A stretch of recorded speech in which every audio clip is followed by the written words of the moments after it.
Hello. Test 1 2 3. Can you hear me? Can you see me? Everything should be working fine. We've been under construction once again here at Y'all HQ. The work never ends as we are turning this into the weather house, literally. Got a new production room. Everything looks the same for you, but trust me, things are a lot different for us over here. So let's see the chat. How's everybody doing today? Tell us where you're watching from and where we need to focus on today as we do this coverage. Obviously, there are two main areas of interest. We've got Texas and we've got Florida. But we've also got Georgia. We've got a little bit of Arkansas, a little bit of Louisiana, a little bit of this, a little bit of that. You know what I'm saying? It's not all one thing today. We've got a big area to watch. And in fact, we're going to start off in Texas because we got a tornado warning already. And I believe Andy wants to say something about that. Right, Andy? What do you got? I do. Yeah, I do, Ryan. Hope you're doing well. Hope everybody's doing well today. I've also got my stream scheduled in 30 minutes. If you want to look at the back end of this, keep us both up at the same time. That tornado warning is actually for Tyler, Texas, which is right on the warm front. So we'll be covering that shortly. But I was coming through to tell Ryan about northern Hamilton County in Texas, where Hico is just about near Iredell, headed towards Meridian and Bosque County. Bosque County. So lots of pronunciations already flying around here. That storm there, just right next to Brad Arnold, has already done its first attempt at wrapping up here. It's got a strong rotating part of the storm way high up in the atmosphere. We can look at it from the Dyess Air Force Base radar and also the Fort Worth radar. So check that one out, Ryan. I think it's going to be our next tornado warning if it does continue to wrap up. Okay, thank you very much, meteorologist Andy Hill. And I believe we've also got something from Riley, since the lights are purple. What do you got, Riley? Hey, Ryan. Speaking of Brad Arnold, of course, he does it every stream. He did just say he does believe that he's going to have a tornado very, very soon. He sees signs of a tornado occurring. Okay, all right, thank you very much. So, yeah, guys, things are going to, of course, get off to a very quick start here, it seems like, as we are diving right into it. An outbreak of severe weather is imminent in a couple of different places today. Once again, Texas, which is kind of a lot of what we're talking about right now. And then we've also got some big hailers and wind makers over in Georgia and Florida. And we're going to go back and forth between those all day today. I thought I was going to have time to really dive into some of that more eastern stuff before the tornadoes, took all the attention. But here we are. We've got a tornado warning for Tyler, Texas, okay? I want you guys to take shelter over here in Tyler, New Chapel Hill, all the way over here towards Douglas and Browning, okay? This is a strong storm. It is latched onto the warm front, and it could be rotating enough to produce a tornado in or around Tyler, Texas, especially on the southern side of town. So everybody needs to be taking shelter over there. And we just started this stream, okay? So we probably haven't reached our full audience yet, so I would like everybody's help that's watching this right now to please help us spread the word. Put it on Facebook, Instagram, Twitter, wherever you can put it. Send it in a text message to a family member or a friend, especially if they live in any of these areas today, because we're going to be here hopefully calling out all these warnings ahead of time and helping people get to their safe spots in a timely manner, okay? So Tyler, Texas is under a tornado warning. We also have just an incredibly strong storm over here near Romney and Carbon. I'm talking huge hail over here. It just fell in Pleasant Hill. Now it's coming over towards Carbon and Kokomo. This one will probably eventually be something that we have to watch in kind of like a tornadic sense as it gets closer to Stevensville. Okay. This is all south of Dallas right now. We'll keep an eye on you, Dallas, as time goes on. But for right now, we're watching the storms just to the south and west of Dallas as we are seeing some rotation on these storms here near Hico and Meridian. This is where storm chaser Brad Arnold is.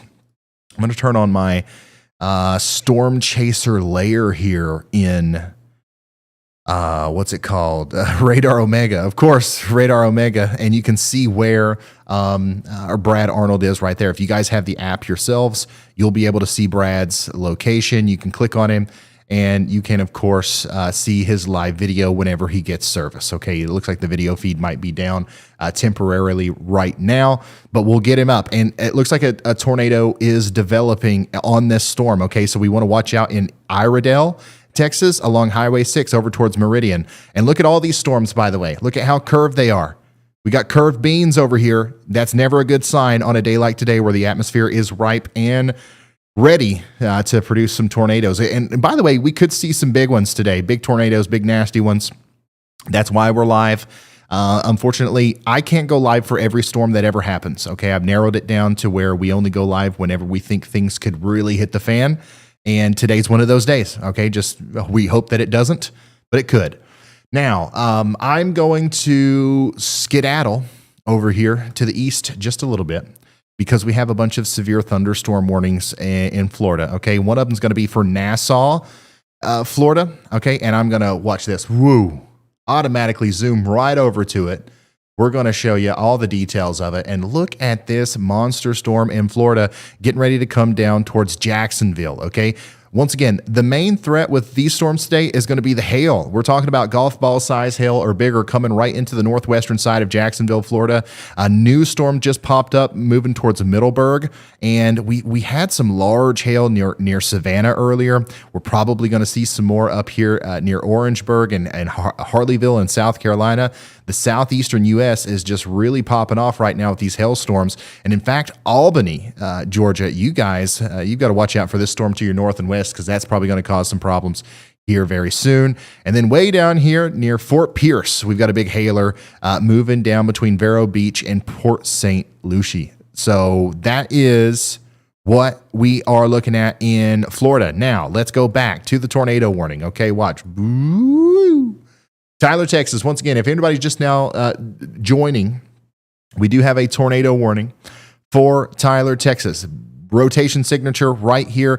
We are unfortunately in a radar hole, so I can't tell you with any sort of confidence exactly where this tornado is or where it might be or if it's down, but the National Weather Service has put out this polygon, and in the words of our inspirational meteorological savant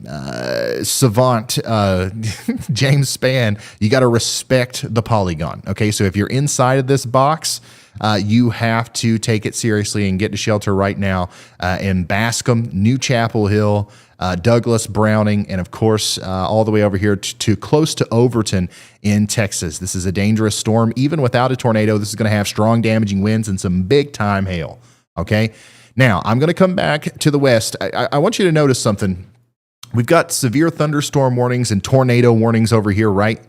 We've got all these severe thunderstorm warnings over here in the southeastern U.S., but there is a complex, a conglomeration of storm chasers way out yonder. Why? Why is that? Well, it's because these storms today, the ones that aren't really carrying a lot of warnings and stuff with them right now, these are the ones that have the best chance of producing a tornado today. And our storm chasers know that. Zach Hall, Chris Hall, and Brad Arnold have collectively driven over, I would say probably, 2,000 miles to get to the middle of nowhere, Texas today, because they believe there could be a tornado in one of these storms. So if you live in this area, just understand the significance of that and know that we're going to be watching these storms very, very closely as they move off to the east. This one near Hico, hope I'm saying that right. It's rotating pretty intensely. We've got a big area of inflow getting ready to come in there, and it's going to try to make this thing produce a tornado. And this will be something that we watch as it moves east for a while. So we're watching out for Meridian and also all the way over to Hillsborough, Texas, as this storm will probably eventually cause a problem for you. Let's come back over here to Radar Omega. We do have a severe thunderstorm warning for Gorman, Texas. That's going to bring 1.5 inch in diameter hail and 60 mile per hour winds. I wouldn't be surprised if that actually is going to drop some larger hail than that, maybe some 2 inch in diameter hail right near Carbon there, as we have a huge hail core coming into this area here. And I think that this is a storm we really have to watch for potential tornadic activity. it's not necessarily as in a prime location as these storms, but it is definitely in a scenario where an outflow boundary or anything like that interacts with it could really kick up that inflow and start making the storm a little bit more serious. So the lights have turned green, so that means that meteorologist Andy Hill wants to talk to us. Go ahead, Andy. Yeah, Ryan, actually, I can tell you more about that storm that you're looking at there with the massive hail in it. It's got a hail spike from the Dallas-Fort Worth radar, so you can tell that large hail is falling there. But at the moment, its tornado potential is low, actually.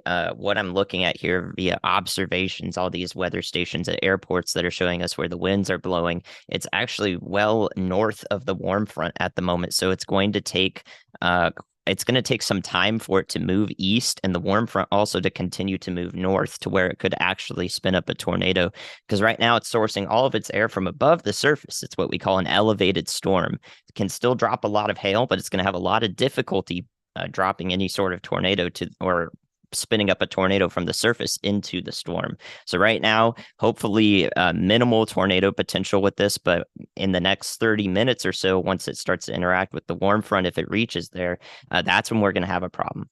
Absolutely. Thank you very much, meteorologist Andy Hill. And just to kind of add some more context to what he's saying there, the warm front, which is, south of where the storm is now, is what actually reaches into some of these storms where Brad Arnold is closer to, and that's why we are watching those so close right now. This one does not become a significant tornado, threat unless it catches up with or somehow latches on to that warm front. Right now, it's well north of it, so we're still watching it. We're watching it very closely. We definitely want to keep you in our thoughts and in our focus area in Stephenville, but in the immediate future, this is mainly just a big time hail producer as this gets closer towards Gorman and Desdemona, Texas. Okay.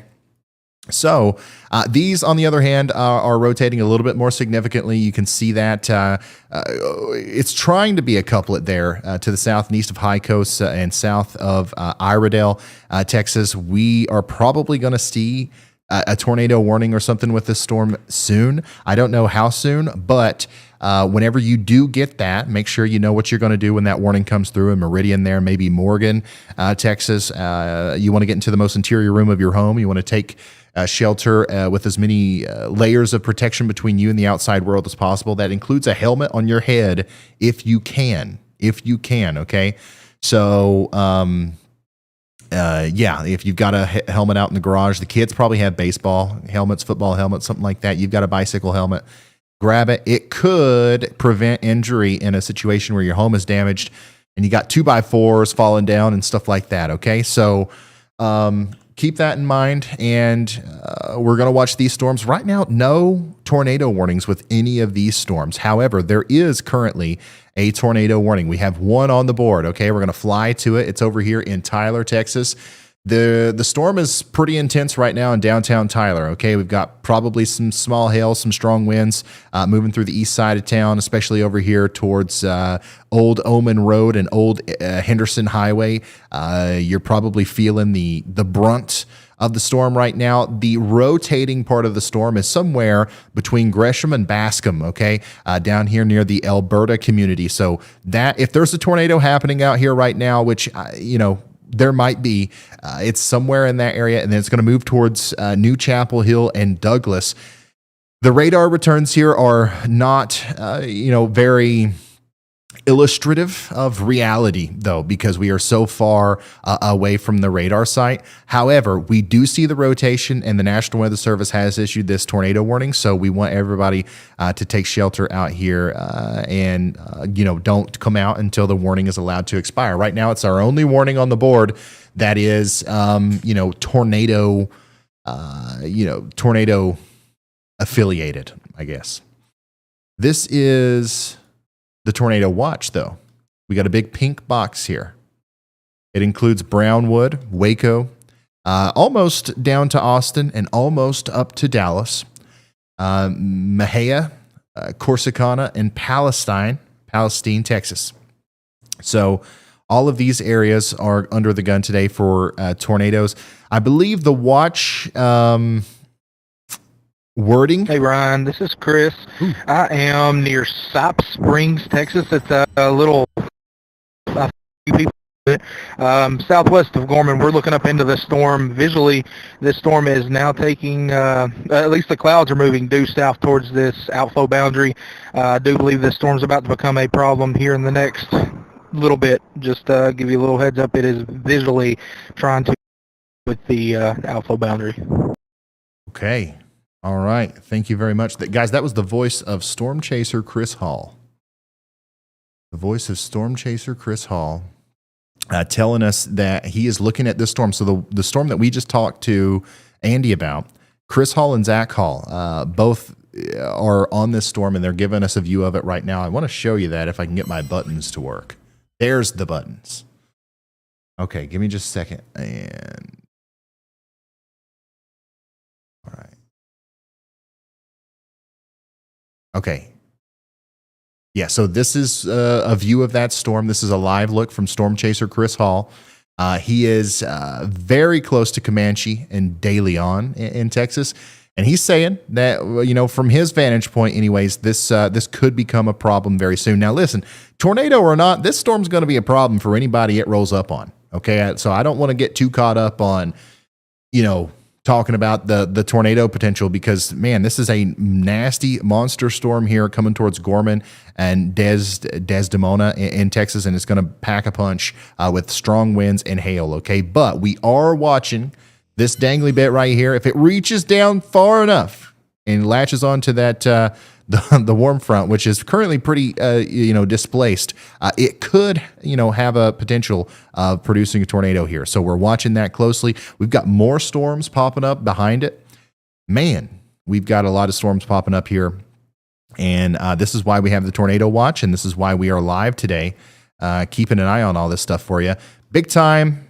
Something big time is going to happen with this cell, I do believe. It's trying to present in a way where, it's one of those storms where you just have to look at every frame and analyze what's going on here. But I do believe that this supercell is going to try very hard to produce a tornado as it approaches Meridian, Texas, and Morgan. So I want everybody in those towns to be hyper weather aware over the next hour or two. Because, we're going to be watching it here very closely. And as soon as we get the idea that, there's going to be something significant happening, we'll let you know. And then, of course, when the warning is officially issued, we will let you know about that too. And boy, oh boy, I don't like to look at that. Jonesboro, Valley Mills, just to the east of Jonesboro, this supercell here is also getting its act together. Valley Mills, Crawford. This is a storm that would eventually maybe impact Golston and West in Texas. These two supercells right here have big, bad mamma jamma looks to them. Okay, hopefully they don't present that way in the next hour or two. But these are the kinds of storms that definitely cause your traditional classic big Texas tornadoes. So we're going to watch them very closely, and hopefully everybody in this area is aware of what's going on here.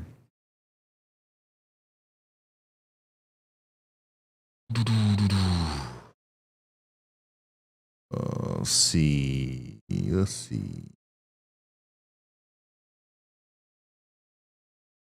Just waiting. Honestly, we have Brad Arnold. Do we have Brad? Okay, yeah, we've got Brad Arnold. He's above my head here. He's the closest to this storm that I'm most concerned about, and he's core punching right now. Let me show you this. So this is a live look from Storm Chaser Brad Arnold. He's driving through the heaviest precipitation in the storm to try to get out in front of where that hook is, because he's approaching it from the backside. Dangerous maneuver. Obviously, don't recommend anybody ever try this, but we know Brad Arnold is the tornado sniffer. He's a professional, and he's doing this so that we can hopefully get a ground view of the tornado forming, if that's what's happening here, before it moves into the greater Meridian area. It's probably loud in the vehicle. I don't know if he'll even hear me, but I am going to try to reach out. Brad, we are live on YouTube right now. We see you slicing through the core here. Just as soon as you get a moment, I know you're busy, fill us in on what's going on. What do you think about this storm? What's your next move? We're watching. And then who else is on that storm? Nobody really. We got Chris and Zach back on the other storm. I'm going to talk to. Hey Ryan, rotation was looking very good in it. It's kind of dissipated a little bit. I'm waiting to see another scan. Reflectivity still looks really good. Encountered some about quarter size to maybe golf ball size hail. Torrential rain. Very, very strong RFD winds, which is really a lot what we were missing yesterday. It seemed like a lot of the surface winds just weren't there. I would not be surprised at all if this puts down a tornado very shortly. Okay, so there you go. That was Brad Arnold talking about this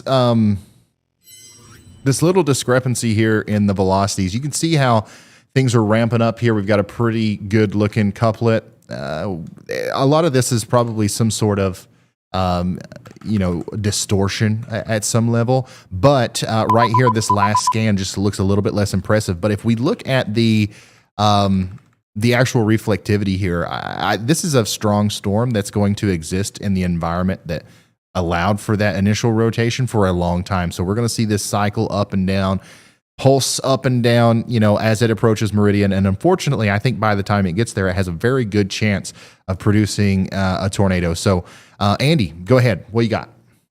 Ryan, I think that this cell down near that's going to track towards Waco is a little more concerning actually now as it closes in on Valley, Mills, and Crawford. I'm looking at the photographs or the graphs of the wind, the dangly bit or the noodles. Sorry, these are the noodles that we talk about often here. I think we have a bit of side lobing occurring right now, but these are still indicative of strong velocity.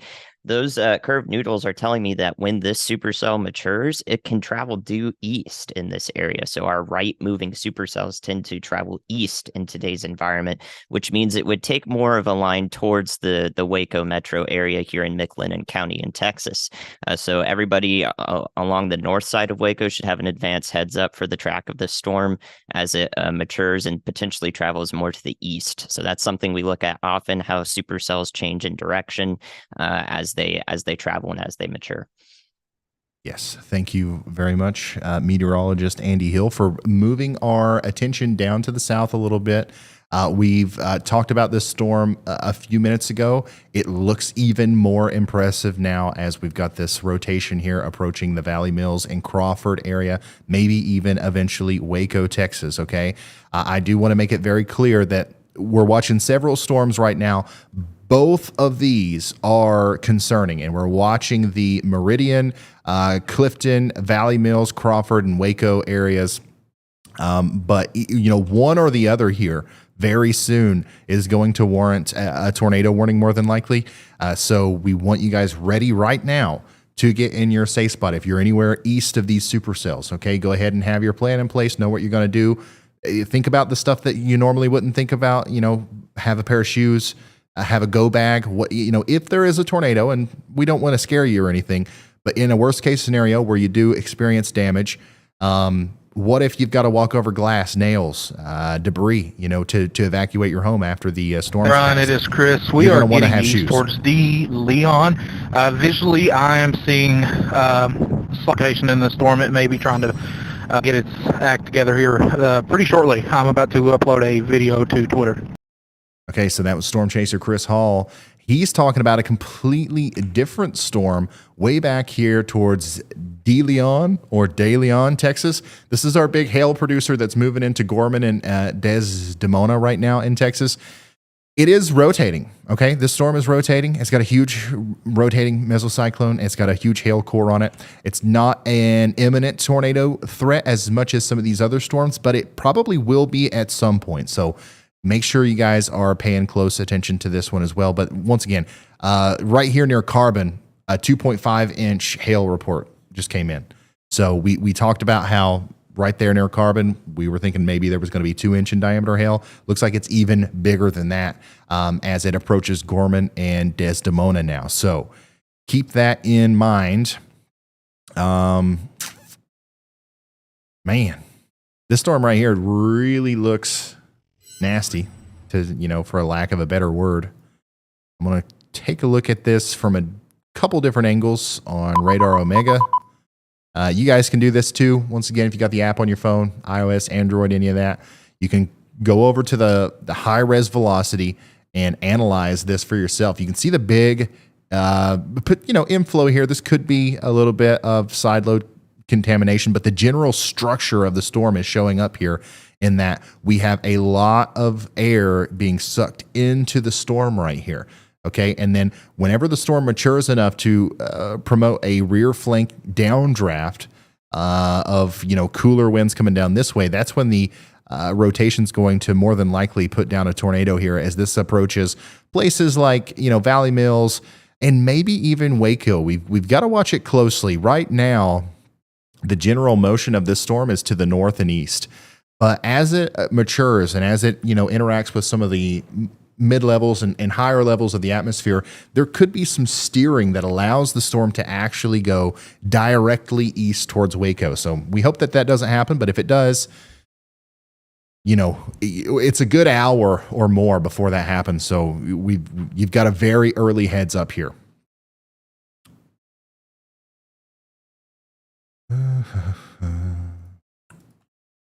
Yeah, pretty concerning look on that one, to be honest.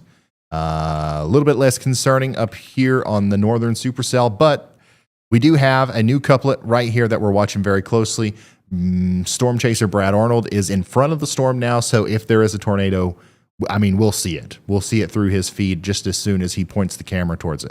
This storm is rapidly approaching Meridian, Texas. There is no tornado warning there, but we do want you guys watching out, okay?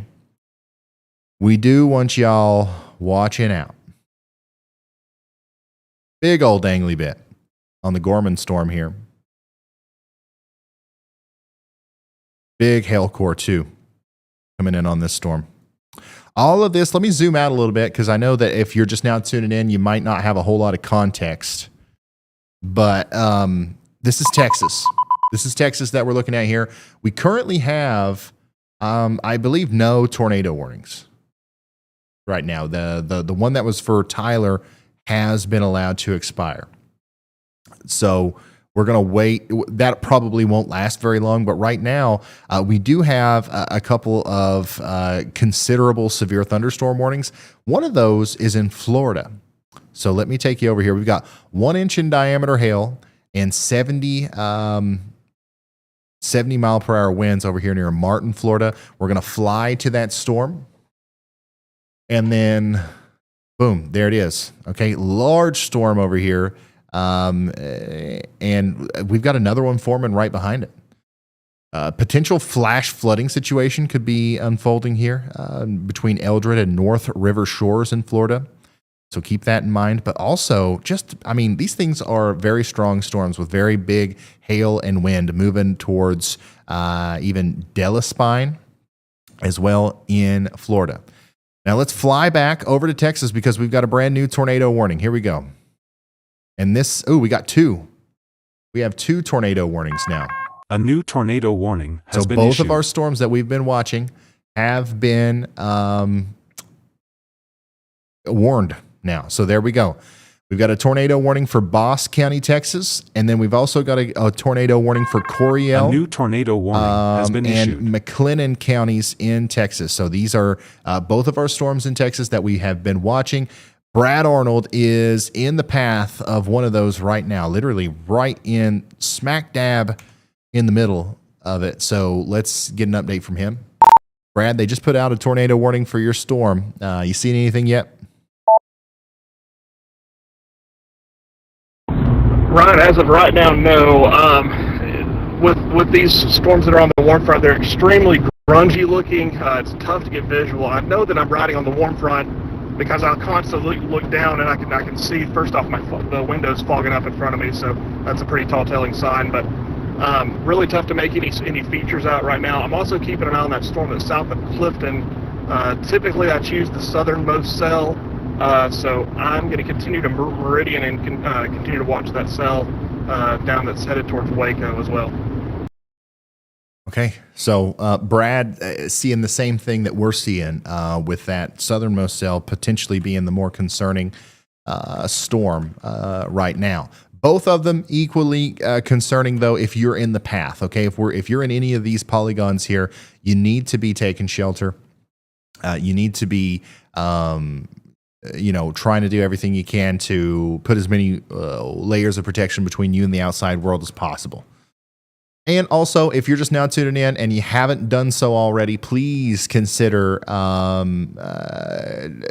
sharing this stream on Twitter, on Facebook, on Instagram, TikTok. Make a daggone TikTok, son. You know how many people are on TikTok right now? Do whatever it is and help us spread the word, because I guarantee you, there are at least a couple thousand people in Meridian or in Valley Mills who have no idea what's going on here. Okay. The one thing that we've learned from doing this. Hey Ryan, it's Brad. I'm going to drop down to that cell that's in Clifton. That really has my attention. I'm going to leave this one right now. It looks like I may be going through a cell merger. I can always turn back if I need to. So that was Brad Arnold once again, more concerned about the Waco storm. But once again, what we've learned by doing this is, tornado warnings, tornado watches, whatever it is, people just don't pay attention to those through traditional media anymore. Guess what, though? People are on TikTok. They're on Facebook. They're on Instagram and all that stuff. So if we can get ourselves in front of them, hopefully we can present that information to them in a way that's not immediately repulsive. Some people find traditional media, literally repulsive. I'm friends with a lot of TV weather guys. Okay. But what we found, once again, we've talked to tens of thousands of people in these places that get hit by tornadoes. And what we found is that because we're on Facebook, because Aunt Sally shared it on Facebook, they saw it, they watched it, they knew to take shelter. So that's what we're trying to do here, and we can only do it with your help. So Valley Mills, get ready. This does look like it's going to try to do the thing here as it gets closer to you. These storms aren't having a field day. You know what I mean? In a lot of the more recent outbreaks that we've covered, some of these historic, big time tornado outbreaks, as soon as a storm formed, man, it was spinning and it was creating a tornado. Today, as soon as a storm forms, it is spinning, but it's having a harder time creating a tornado, which is a good thing. Not all outbreaks can be historic, thankfully, but that doesn't change the fact that this probably will or could produce a tornado very soon here as it approaches Valley Mills, Texas.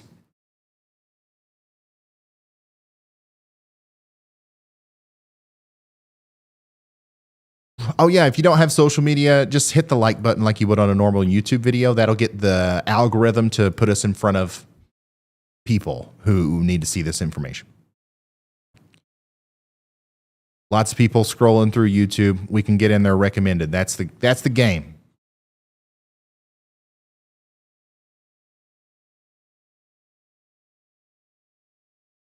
I'm just scrolling through Twitter. By the way, if you want to send me your pictures and videos, only if you can do so safely. But if you want to send me, reports, pictures, videos, or even tag me or in anything newsworthy, please do so on Twitter.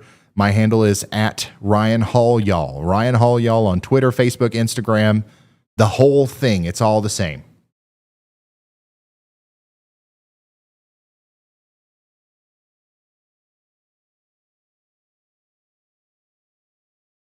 Oh yeah, big mesocyclone trying to come together here near Valley Mills. And it looks like there's a new mesoscale discussion. The Florida severe weather threat is increasing.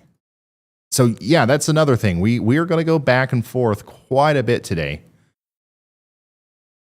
between Florida and Texas because we've got severe weather happening in both areas. Both areas. So let's skedaddle. You guys want to skedaddle? Here we go. 3, 2, 1. Let's go to Florida here. The most recent considerable severe thunderstorm warning that we've gotten down here in Florida is for our storm near Christmas. Christmas, Florida just went past you. Now it's going down towards Dallas Spine. We're going to see 1 inch in diameter hail and 60-mile-an-hour winds down here. This big storm near Fort Pierce is really concerning in the fact that it's not moving very fast. So if we had this more inland, this would definitely be causing a flash flooding system or situation. Hey, Ryan, I turned back around for that Meridian storm. I've got the base of it. I'll be turning north into it, so you can see it in about 2 minutes. Okay, Brad Arnold's feed is right above my head, so we'll see him turn right here in a second. But the band or the boundary that is promoting these storms in Florida is kind of situated just like this. And we've got a new storm forming right here. So if it blows up real big, it will end up causing a flooding situation over here. So we know how bad that can get. We just had the Fort Lauderdale flood not too long ago. These storms are just not moving, man. Just to the west of Miami, they're just kind of sitting there. And obviously this is Florida, so there's plenty of juice, plenty of storm juice out there for these to drink up. So if you live in a flood-prone area, get ready for that. And then also hail. Man, these things are going to have big hail with them. And that's even worse. You get a hailstorm stuck on top of you, and then boom, that the longer the hail core is over your vehicle, the more dense you have. So if you got a carport out here in Florida, keep that in mind. You might need to move the vehicle inside of that very soon, because these things have been packing big hail all day, and they're gonna continue to do so as the evening rolls on. Back to Texas, the Dallas radar is highlighting 2 supercells of extreme interest, as we've got a rotating couplet here near Pendale moving over towards Erath, Texas. Once again, this tornado warning does not include Waco yet, but if it continues to look like this as it gets closer to Waco, it probably will include Waco, okay? Now, the storm just to the north, the one that Brad Arnold is on, looks a little bit less organized on radar right now. But what's going to happen is this thing's kind of reconsolidating here. I'm going to get a new color. Yeah, that's easier to see, right? Okay, so it's reconsolidating here, and I'd say one of the reasons why Brad decided to turn around is he saw this, okay? You've got this rush of wind, this inflow that's trying to come into the storm. If it hits it just right here in this inflow area, and the rear flank downdraft is strong enough to promote rotation here, we will see, once again, another attempt at tornado genesis somewhere near Meridian. Hopefully it goes north of town, but that's what we're looking at right now. We are under a tornado warning in Meridian and Morgan, so take shelter now. Some other places that were in tornado warnings are Valley Mills, China Springs, and Crawford, Texas. And we had one in Tyler earlier, but that has thankfully been allowed to expire. Got a big storm back here towards Desdemona, moving towards Bunyan and De Leon. Right now, not much of a tornado threat, mostly a hail threat, but this will be moving towards Stephenville. And at that point, it's going to be a big-time hail threat and maybe even a continued tornado threat. All this is currently very well displaced to the south and west of Dallas. There's no immediate threat for the entire DFW area, but we'll be watching these storms closely as they move east and a little bit northeast. The front's a little bit farther south than what we expected yesterday, so that's good news. Erath.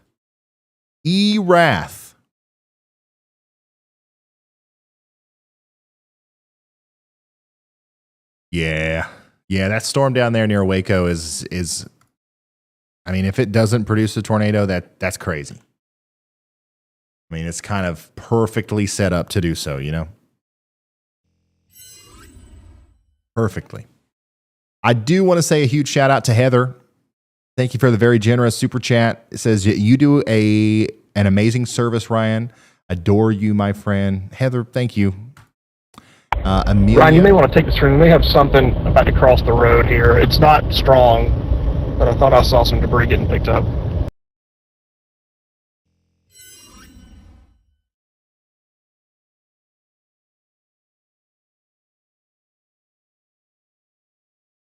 You guys see anything?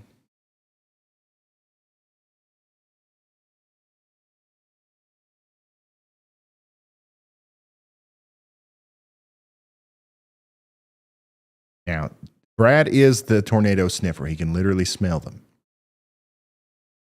But I don't see nothing. Not saying that there's nothing there. And Brad's location, by the way, is just to the north of Meridian. And he is, according to radar, he is in kind of like the perfect place to see something happen if something is going to happen.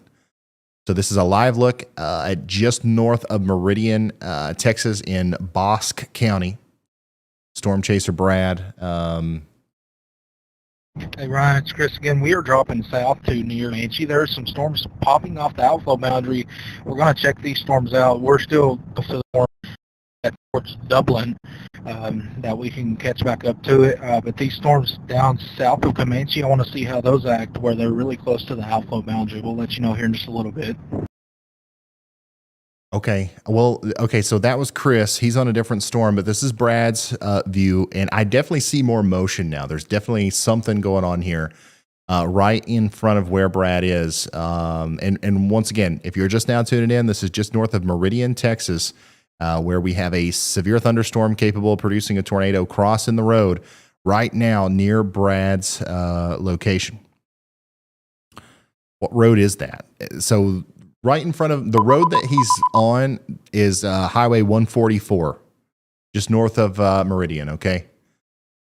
Highway 144 there. Big time. I mean, there's a lot of motion there. I mean, definitely something going on as this storm goes between Morgan and Meridian.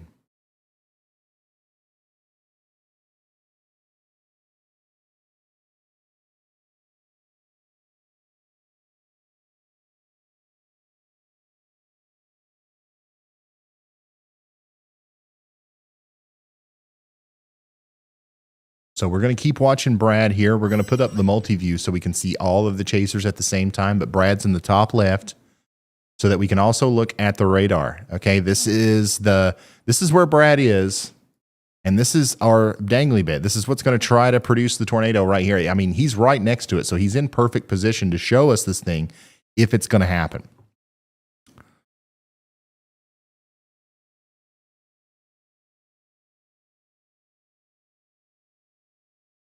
Looks like Brian Allen is going to go after the storm just a little bit farther to the south and east. Let's get an update from Brian. Brian, you are in between two incredible supercells. We're live on YouTube. What's your plan, man? Are you going to go down towards Waco? Or are you going to go for the northern one? What are you thinking? Will says, Ryan, just wanted to say you're amazing for doing these streams. First one I've ever watched was the Rolling Fork disaster. Thank you for keeping us safe. Hey, Will, no problem, man. Thank you for tuning in. Thank you for giving me a reason to do this. I love it.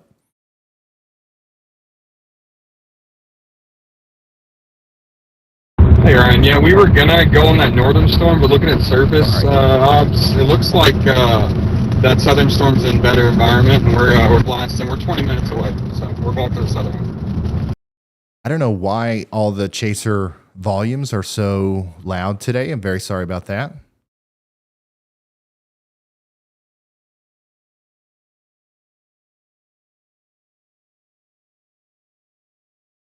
I don't even remember what he said now. Did he say he was going south or north?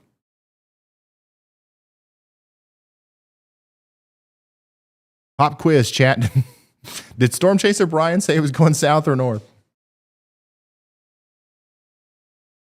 No, Brian Allen is going south. Okay. All right. You passed. A+. So Brian's going to go for the southern storm, which is that's what I would do. If I was storm chasing today, I would be going south. And you know what we should do one day? We should use one of the storm chasers as a just like a video game. I can never storm chase, right? Like I'm always here covering the weather, and I'm fine with that. I love that. But like, what if we had one of our storm chasers and like every time they came to an intersection, they was like, Ryan, which way do I go? And then we tried to guide them through the storm and make the decisions that I would make. If they saw a tornado, does that count as me seeing a tornado? That's what I'm trying to say. Okay, Andy, go ahead. Hey Ryan, I don't know if you covered this. I was trying to listen to you, but this new severe thunderstorm warning for that monster cell into Erath County, that's a destructive warning for baseball-sized hail. And if you look, there's actually a 3-inch hail report near Gorman, Texas, with that thing. So again, that's very rapidly approaching where the warm front is, just about half a county to its south, maybe a full county, and it's moving into it. So if it moves into it in the next hour or so, again, that's when we're really concerned about the tornado threat ramping up with this, because this is already an intense supercell. It could very easily spin up a tornado in the right conditions. So again, that is my main concern right now in the near term, is the path that this storm is taking to the southeast through Erath County and also Comanche County. All right. Yes. Thank you, Andy, for drawing our attention back here. And guys, a destructive severe thunderstorm warning is nothing to take lightly. This is for, once again, baseball size hail and 65-mile-an-hour wind gusts. Just imagine a bunch of professional baseball players throwing curveballs through your windows. That's what's happening here in Texas. That's why we don't want to be in the living room. Okay. We want to get to an interior room with no windows, preferably, and we got to get those cars and valuable property in protected areas if you possibly can, down here in De Leon, Bunyan, and Dublin and Stephenville, Texas. This thing's going to pack a punch, and it is trying to rotate. We've been talking for a while now about how this is not only concerning on a hail level, but it's concerning on a tornadic level too. And that's what we're trying to see happen here with some of these more recent scans showing the rotation really trying to pop off as this storm gets closer to Dublin. So destructive severe thunderstorm warning coming into this area. And guys, I'm telling you, even a lot of times storms with almost 70-mile-an-hour winds and 3-inch in diameter hail can be more devastating than a tornado. That is like literally a crazy storm. So please take that seriously. And if I lived in any of these towns that this was going towards, Bunyan, Dublin, Harbin, Stephenville, I would take shelter as if it was already tornado warned, to be honest. I would. I absolutely would. Okay, let's see. Can we do this 3D thing? Yeah. You can see not only on the reflectivity, looking at it in the normal way, you can see how intense the storm is, but looking at these spikes in height, you can see just how intense this storm is as it approaches the Dublin and Stephenville area. The taller storms are usually in situations like this, the more likely they are to produce large hail, because the way that works is we've got those hailstones up in the top of the storm. The updraft kicks those hailstones up through the warmer column whenever they try to fall. So it adds on new raindrops to it, right? So imagine a golf ball size hailstone falling down into the rain portion of the storm. Some of that rain sticks to the golf ball size hailstone, but it gets launched back up into the cold part of the storm through the updraft, and that rain freezes and it gets a little bit bigger and it tries to fall again. And until the weight of that hailstone exceeds the force of the updraft, it just keeps doing that cycle and it keeps getting bigger and bigger.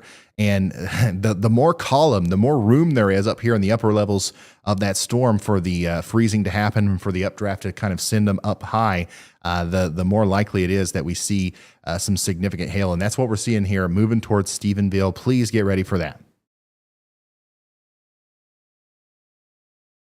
Back towards our other storms over here near Waco and Hillsboro, still rotating both of these. We still got a tornado warning, but honestly, not seeing any sort of rapid intensification here, which is very good. Very good. But we're still under a tornado warning for Valley Mills and China Springs. Take shelter now. Meridian, you still need to be in your safe space. Same thing for the rest of Boss County over here in Texas, okay? The attention, though, is starting to shift over here towards the Stephenville storm, unfortunately. A train spotter reported 3-inch in diameter hail near Gorman, near Highway 6. Wow.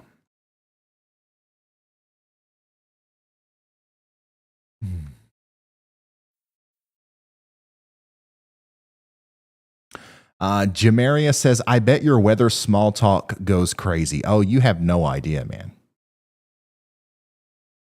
I'm either your favorite person to say, hey, how about the weather to, or your least favorite person. Like I could be very annoying or very enlightening, however you want to look at it.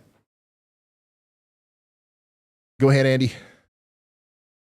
Hey, Ryan. I'm also concerned about this severe thunderstorm in East Texas. This is in Rusk County, Texas now. It's about to go into Henderson. This is a hailstorm, first and foremost, but you can play back its track here and see how it's suddenly shifted to the southeast, and its hail core has developed rapidly. So Henderson, Texas is about to get on a lot of hail, possibly enough hail to cover the roads. And then this should eventually track more to the southeast. I think it's going to pop up another one of those considerable severe thunderstorm warnings. So you hear the doot come through and as it tracks towards Mount Enterprise, Brackfield, and towards center in Shelby County, I think, all the way down the line there. So I think it's going to go south of Shreveport right now for our friends over there. Okay, thank you very much, Andy. Guys, look at this. Another giant hail core just moved through New London, moving towards Henderson, Texas. Big time hail. This one's warned for 2.75. Right there you go. 2.5. Rusk County, Texas. Destructive, severe thunderstorm. Right as Andy said it there, for almost 3-inch in diameter hail and 60-mile-an-hour winds. So now we have 2 destructive severe thunderstorm warnings. And guys, I do want to reiterate how important that is. A lot of people hear severe thunderstorm and they think, no, I don't care. This is different, okay? This is a destructive severe thunderstorm warning. It can destroy things, literally. And it's moving into Henderson, Texas, pretty populated area here. We want everybody in their safe spots. Act as if this is a tornado coming into town. Seriously, get into shelter. It's almost too late to try to protect a vehicle in a carport or a garage. I would get to shelter now because those big giant hailstones are going to start falling out of the sky here soon in Lakeview and then down towards Henderson. Right now, the heaviest hail is falling somewhere between Joinerville and New Prospect. So that is a very concerning situation there. And this is eventually going to move down towards Carthage, Texas. So get ready for that. Wow. Destructive severe thunderstorms. That's the same thing as like a PDS tornado warning. Essentially, what we should start calling them is just PDS severe thunderstorm warnings. And Bosque County is Bosque County. My bad. Sorry about that. Susan Lee, thank you very much.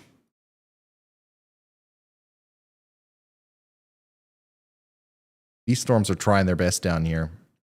This storm right here is growing so much more concerning with every waking second. PDS does mean particularly dangerous situation, yes.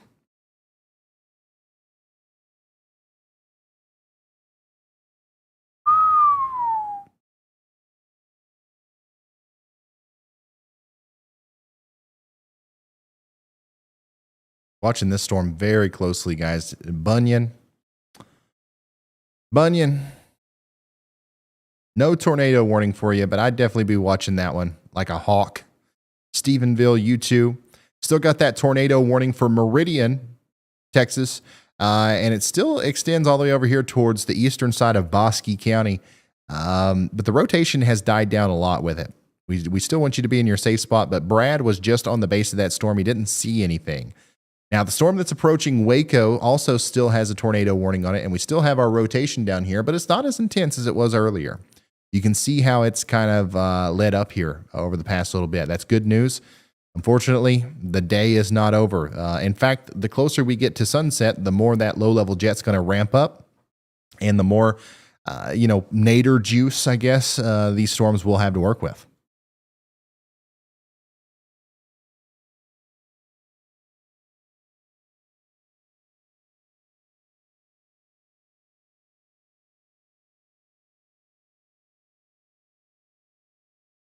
Ooh. Yeah, Henderson is about to get slam dunked by some hail.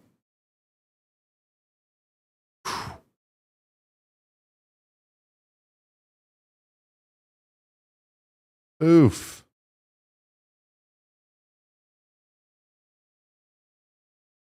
I mean, monster hail.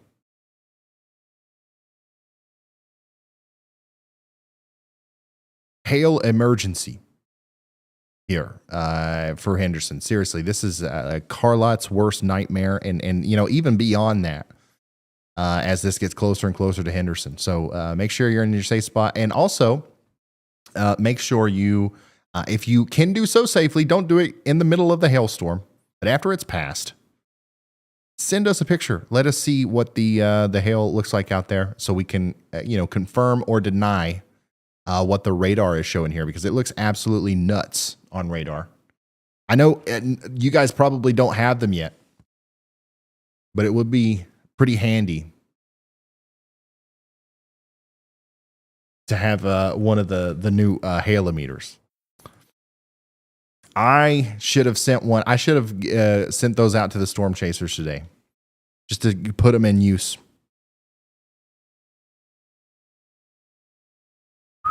This one's looking more and more concerning right here.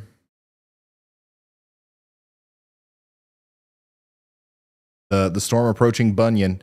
It looks more tornadic on, you know, reflectivity now. Go ahead, Andy.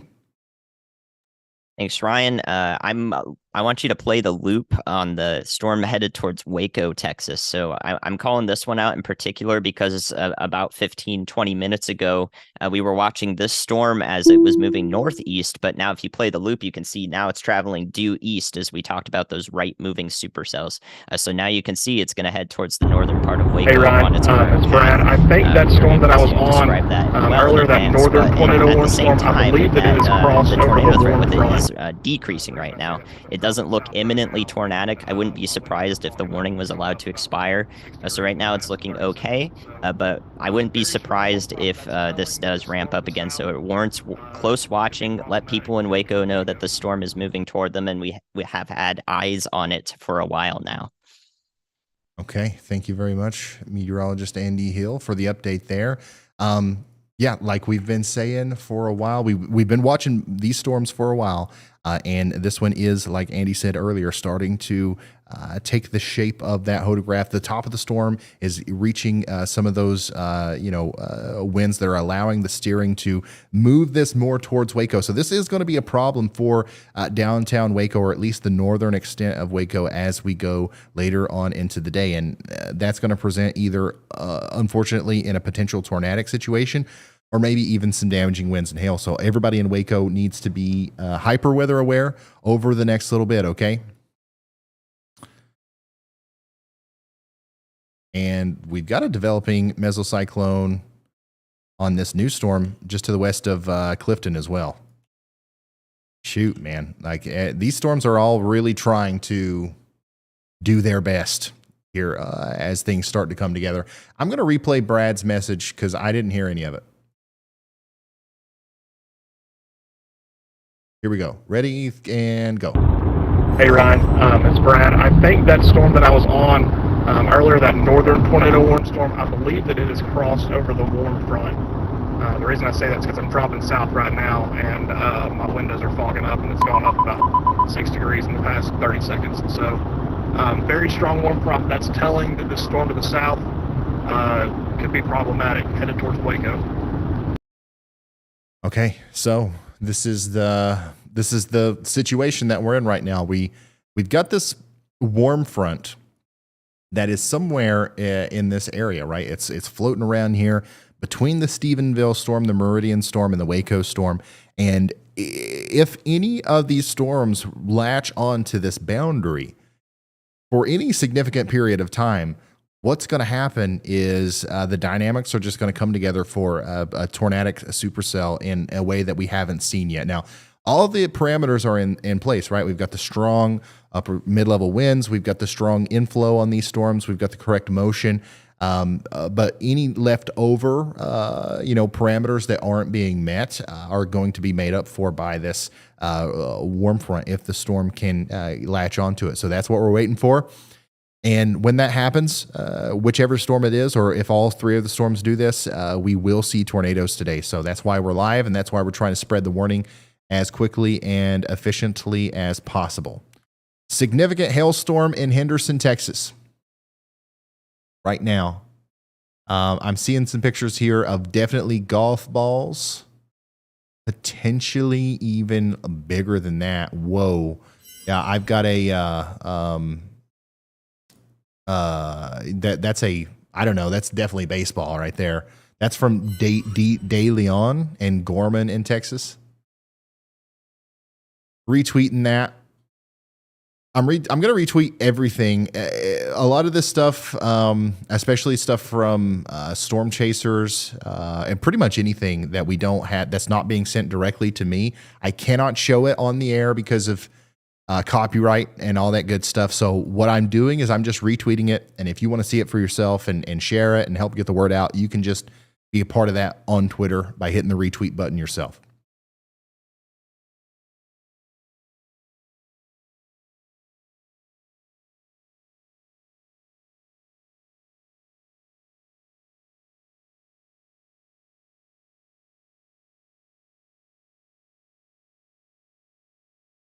De Leon.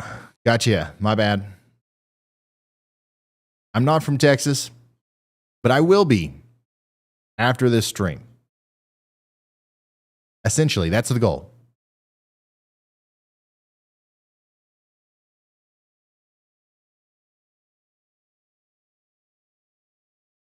Gorilla hell, for sure. That's the definition of gorilla hell.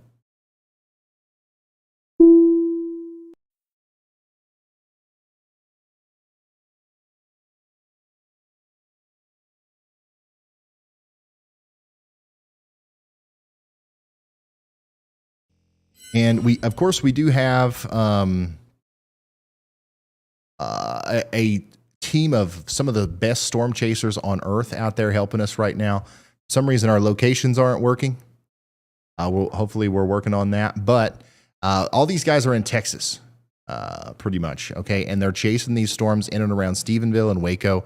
And as soon as we get some sort of confirmation, I guess, on whether or not, this storm near Waco is actually latching onto the warm front, we will know exactly what's going to happen here, because that's kind of the missing link between like what's been working and not working as far as tornado genesis goes today. So Waco, Texas, nothing in the immediate future to be over concerned about, but it could get gnarly here in a little bit, very quickly. Larry R., thank you very much for the very kind, generous membership. It's been a member for 12 months, y'all. Walker Farms, I heard a report of baseball-sized hail northwest of Jacksboro. Can you verify that? I can't. But my problem is I don't know where Jacksboro is. Oh, no. Okay, there it is. The only 3-inch hail that I see is in Texas over here near Gorman. Are you talking? Where's which Jacksboro? There's like 3 that come to mind that you could be talking about.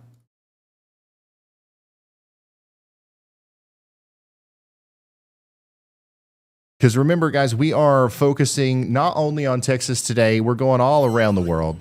Not literally, but the U.S. at least. Because we have severe thunderstorm warnings all over the place. We've got them in Texas. We also have them in Alabama. Look at here, Crenshaw, Alabama. How about you? With this big-time severe thunderstorm coming through Glenwood up towards Goshen and Troy here. We also have severe thunderstorm warnings way down yonder in Martin, Florida. Okay, still watching this one for a potential flash flooding situation, but it looks like most of that rain has moved out to sea, which is good news. Hey Ryan, it's Brad. We're still heading south towards that storm to the south of Clifton. Noticing something on radar. It looks like it may be rooting on that boundary. It's almost become stationary. It may turn right and head close to Waco, so people in Waco need to watch that storm very closely. Even though it's headed east, the roots on that boundary is going to turn and go more east-southeast. Go ahead, Riley.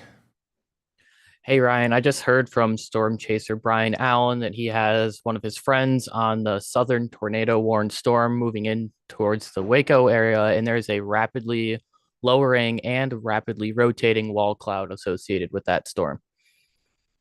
Okay. All right. Thank you very much, Riley. And there we go. New We've information. got a confirmed This tornado warning warning has been now upgraded for Bosque and McLennan County, Texas. Hey, Ryan, just like I thought, it's right on the boundary. It is confirmed now. Okay. So we play the lights and the warning sound there to try to get everybody's attention back. I know a lot of people watch these streams in the background. Now it's time to pay attention. We have a confirmed tornado now in and around Valley Mills, moving towards Waco. Okay, so China Springs, Valley Mills, you guys are in the direct path here. Let me actually get a little bit more detailed with who's in the path and who's not. Once again, the most recent frames here show that little bit more eastward trajectory here. The tornado is going to be somewhere right in that area. It's going to cross Highway 6 here within the next couple of minutes and then move towards Caldwell Crossing and then Erath in Texas, okay? That's going to bring this into the northern side of Waco at some point. So we definitely want everybody in Waco to be paying attention. I hope it misses downtown to the north, but honestly, it's hard to tell exactly what's happening right now until we see a couple more frames. We've got to see a couple more frames before we lock down exactly, the nature of this storm. It's almost stationary right now, like Brad said.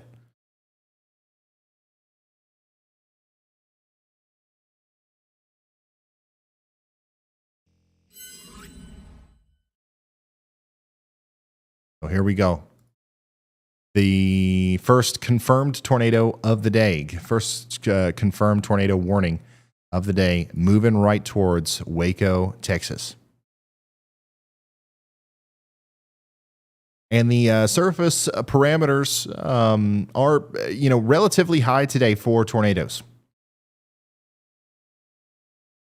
Okay, there is a tornado on the ground right now, and there is footage of it.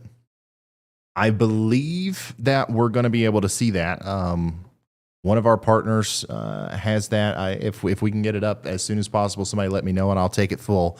But there is a tornado on the ground out here, somewhere between Valley Mills and China Springs, okay? If you're just now tuning in, we got a confirmed tornado on the ground, and we're tracking it. We've got a storm chaser that's about to get on it, and we've got another one that we're getting ready to bring up that has a view of this thing. It's going to cross Highway 6 here pretty soon, and once again, move towards Caldwell Crossing. Everybody over here between Valley Mills and Erath needs to be underground, preferably.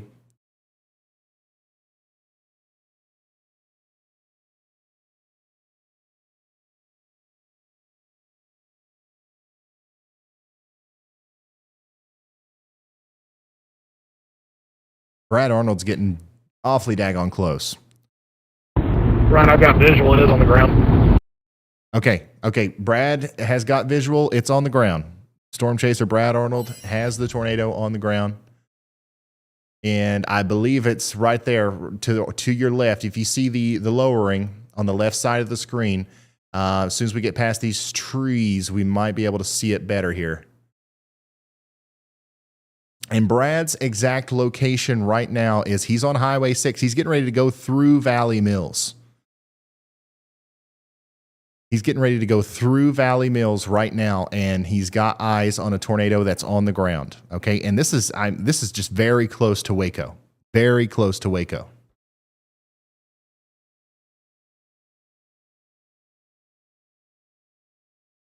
Extremely interesting presentation on radar, which a lot of these kinds of storms end up doing this. It's hard to pinpoint where that rotation is that we need to be looking at. But like, obviously, I mean, there it is. That's your lowering. There's your funnel. And your tornado is going to be visible right here.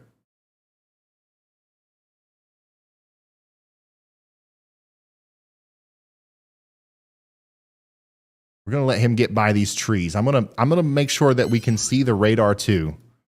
While he gets closer and in a better position. Once again, this is the storm right here near Valley Mills. This is where Brad Arnold is. He's looking through the storm at the tornado. And then this is going to continue to move this way towards China Springs and Waco.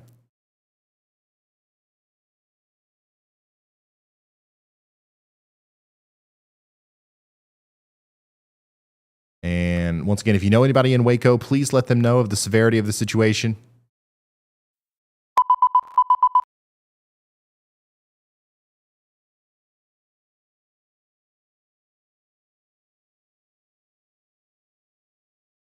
I'm trying to figure out who else is getting close too. Brett Adair and Brian Allen are also very close. Let's see if we can't talk to Brett. Brett, we are live on YouTube. We see that you are in the Waco area. Brad Arnold's on the other side of the storm there near Valley Mills. He had visual of the tornado. I believe he's in a little bit of rain now. Do you see anything from your vantage point? Just let us know. And we'll talk to Brian too. Brian, as soon as you can see anything, let us know. I believe this is down just a little bit to the west of China Springs. Jaden did have it down right in front of him, pretty close.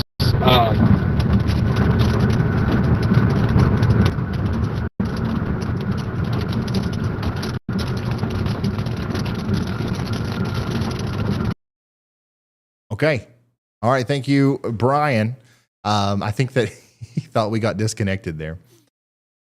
But so this was down at least momentarily. I believe it is still down. Sorry about that. Jaden did have it down in front of him pretty close. It lifted. It's recycling right now. A large rotating wall cloud. It looks like it's latched to the boundary, so it's probably going to produce here pretty soon again. We're almost there. We're positioning in front of it. Okay. Hey, Ryan, just giving you a heads up. We are almost to Hamilton. We're going to pull off in Hamilton. I know the storm to the north is dropping absolute baseballs, but this storm south of Comanche is getting my attention now. May very well be trying to turn hard right. That may be a storm to watch here in the next few minutes. It's very close, if not right on that outflow boundary. Okay, so Chris is talking about the storm over here near Comanche. All these storms back here are rotating, by the way. We got a new one to the west of Stevensville and to the west of De Leon. All of these are rotating. So we're going to have a train of tornadic supercells move through this area over the next little bit. That new warning that you just saw pop up there, though, is for northern Waco, okay, and Golston and Ross. So that's kind of what we're looking at now, okay? Downtown Waco is not included, but I bet they're going to sound the sirens in Waco. So we want everybody to take shelter, okay?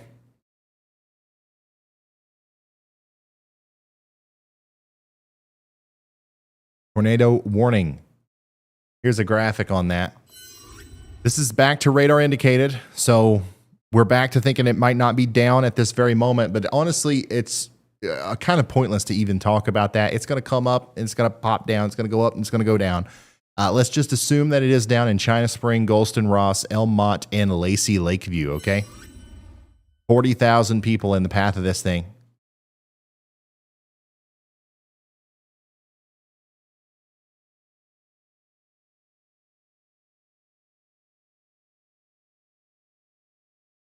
Go ahead, Andy. Hey, Ryan, a couple of things to talk to you about. First and foremost, I'm worried about the storm to the north of that new tornado warning that's headed towards Hillsborough. There's a convergence signature right near Laguna Park, and I think that is developed over the last few minutes. We could see another attempt at producing a tornado here, or at least becoming tornado warned as it heads through Hill County from the west here in Texas. So Hillsborough, advance, y'all watch out here. And then in addition to that, our warm front storms, or our storms that are approaching the warm front back to the west, we have another supercell moving through the same area that's promoted 3-inch hail, baseball size hail, and a lot of it is now moving right, probably just going to take a path just to the south of the one that's impacting Stephenville right now. And so we have two chances coming up. Two chances for these storms to the west to interact with the warm front over the next hour or so and possibly become tornadic. So for Meridian, Texas, another round is going to come through or very close to y'all. For Hillsborough down the line, there's going to be multiple rounds for these people today, which is unfortunate. But for everybody concerned in Dallas-Fort Worth, I think y'all, the tornado threat is staying to your south, which is good news for everybody in the metro up there. But be thinking about y'all, all of your friends down here to the south, because lots of storms are moving through. Thank you very much, meteorologist Andy Hill. Guys, we've got a bunch of supercells out here, and new ones are continuing to pop up. We've been kind of hyper focused on these and this one, but now we've got this one to watch. This is going to be a pretty active period of weather over the next little bit. And even if we don't see a bunch of tornadoes, the problem is going to come from the hail in these things. That's going to be one of the problems that comes from the storms anyway. So keep that in mind as we watch all these storms continue to blow up. I do want to briefly give you an update on the storm that caused all that big hail in Henderson with the destructive severe thunderstorm warning. That's now a considerable severe thunderstorm warning with around 2-inch in diameter hail possible. And we still got a bunch of severe thunderstorm warnings out here in Florida. One of those is going to be for Belmore and Penny Farms. Big hail associated with that as well. So we're going to go back over here.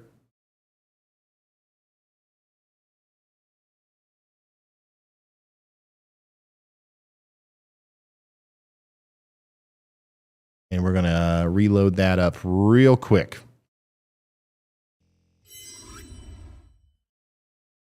Like Brad Arnold is core punching. Once again.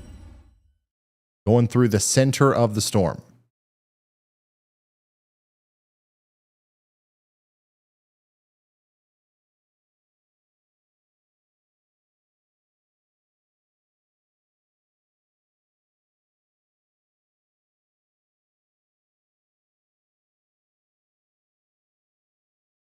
All right, having just a tiny little bit of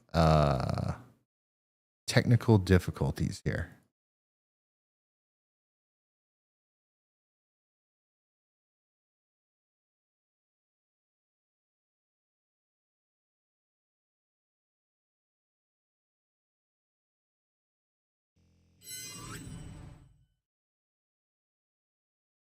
There we go. Back in business. Okay. One tornado warning on the board right now. That's what Brad Arnold's trying to get into. So you see his little icon here, and I see that there are there's currently 70 of you guys watching with me right now in the Radar Omega app. Remember, you guys can literally watch Brad's feed here in the app. He is punching through the core so that he can actually hook slice here and put us right in front of the tornado if there is still one. Now, there might not be one right now, but this thing is the kind of storm that will cycle and potentially produce multiple tornadoes in its lifetime, okay? So Brad's getting dangerously close to that one. He's going to let us know what's up. We got Zach Hall back here near the Stevensville storm, and we've got this new storm back here near De Leon, which is really looking interesting on radar right now that we will keep a very close eye on for sure.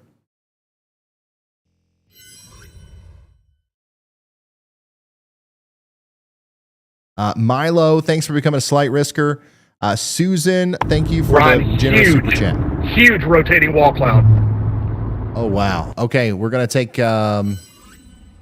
Brad full look at that. Oh man, why is it frozen? Look at that. I imagine if we could see this in full motion here, you would be able to see the rapid rotation on it. Yeah, there it is. Huge rotating wall cloud here on the storm. And by the way, guys, this is the one that is just to the west of Waco. So this storm is producing new life here as it gets closer and closer to the metro Waco area near Belmead and Lacey Lakeview. Okay, it's south of China Springs right now. This thing is going to try and more than likely succeed in producing a tornado somewhere over here near Waco, Texas, okay? That is a dangerous storm. Big rotating wall cloud there. Go back to the multi-view. We can watch all the storm chasers. Brad's in the top left there. I'm going to pull him full again as soon as we have something else here.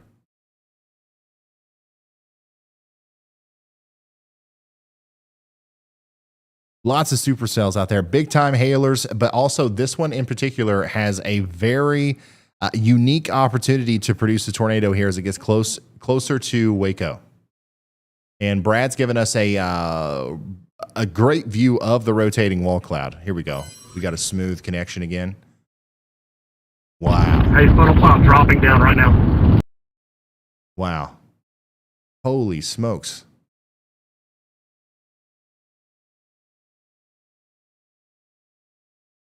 This is a live view. This is happening now, just to the west of Waco. Funnel cloud coming down from our storm that is currently just south of China Springs, okay? Riley, go ahead. Hey, Ryan. I just talked with Brian Allen. He is moving towards this tornado-warned storm, and I'm not sure if you can pull up his feed, but he has an extremely concerning amount of traffic moving right at this storm. So I think it's just important that people need to be aware of this and be pulling off the roads because it is so backed up. And it doesn't appear, looking at like the spotter dots, that this is chaser convergence. This is just people going to Waco or home from Waco. Okay, thank you, Riley. It does appear to be rush hour 5:30 Central out there. Yeah, a very dangerous situation to be on the roads here. First of all, we got to think about the potential tornado. Look at all these people driving literally right towards the wall cloud. I mean, that's what we're pointing at right here through Brett's feed. And then on top of that, you have the nasty hail. I mean, this is a AAA or what is it, Safe Light. This is their dream here.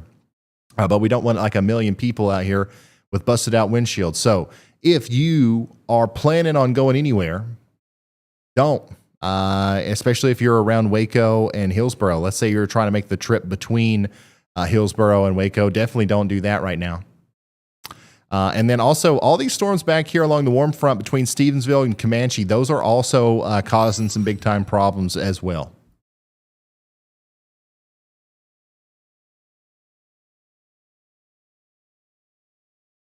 Whoa, here we go. We've got you guys sending in pictures now on Twitter. Valley Mills, Texas. That's a big hailstone. Remember, I do think that it's important that if you send these pictures to me, please try and remember to also tag your local National Weather Service. They could use that information as well. Really do appreciate that. Thank you for sending it in. Wow. Looks like a daggone snowstorm out here, north and east of De Leon, Texas. Wow, wow, wow. Retweeting all this stuff.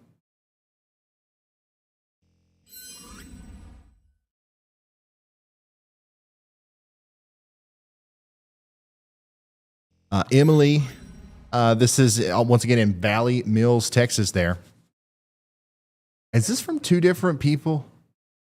Hold on, wait. Okay, no. I was getting ready to say, those hailstones look very similar. Hey, Ryan, I'm about to be there. We got a big wall cloud, rapidly rotating wall cloud. They tried touching down again just about 5 minutes ago. Okay, I think that light's turned green. Andy, do you have something?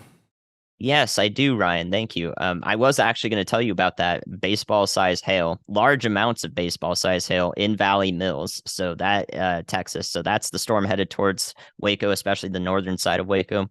If a tornado warning wasn't enough of a stimulus to get you to take shelter over here and bring us with you while you're taking shelter, now you got baseball-sized hail also in this supercell, and that's going to be the theme for everybody also. So Hillsboro will see a lot of hail. Stephenville saw baseball-sized hail, and we've got several more storms moving through the same areas here. So not a day to, gawk outside at these storms and take a look at them. This is a day to just be in shelter, practice your safe spots, and so forth. Okay, thank you very much, meteorologist Andy Hill.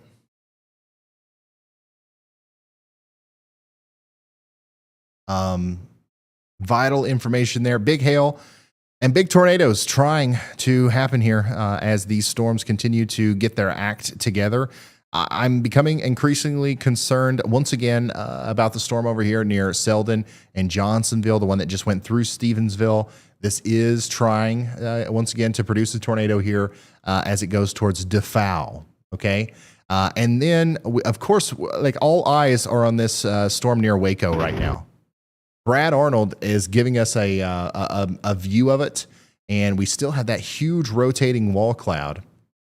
And the radar presentation just continues to look extremely concerning. Okay, we've got our inflow here.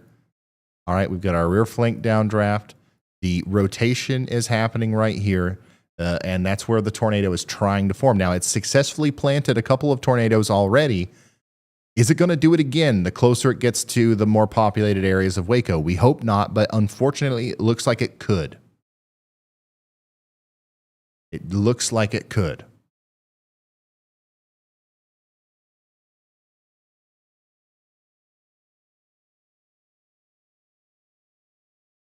Okay, we're going to go back to the multi-view. All three of the top storm chasers, Brad Arnold, Brian Allen, and Brett Adair, are all in Waco right now.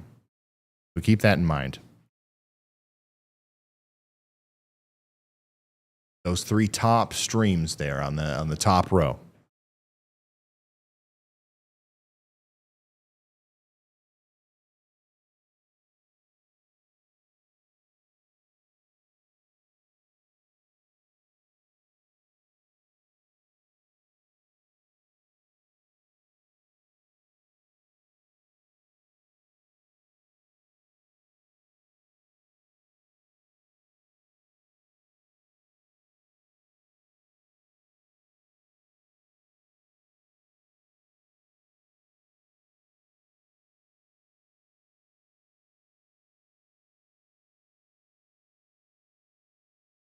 Yeah.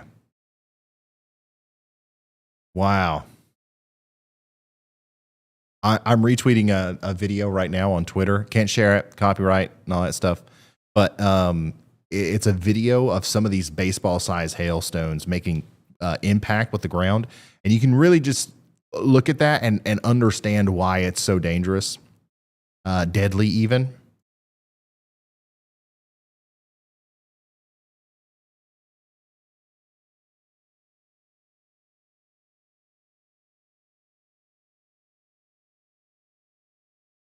So if you're just now tuning in, we got the tornadic storm here near Waco. We do have a rotating storm that's approaching Hillsboro. There's currently no warning with that one, okay? But it definitely could cause some problems here in the next little bit. We've got a storm that's really trying to cause some problems as it approaches Waco and Chalk Mountain here that just passed Stevensville with some baseball-sized hail. And then we've got two new storms that's formed back here near De Leon and Gustine that are causing problems. And then another big hailer way back here towards Mullen and Zephyr. These storms are really packing a punch today in Texas, okay? The one that's approaching Waco, though, really, really wants to put down a tornado. It really wants to. Guys, I'm going to have to take a 2-second intermission here. I've got to get up and I've got to get myself some water. I got to stay hydrated because I feel like I'm going to be planted down here for the next little bit. So yeah, I think our tornadic storm is not going to be this one up here near Hillsboro. I think this is going to be mostly a damaging wind and hail threat up here. This is probably going to be north of the warm front, especially with this storm down south here. This is going to prevent our southerly winds, or especially some of our southeasterly winds, from approaching this storm to the north. So it's cutting off the inflow up here, the warm inflow. The unstable air is not reaching up here into Hill County. So as a result, I do think that this storm up here in Hill County is not going to be tornadic, despite previously displaying that convergence signature right here. I think our warm front is actually just south of it, and the precipitation falling here from the forward flank of this storm impacting Waco. I think that this one it's going to prevent this northern storm from being tornadic. So Hillsboro, I'd still recommend taking shelter. I'd still recommend people taking shelter in Hillsboro and Hill County because this is going to be, it might drop some large hail, and it's definitely going to be very heavy rain for quite some time up here. But overall, I think that we're really going to be watching the tornado threat in the most near term with this storm as it approaches northern Waco right here. This is really taking that due easterly track. Even though Ryan's gone, we can watch the weather's it not. moving There's due a east, new but PDS it even has maybe a little bit of a issued. That was issued for areas around Mullen, Texas. Once again, we need to be treating this like a tornado warning, as that's where you're going to have your 3-inch hail. It's going to be like baseballs, and that is not something you want to be outside or near windows while that's going on.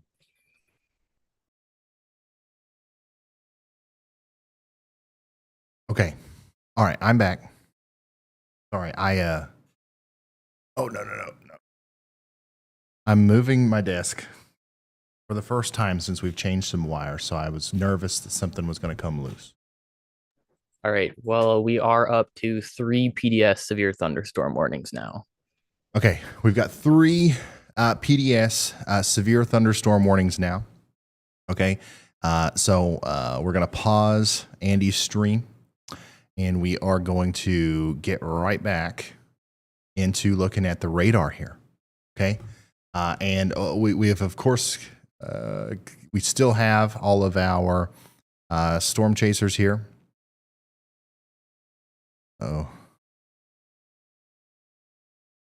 some reason I'm not able to move Andy's stream. Okay, there we go. All right, so we have 3 PDS severe thunderstorm warnings now. So let's take a look at that. First of all, I do want to give you a very quick update on the storm that's approaching Waco, okay? This continues to be extremely concerning in the sense that it could produce a tornado here soon.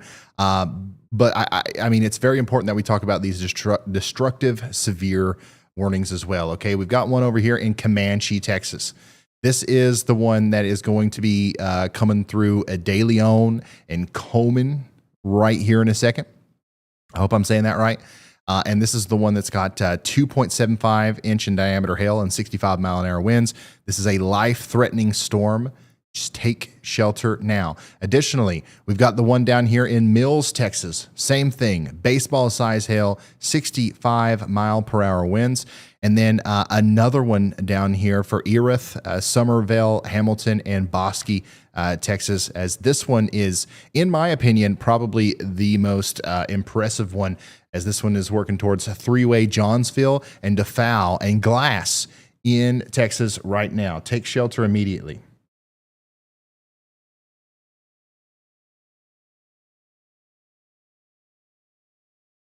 You guys don't know how nerve-wracking it is.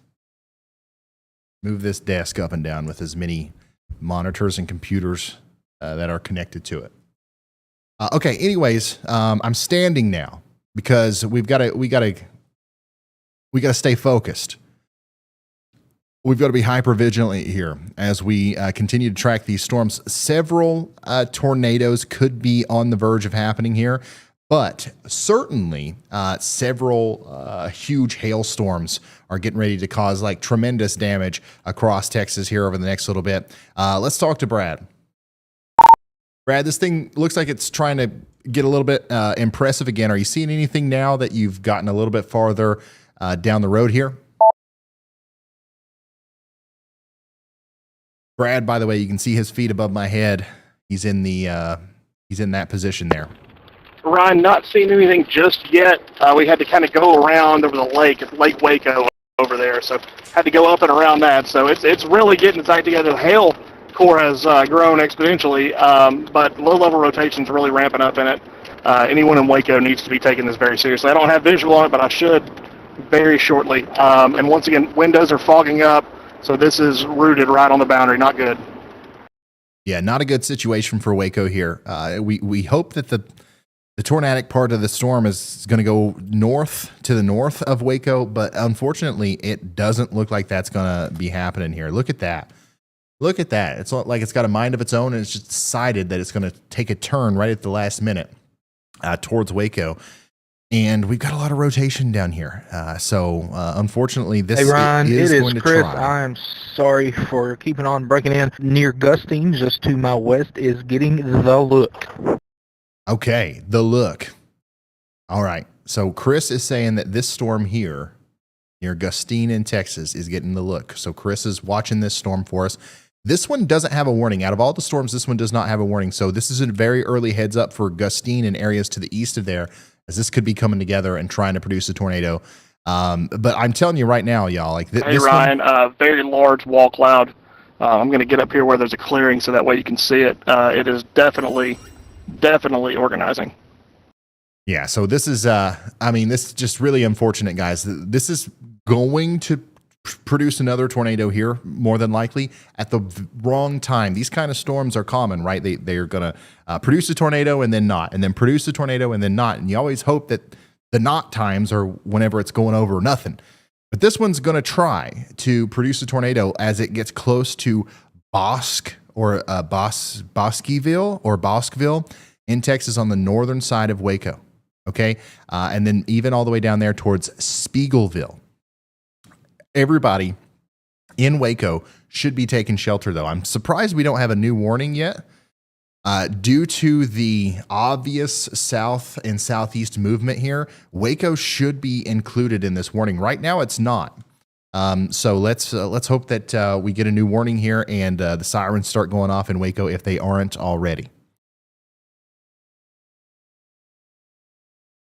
Go ahead, Riley.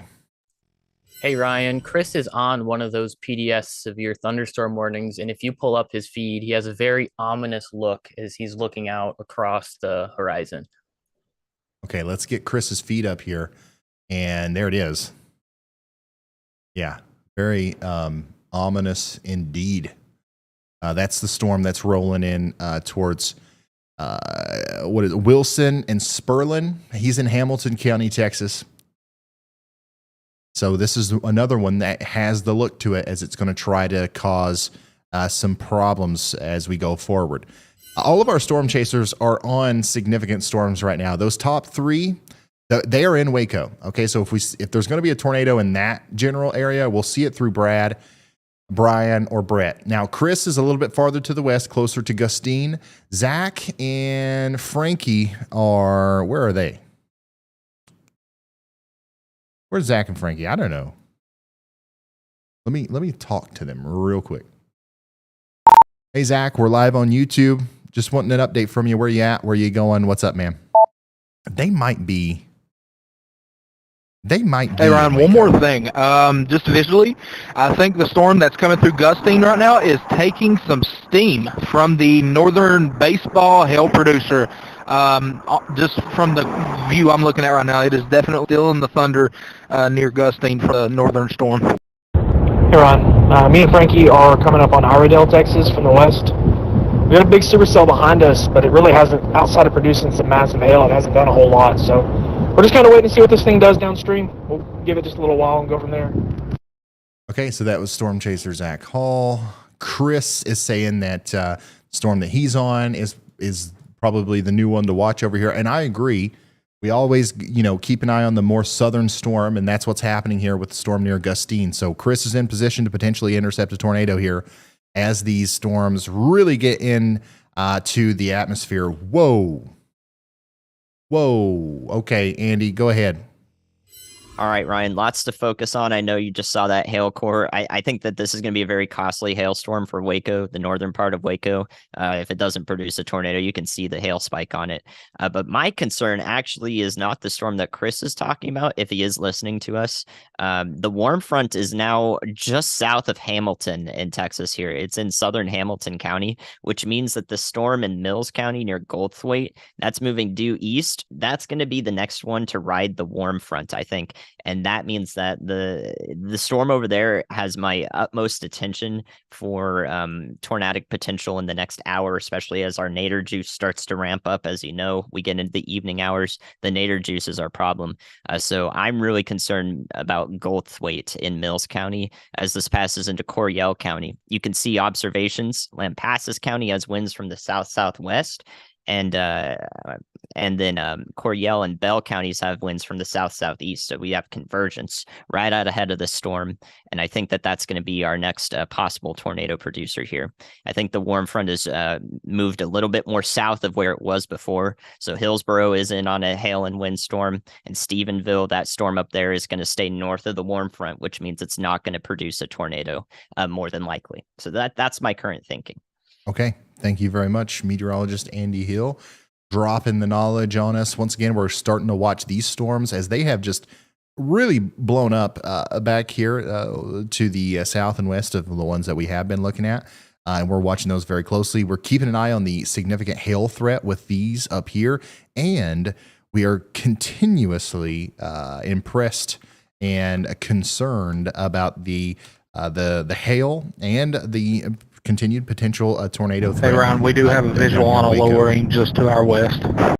Okay, so Chris is, every time we hear from Chris, he is talking about the storm that's over here between Lambkin and Gustine. Okay, so we're watching that one very closely. Chris is keeping an eye on that. We've got multiple people out here in Waco keeping an eye on this one. Once again, big hail coming for Waco, especially on the northern side.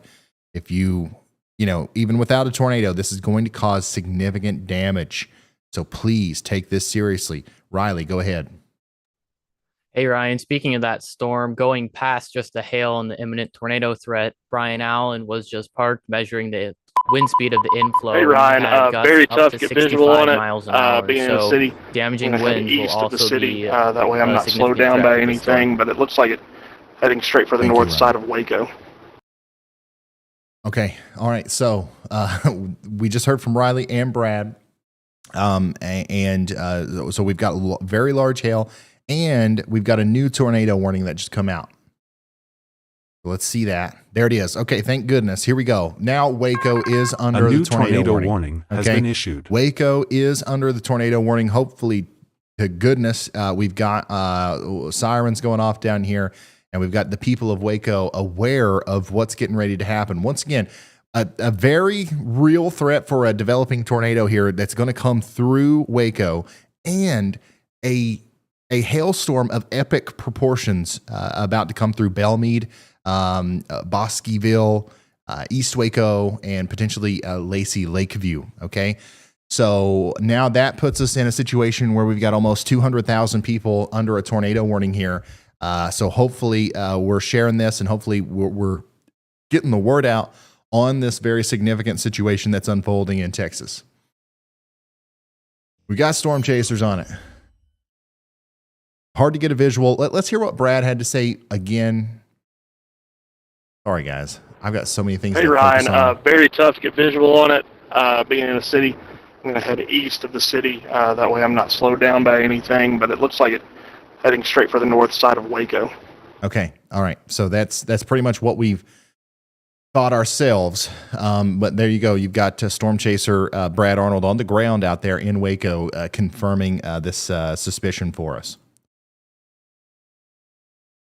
Unbelievably strong storm coming into Waco right now. And like, honestly, all these storms in Texas are very, very strong and ominous. More of the hail coming in from Valley Mills, Texas here. This is what we're going to see in Waco, potentially even bigger. Okay. So keep that in mind. Very, very serious situation unfolding here with these storms.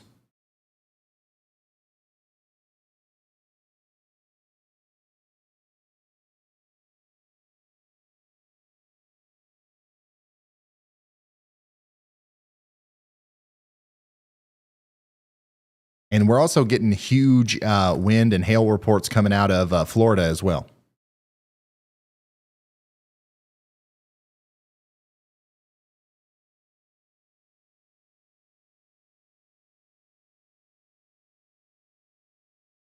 If you're just now tuning in, I know we've got a lot of new people just now coming in here. We've got a tornado warned supercell near China Spring, Texas, and it's making a little bit of a right turn that could help inject more inflow into it. And it's coming right for Waco. Imagine the Pac-Man thing. Okay, it's like opening up right here as it comes down towards Waco. Like that's the area that we're watching for a potential tornado. We've got Brad Arnold, Brian Allen, and Brett Adair on the ground here, keeping an eye on things for us, and they're going to let us know if they see ground contact. Right now, I don't think that they are. Thank goodness for that. But it could happen soon. Go ahead, Andy. Ryan, I don't know if you saw, but there's actually a 4-inch hail report coming through for De Leon. So that's that storm near Dublin, Texas, the one to the west. 4-inch softball size hail report with this storm. Again, these are expected to remain elevated and not tornadic for now. But I mean, that's the kind of hail that can, do dents in your roof, maybe even come through the roof a little bit. So definitely need to be taking shelter in the lowest level of your homes for all of these storms that are producing some monster hail. Absolutely. Thank you very much, meteorologist Andy Hill. This storm that does have the destructive tag on it, and it's actually warned now for 4-inch in diameter hail. For Dublin and Waco, is producing extremely damaging hail to the size of softballs. We got an official report in from De Leon, softball size hail from a trained spotter. So, like Andy said, this can literally cause significant damage to your home, more so than like a lot of wind in some of the severe thunderstorms, and even more so than some smaller tornadoes. So you want to take shelter as if there was a tornado warning right now. If you're anywhere out in the path of this thing, Proctor, Purves, Claret, Waco, Olin, Dublin, you guys are all in the path of this thing, and this is going to cause destructive hail. Okay, in a mobile home, this can come through the roof. Okay, so you want to get into an interior room. You want to put as many walls between you and the outside world as possible, because it could also come through windows, and because this is going to be wind-blown hail, 65 miles an hour. Nuts. Very rare to see hail in excess of 3 inches, especially 4 inches, that we could be talking about pretty soon here, seeing DVD-sized hail somewhere as we approach the 5-inch range. Go ahead, Riley. Hey Ryan, I just sent a video in stream text of that storm near Waco if you want to pull it up and just look at the inflow tail on that storm. I think it really shows how strong this storm is growing. Okay, thank you very much, Riley. Here's that video. Who's this from? Do we know? Wow. It's very strong. Also, another thing from Chris Hall, he does believe the storm that he is on is about to produce a tornado. Okay, so Chris Hall is on the storm here near Gustine and Lambkin. And let me tell you something right now. If this storm does produce a tornado that Chris is on, I mean, MVP chaser of the day goes to him, because he has picked this one out for the past hour, and it has been the one storm that has not been warned this whole time. Okay, but now the last frame here definitely does have the rotation signature here. This thing is coming together, and Chris has definitely, picked this one out. So early heads up for Lambkin, Olin, and Carlton, as this could be a tornado producer in the very near future. So yeah. Let's look at Brad Arnold's feed there. You can see the base of this storm that's approaching Waco. Looks like just a tiny bit less of a tornadic threat for now. But man, I don't want to demean the significance of this storm at all. This is definitely still capable of producing a tornado. And it probably will here somewhere between Waco and Belmead. But man, this is also going to bring in some very large hail, so get ready for that. These storms are capable of producing softball-size hail today.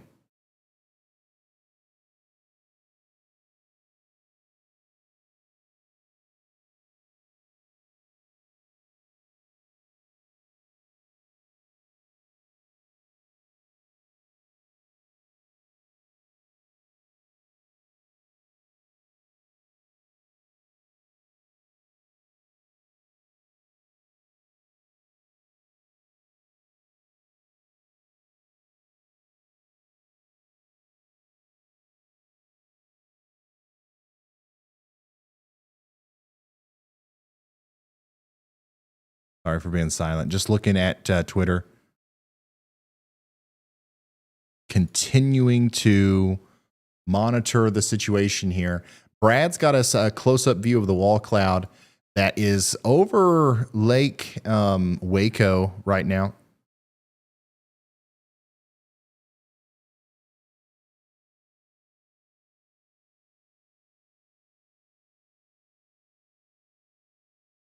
Concerning situation, to say the least.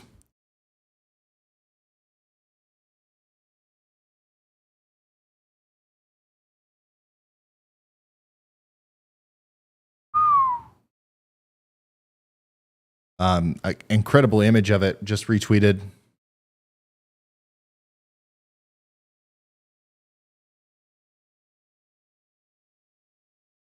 Oh my goodness. Also, an insane video of the hail. Once again, can't show a lot of this stuff because of copyright, but it's on there. Huge hail with this storm moving into Waco, guys. Dangerous hail. Animals, get them inside.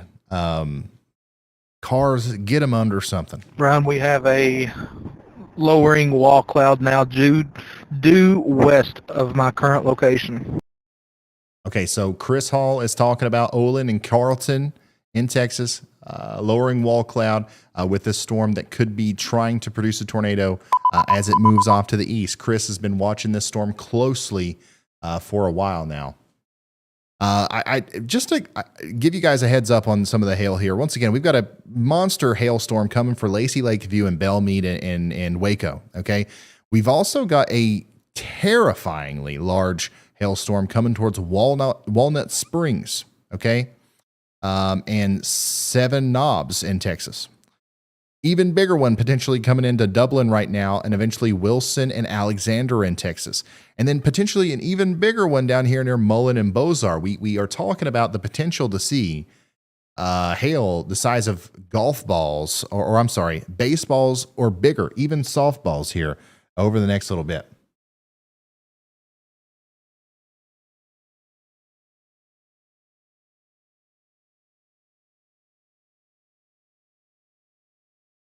Live view from Storm Chaser Brad Arnold. You can see the base of the storm here near Waco. Lots of rotation with this storm. It's kind of mind-blowing that this hasn't produced a tornado yet, or at least not in the past little bit. Go ahead, Andy. Thanks, Ryan. I wanted to make sure that if you look at that latest radar scan for the Waco storm, the rotation that you might see is illegitimate, I believe, on this scan because it's back behind where the hook echo is showing up for the storm. So I think we're seeing a radar artifact there, and that's why Brad's stream isn't really showing us, something that looks particularly like it's dropping anything. I think that's not a legitimate rotation signature there, but still a concerning storm nonetheless. It looks primed, so we're watching it happen. The storm chasers are giving us those feeds, and the moment something is going on, we'll tell you about it. Absolutely. Thank you, Andy. I agree. Definitely a lot of, concerning looking colors whenever we switch to the velocity here around Waco. And there is definitely rotation with this storm, but I don't think it's quite what we were seeing in this frame in reality. So that's, once again, why it's important that we have the storm chasers. We get to see the ground truth, the reality of what's happening, and we don't have to depend solely on those colors on the screen, thanks to them. Yeah, the poor cow. That's what I'm saying. That there's the video that I put on Twitter. Unfortunately, there's a cow in the middle of this hailstorm where there are literal softballs falling from the sky at like 100 miles an hour, terminal velocity. Unfortunate to see. That's what made me think of, like, man, if you got animals, try to get them inside as quickly as possible. That is a I mean, that's just a devastating situation.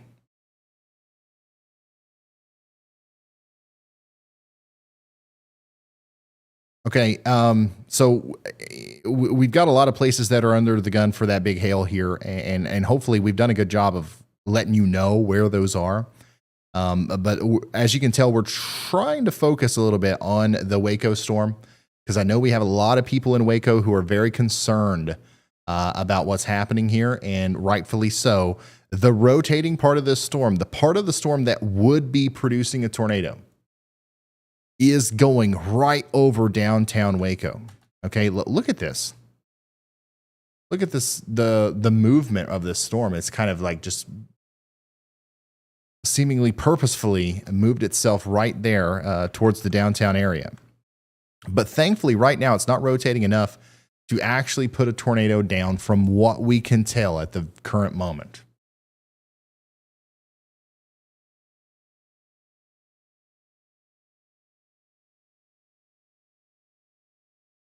Brian Allen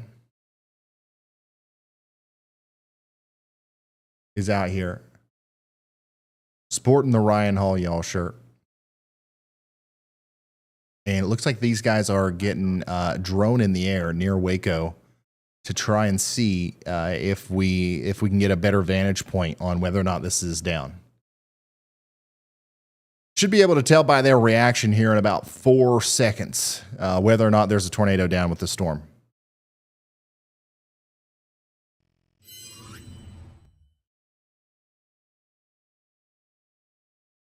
Hey, Ryan, we've got a view of the lowering wall cloud on the stream now. Okay, Chris has got a view of the lowering wall cloud on his stream now. We're going to go to him. Yeah, you can see it there. Chris is in Hamilton County, Texas. He's got a very strong storm near Olin, Texas, that he's been watching for a while. There is a pretty good rotation signature on this storm, so we're pretty concerned about it. If you live in Olin, keep that in mind. This does look like it could produce a tornado at any moment, okay? Hey, Ryan, it's Caleb. When you have a second. Go ahead, Caleb. Hey, I'm just with Chris Hall here, and we just spotted a funnel off to our west, moving just south of Hitco, Texas. Okay, so that's a funnel just to Chris and Caleb's west. Ryan, I believe there's a funnel right behind the trees. I can't confirm, but it looks like there's a funnel right behind the trees right in front of me. Okay, that's south of Waco and closer to the town of Olin, Texas, okay? No tornado warning with this storm, by the way. No tornado warning currently for this storm. So early heads up here. It looks like our storm chasers are seeing a developing tornado over here near Olin.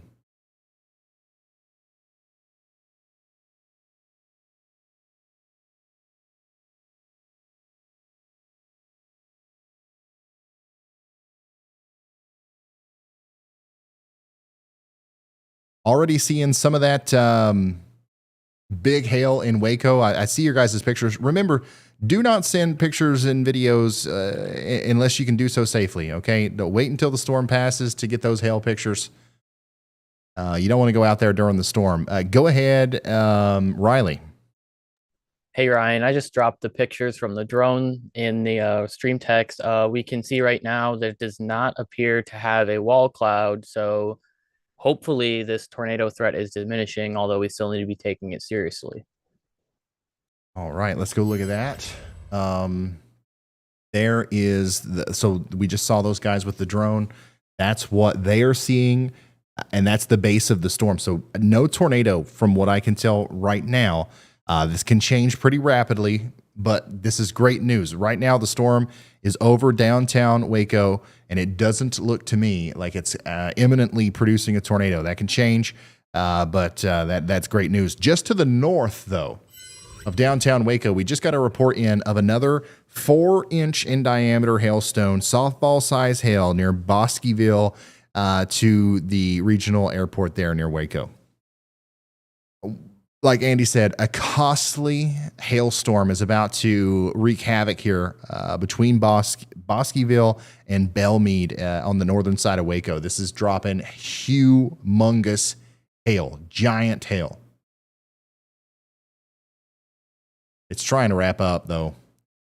Once again, judging by the reactions of our storm chasers here, Brian Allen, they just ran to the car, hopped in, started driving again. And I believe they've seen something here that has piqued their interest to want to go farther east. So we want everybody in Waco to continue to be in your safe spots. The good news is right now at this very moment, it doesn't look like there's a tornado down, but this storm looks like it could produce one at any moment. It's very dangerous, okay? Extremely dangerous. Big time convergence signature coming up. Look at all the inflow trying to come into it. This is, I mean, at some point, this storm is bound and determined to create a huge tornado. Hopefully, it doesn't happen until it's away from the metropolitan area of Waco there. Go ahead, Riley.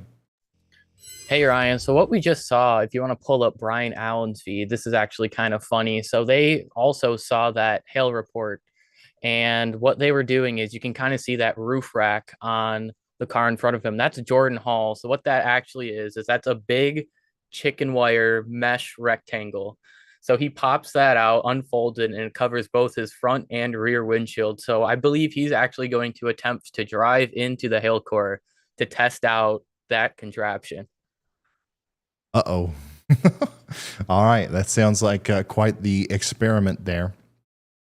So yeah, good luck to Jordan Hall. Hopefully we'll see the aftermath of that. Unfortunately, there's a bunch of people. There's a whole lot of people right now on Interstate 35 between Waco, Belmead, and Lacey Lakeview that don't have chicken wire on their car roofs. And I'm telling you, a disaster is about to happen here on the north side of Waco with just an immeasurable amount of cars that are about to lose their windshields. So once again, hopefully the tornado warning siren, the sirens going off, the warning getting out there has done a good job of keeping people off the roads. But I mean, you know, Interstate 35 right here, I mean, it's busy right now.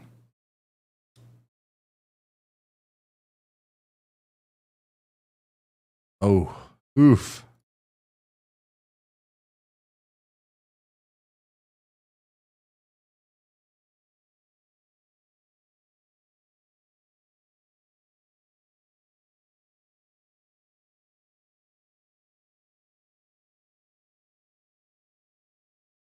Yeah, we want everybody in Waco to be sheltered. And just to give you an idea of who's next, we've got Axtell and Hallsburg. A new tornado warning has been issued. And now we've got a new tornado warning for Mills County, Texas. That's going to be over here. And that's for the storm that Andy called out earlier. So this is for Goldthwaite. Man, I don't know how to say that. But wow, yeah, we've got a huge rotating signature here moving towards Goldthwaite, Texas, Bozar, and Duranville. That is probably the most concerning velocity signature we've seen all day. Definitely the most concerning velocity signature we've seen all day. Take shelter now if you live in Bozar, Duranville, Center City, or Cardin in Texas. This is an extremely dangerous storm. This is for Mills County, Texas. This is probably the most dangerous storm that we've seen today. We've got destructive hail, and we've got a tornado coming down here near Goldthwaite in Texas. Goldthwaite, yes. We still got the storm coming through Waco right now. This one looks way more impressive on radar because we're closer. We can see the features more. But thankfully, right now at this very moment, it is not producing a tornado. It is, however, producing large hail near Belmead. Very large hail. Got another concerning hail core moving into the Seven Knobs and Walnut Springs area up here in Texas. This is going to bring golf ball to baseball size hail to those areas, possibly even larger. And then the storm that Chris has been watching for a while still continues to rotate and produce funnels here near Olin. It's crossing Highway 281 now towards Ferry and Hyco. That's also going to bring some monster hail with it, so make sure you're ready for that. Back over here towards the Shreveport radar, we got a severe thunderstorm warning for Center, North Jericho, and Folsom in East Texas. Large hail expected with that. And then we've just got a bunch of severe thunderstorms all up and down the central peninsula of Florida here, dropping hail today and bringing in some damaging winds to, once again, mostly over the central part of the state. All right. Going down.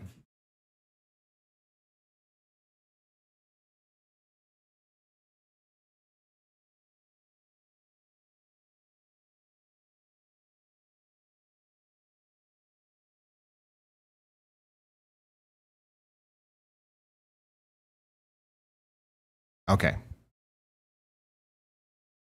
Yeah, so the significant tornado parameter values out here, where these two storms in particular are going, is just incredibly high. So they're entering an even more favorable environment. Go ahead, Andy.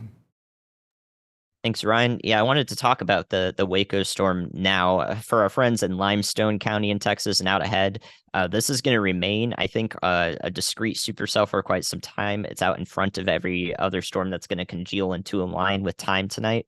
And out in front of it, the warm front is really draped right across Limestone County, Northern Falls County, and into Leon County down the line. So this is just going to stay on that warm front for quite some time, which means it's probably going to continue to warrant these tornado warnings for all of our friends in Thornton and Groesbeck, down the line towards Jewett and north of Centerville, and right in those areas, all into Leon County. I think we're going to be watching this one for a while, especially as our tornado threat increases with the additional nadir juice that we're going to get into the night, or the winds about a mile above the surface for those curious. That's this one will be one that we watch, and also that one in Mills County that I mentioned earlier. That one's probably not going to remain discrete or by itself for as long. It's going to get caught up in the line of storms that develop here. But again, that's my primary concern because that is also going to be right on the warm front, which is where our conditional tornado threat is realized today. Okay, thank you very much, meteorologist Andy Hill, giving us some more information about how this storm is going to be riding the warm front farther to the east. This will continue to be a monster discrete supercell that tries to produce several tornadoes as it moves farther and farther east. That's not the only concerning thing that we have going on right now, though. Another thing is this environment that's building up in between that supercell and this one is increasingly becoming more favorable for tornadoes. Okay, so this storm, the one near Goldthwaite in Texas, is going to become, I believe, our biggest troublemaker by far as it gets closer and closer to the town of Goldthwaite, Center City, eventually towards Fairview. And any new supercell that forms over here is going to be a tornado producer as well. So we want everybody in Goldthwaite to take shelter. This is an extremely dangerous storm. Unfortunately, it's in another radar hole. This area right here is underserviced by radar. There's no radar for you. There needs to be a new one in Richland Springs or San Saba, something like that. But unfortunately, we don't have good radar coverage over here. It doesn't matter, though, because as long as you respect the polygon and you get to shelter, you're going to be all right. Okay. Hey, Ryan. Take shelter now. We got golf balls on the cell east of Guthrie near Waco, and also rotating rain curtains. Can't see any funnels right now. We're going to try to get south and then get back east on it. I believe this one may try to do something here pretty soon. Okay, so that's Storm Chaser Chris Hall giving us another update on the storm that is really trying. I mean, he's right. It is trying to do something here near Waco, and he's got golf ball size hail there on the rear flank downdraft. Okay, so that's these two storms up here are still potentially tornadic, but the big threat right now, especially with this more northern one near Walnut Springs, is going to be the hail. Okay, so watch out for that. And then, of course, we're continuing to watch this storm down here near Waco, south and east of Waco now. Big time convergence signature and potential tornado genesis trying to happen here with the big velocity spike there. So Brian Allen and Brad Arnold are right underneath where that's happening. So we'll see it if it happens. By the way, speaking of that, it looks like it's trying to happen right there, right on top of Brian. You see the rotating section of the storm literally right on the top of your screen there. Whoa. So Brad and Brian both are underneath the rotating mesocyclone. Under the meso, literally.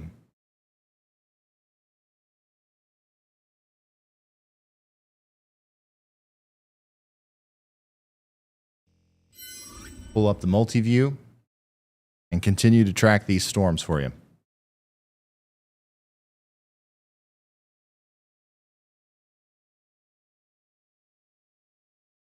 Unbelievable levels of concern for Goldthwaite and areas near there. Also, big time upper level meso with the storm near Waco. That's the one Chris is watching for us. It's kind of crazy how close all of these storms have come today to producing extra large tornadoes, but they just haven't quite done it. Great news, but I think that the switch is about to be flipped as that low level jet or the nadir juice starts to increase.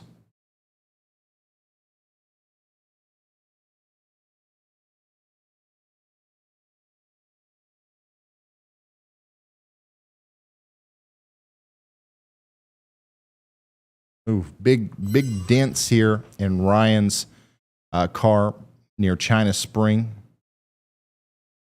Very large hail falling there.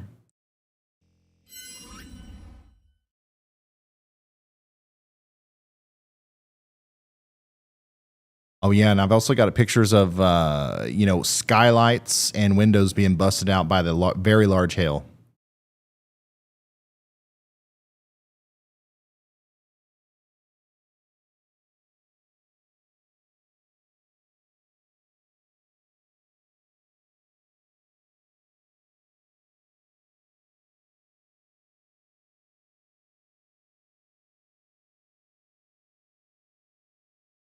Yeah, we had a very large rotating wall cloud right over Waco at the height of the storm. It never produced a tornado. It did to the west of Waco, and now it looks like it might try to again to the east of Waco. But I think that downtown Waco has escaped the worst of the storm. There's still big hail, though. Definitely some large hail coming through Waco right now. I'm interested to see some of the reports coming from Belmead, because I think that's probably where the hail core actually kind of focused on.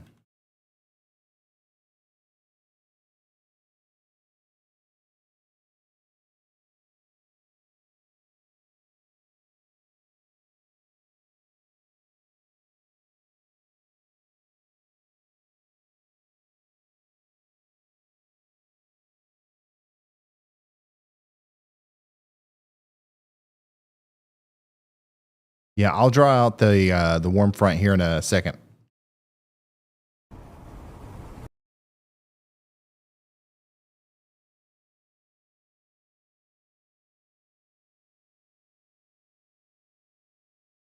Hey, Ryan, if there's not a tornado on the ground with this storm, there's something going on with the atmosphere, because, man alive, that velocity couplet, if that don't do something soon.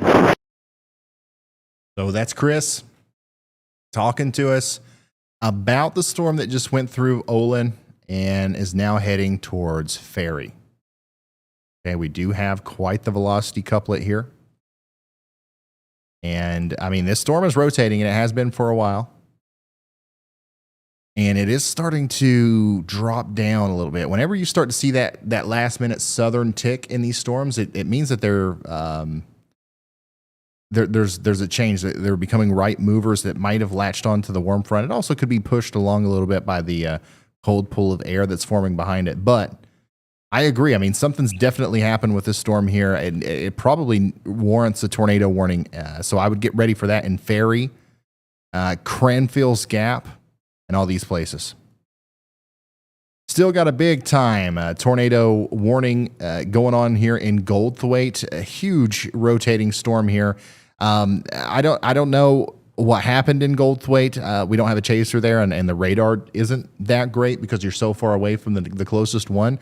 But I can tell you for sure that Center City is the next one in line, and if you're not in your safe space yet in Center City, you need to be getting there, and you need to be getting there fast. Brad Arnold's got us a view here of the lowering just to the east of Waco. Looks less tornadic now than it did a few minutes ago, but man, the overall presentation on radar is way worse now. Like and worse in a sense of like, yeah, it looks like it's going to try to produce another tornado, especially on velocity. It looks like on velocity it's going to try to produce a tornado. Go ahead, Riley. Hey, Ryan, I was just talking to a chaser about this storm, and they do believe that it's going through a process of cycling. So it's going to be handing off that area of rotation to another mesocyclone. And if you play the radar loop, you can kind of see this where our original hook did appear to die off. And then you can look to the east, and there's another area of rotation that's starting to come down out of that storm. And that's where we're going to see our new tornado threat. Absolutely. Thank you, Riley. Let's go look at that on radar real quick. You can see, let's go back. Take Riley down there. Let's go back to when the storm was just to the west of Waco. This is our rotating area. This is where we're concerned about a potential tornado. That went right over Waco, and thank goodness it didn't produce a tornado. But watch what happens here. That area of rotation kind of gets absorbed into the storm here, kind of occludes a little bit. And I think what's happening is a new area of rotation is being born here, and we'll see a new hook that will likely try to spawn a new tornado. So once again, there's your rotation. This is the new inflow and outflow meeting together here that could become tornadic. So if we're in Mart, Ben-Hur, Prairie Hill, any of these places, we got to be continuing to pay very close attention to this dangerous situation that is unfolding here, okay? Monster storm visible from Brian Allen's feed. You can see it very clearly there. A new tornado warning has been issued. New tornado warning for Bosque and Hamilton counties in Texas. And of course, Radar Omega has that visible within seconds of it happening. There is no faster way to see that warning through a phone app. So yeah, iOS, Android. If you guys don't have it yet, there's a link in the description. McLennan, Texas. Hamilton County, Bosque County, Texas. That's your new tornado warning. And this is finally a warning for the storm that Chris has been tracking for so long. And that includes Meridian, Cranfield's Gap, and Crossroads Store. Chris, they finally issued a warning for the storm you've been tracking. Great job picking this one out. It looks like it is going to try to do something as it gets closer to Meridian and Cranfield's Gap.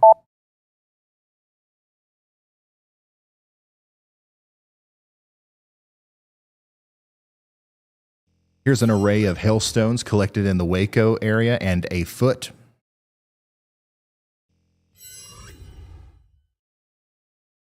All right, sounds good, Ryan. I am paralleling it right now. I'm between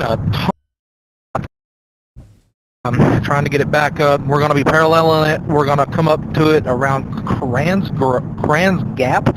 Let me tell you, this is one monster storm, Ryan. One monster storm, and you can definitely see the rotation visibly from the highway that we're on. Okay. So there you go. Monster storm coming towards Cranfield's Gap. And I agree. Like, this is definitely worst case scenario on the verge of producing a tornado. Best case scenario on the verge of producing a destructive hailstorm. So everybody in the path of this thing needs to take it seriously and get to shelter right now.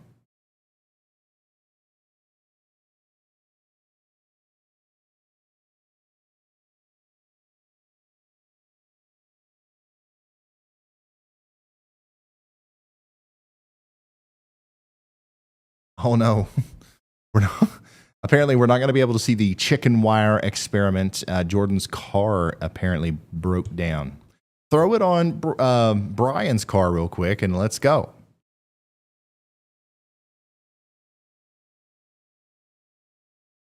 Also hearing reports that we can confirm that a tornado did touch the ground near Valley Mills earlier.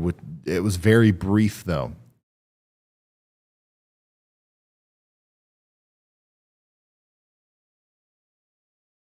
Continue to see impressive rotation with this one moving towards Mart, though. Let's check on Georgia real quick. And, well, the rest of these places that have severe thunderstorm warnings. We've been focused a lot on Texas, and rightfully so. We've got tornado warnings and everything over here. We got softball size hail. But we also have extremely, strong storms out here in Florida. We got Ocala and Bellevue under the gun here for a very strong storm. Got a severe thunderstorm warning there. We got another one up here a little bit closer to Hampton. That's going to be for 1 inch in diameter hail and 60-mile-an-hour winds. And just a lot of storms lining the peninsula up and down here. Right now, nothing destructive, but we did have some very large hail earlier today. Golly, bub.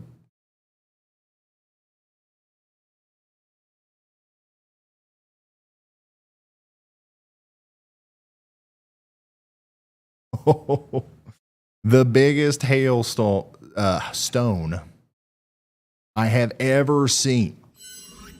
Our friend Ginger Z has shared this from Marissa Davenport from China Spring, Texas. That is dumb. That's the kind of hail that we're talking about today. I retweeted it. Hey, Ryan, this storm has a funnel cloud on it currently.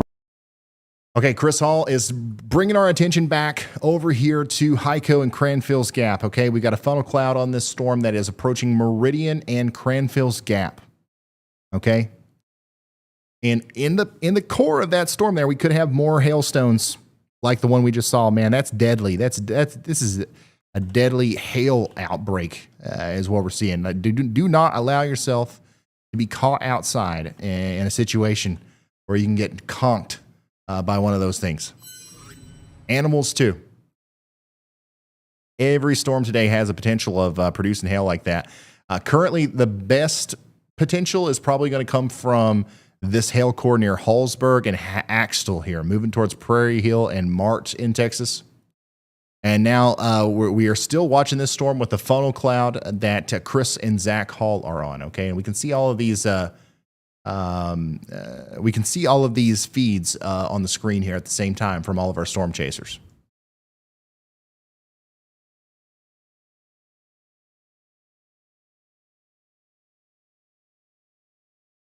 That is pert near DVD size hail.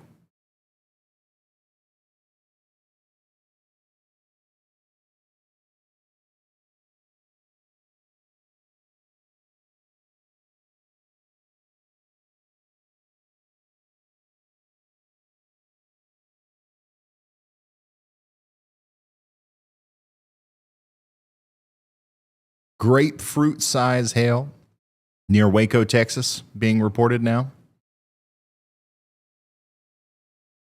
Man, I hope we had a lot of people from around Waco watching, and we should have. And the northern side of town is probably covered in broken glass from vehicles and stuff from this hail like that. That is just nuts.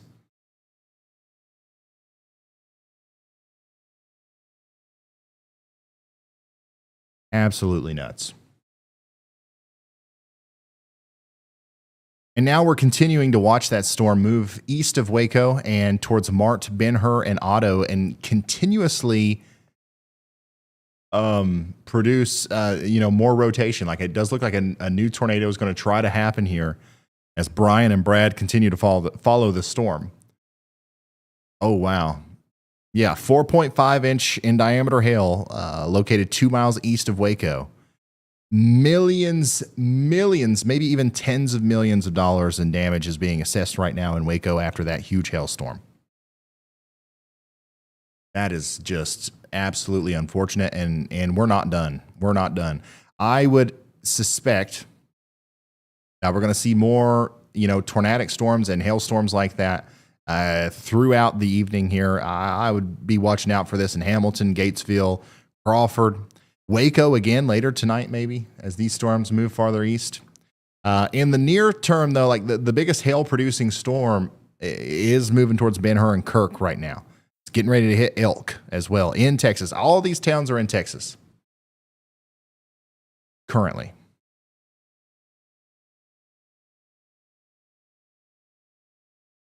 Have we gotten any tornadoes so far? Yeah, but they've all been small, thankfully, so far. The hail's been big. The naders have been small today.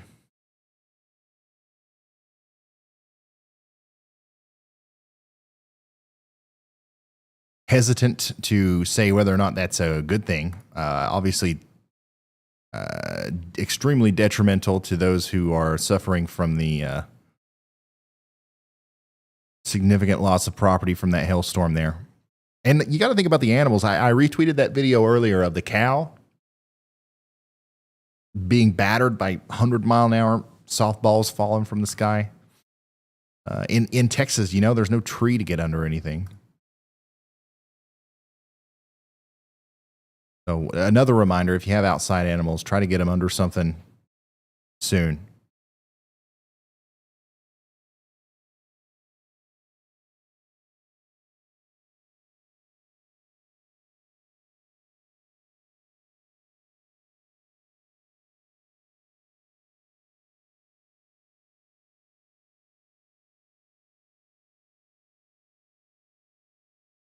Currently have 3 tornado warnings. That's going to be for Bosque County, Texas, Hamilton County, Texas, Mills County, Texas, and McLennan County, Texas. Take shelter now if you're in any of those counties. I know Texas has trees, okay, but like not many. A new tornado warning has been issued. You're talking to a Kentucky boy, okay? Y'all, yeah, you guys have like 2 trees compared to like places with actual trees. Okay, new tornado warning. Let's zoom in on it. Let's take you there. Let's fly in. Let's go. Here we go. That's going to be for the storm that just went through Waco. It's still producing destructive hail. Now we have that new convergence zone, that new kind of area of rotation that's going to go through Mart and then towards Mid-Hur or Ben-Hur and then Midway. Okay, Brad's right in front of it. And we're starting to see the color. Look at this. You see that bluish, greenish color there on the storm? Very evident of a big-time hail core and an increasingly intensifying storm that is about to potentially drop a tornado here. So, yeah, that's unfortunate as this gets closer to Ben-Hur.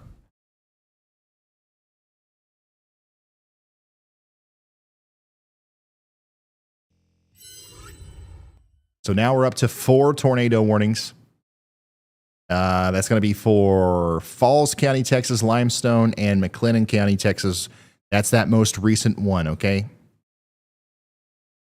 No confirmed tornadoes on the ground from any of these, though, as of right now. Could change. That's why we want you in your safe spot.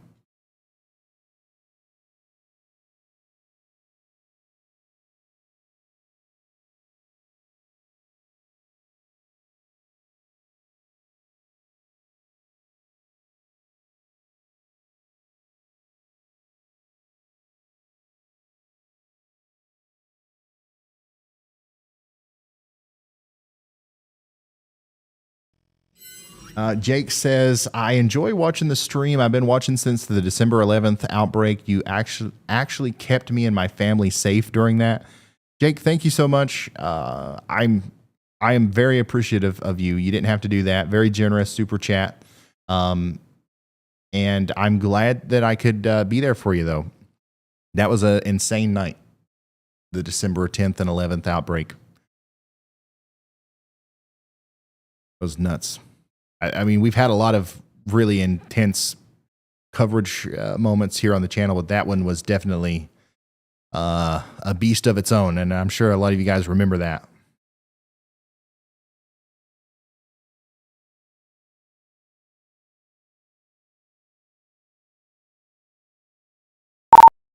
Brad, what are you smelling out there?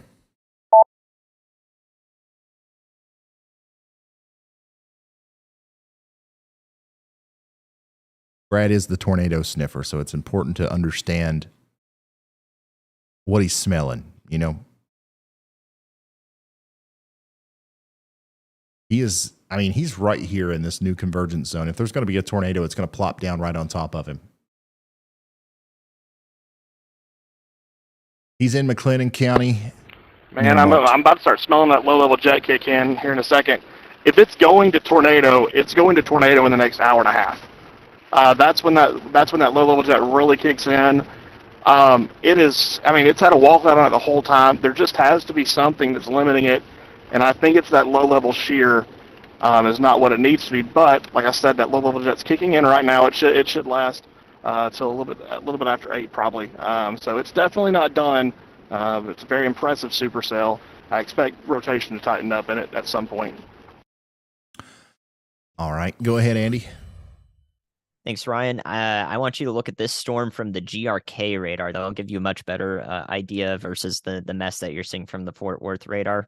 You can play back the loop in the last few scans there and see that this rotation's rapidly coming together here, and I'm pretty concerned as it passes into Limestone County here. So, like I said, this is still on the warm front, still going to pose a tornadic threat. Probably over the next couple hours, eventually towards Jewett, Buffalo, and Centerville into Leon County. So we've got some time to go for this storm. Okay, thank you very much, guys. That's meteorologist Andy Hill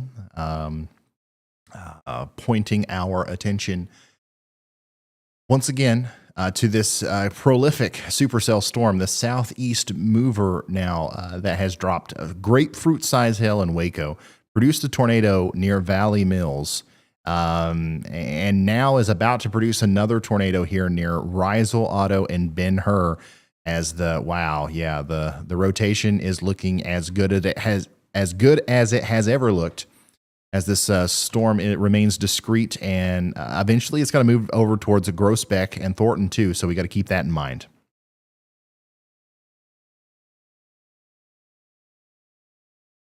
Yeah, this thing's coming together quickly here. Very concerning signature on this storm that just went through Waco.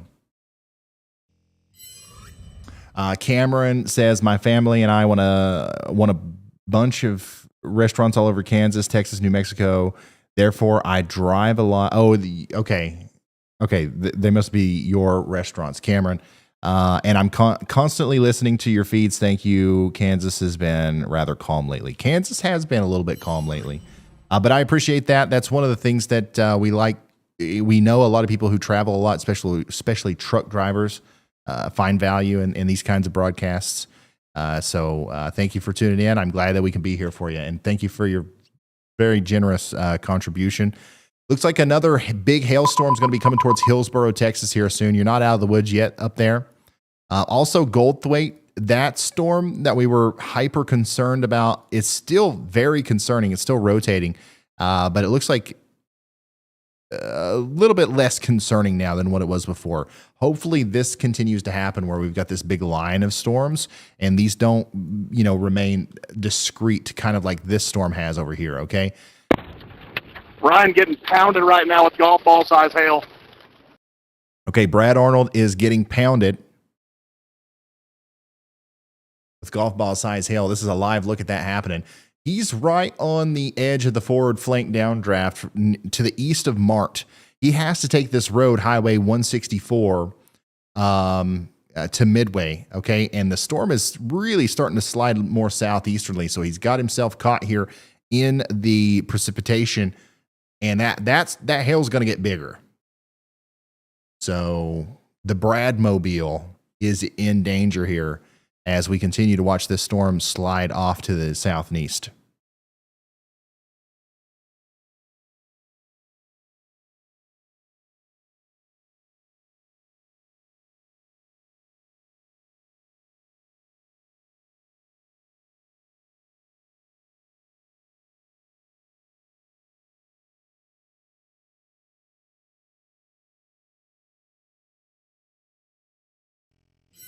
I just keep waiting to see a crack in the windshield. Haven't seen anything yet. Still watching the convergence signature there. Big time hail. Getting ready to come into the Mart area. Get ready for that. Look at this, guys. Huge storm. Huge storm out here. Also scattered showers and thunderstorms all up and down North Carolina, down into Florida. These storms are not packing as much of a punch, but we are still updating you on the warnings and watches that are being issued over there. Big time swirl on our storm system here. Check this out, full screen. Look at the monster system that's promoting our tornado and hail producer today. It's this big we're getting quarters storm again, right? This is the driving force behind everything. And this is what I was talking about in my main channel video that I posted on Monday. Hopefully you guys watched that. And we've got a new tornado warning, and Chris is reporting that he's got quarter-size hail again over here near Cranfill's Gap. Newest warning is for Falls, Limestone, and McLennan County in Texas. That's not new. Sorry, that was just re-updated there, reissued. But man, this is definitely the most interesting looking storm here near Mart and Ben-Hur. Look at that. Classic hook echo. Right there's where your tornado is going to be if it's going to be somewhere.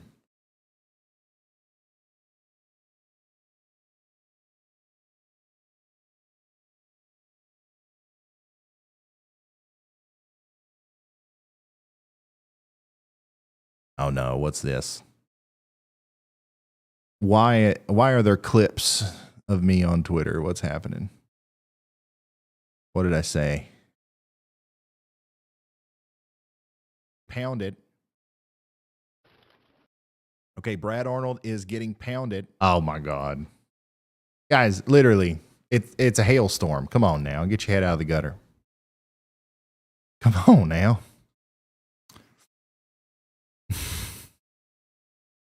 All right. Once again, if anybody's just now tuning in, we've got a group of, some of the best storm chasers on Earth, all kind of compiling in one area around Waco, Texas, because we've got this prolific supercell that's dropped a couple of tornadoes and up to grapefruit size hail in and around Waco.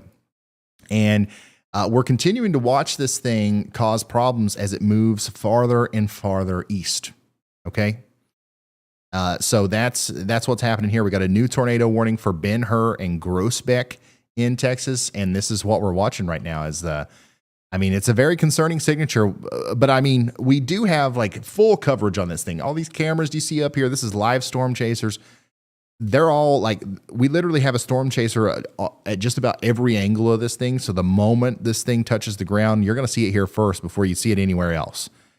So that's why it's so important that we incorporate the storm chasers in these kinds of coverages, because not only do we have to try to infer what's going on from these colors, but we have real experts on the ground there giving us an idea of what's happening. Very important.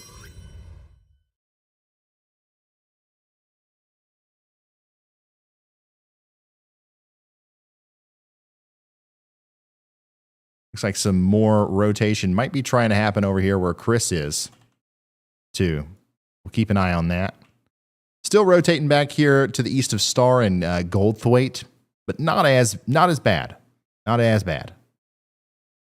Bradley Gavitt. He is going out there and he's getting those hailstones for us. These definitely look like baseballs near China Spring earlier. Bradley, thanks for sharing that. I'm retweeting it. Remember, guys, if you can do so safely, send your pictures, videos, whatever you've got to me on Twitter at Ryan Hall, y'all.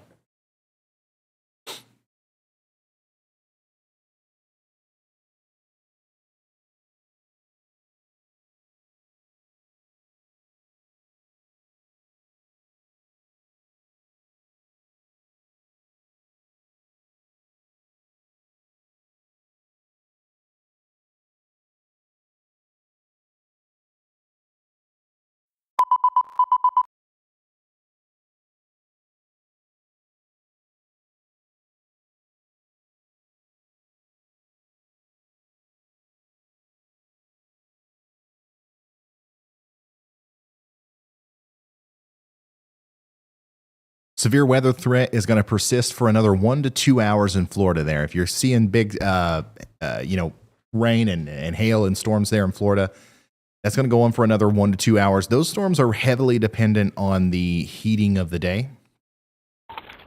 Hey, Ryan, I'm not sure if you can see my screen, but the lightning output on this storm is insane. I'll be lucky if my car doesn't get struck by lightning in this. Also wanted to let you know there's an RFD surge on the back, so tornado may be imminent shortly. Yeah, definitely a little bit more concerning look now on this storm as we've got a huge area of inflow, RFD surge, and guys, I can't tell you how important it is to pay close attention to the electric activity of these storms. You guys remember right before the Rolling Fork EF4, when we saw that sudden uptick in the lightning activity there, that immediately preceded the monster tornado. Doesn't always mean, anytime you see lightning in a storm doesn't mean there's a tornado there, but in a tornadic supercell, whenever you see more lightning happening, when you see an uptick in strikes, it's almost always indicative of a pending tornadic situation. So this storm is going to continue to try to produce a tornado here, okay? And it's very well could do it at any moment. What we are probably going to see here is this hook's going to try to, once again, get established down here and then re-occlude up into the forward flank. And it's during that motion, during that ascent where it goes almost directly east, where the tornado is most likely to happen. southeast moving supercells like this rarely, like honestly, more so than northeast or just directly east moving storms rarely produce tornadoes. But you have to pay attention to the actual base of the storm. This whole thing could be moving southeast, but if this moves east, this moves north and east, that storm relative helicity will be kind of oriented in just the right way to produce a tornado there. So we're going to be watching that closely here. Right in there, that's where I'm concerned about, man. Wow. Tornado imminent. And you can see it on Brad's feed there, the drastic increase in lightning.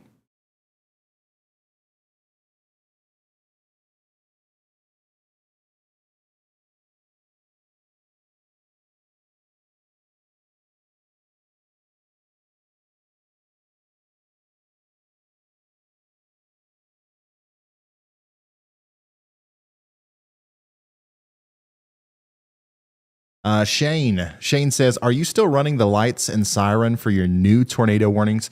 No, not every tornado warning. I think the system that we're doing now is if it's a confirmed tornado, a PDS, or a tornado emergency, that's when we do the siren and the lights. On days like today where we have, I mean, a new tornado warning seemingly every 10 minutes, it kind of becomes annoying to have the siren always, and it serves more of a purpose whenever we use it during those elevated warnings, because the point of it isn't to be obnoxious. It's not just because it's cool or like we want to be flashy about it.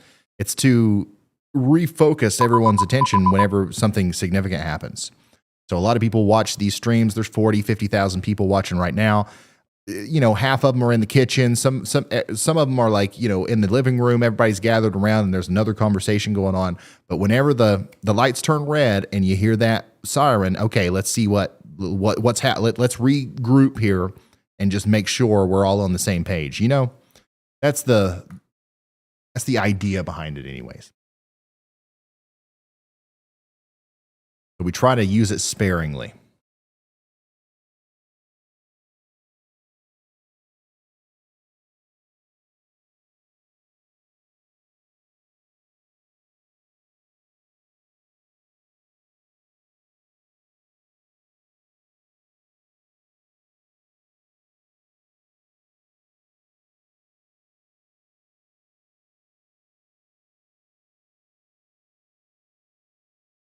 Yeah, big hail coming down in Mart right now. Absolutely.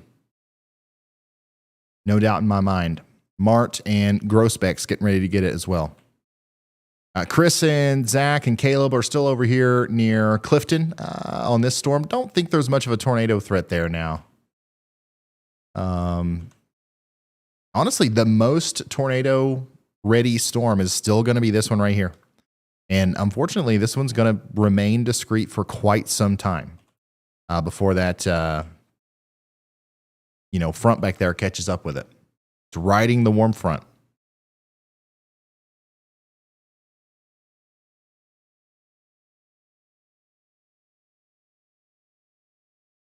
Yeah, Brad's feed is getting choppy. It must be the beginning stages of a tornado. That's, yeah, good sign of it.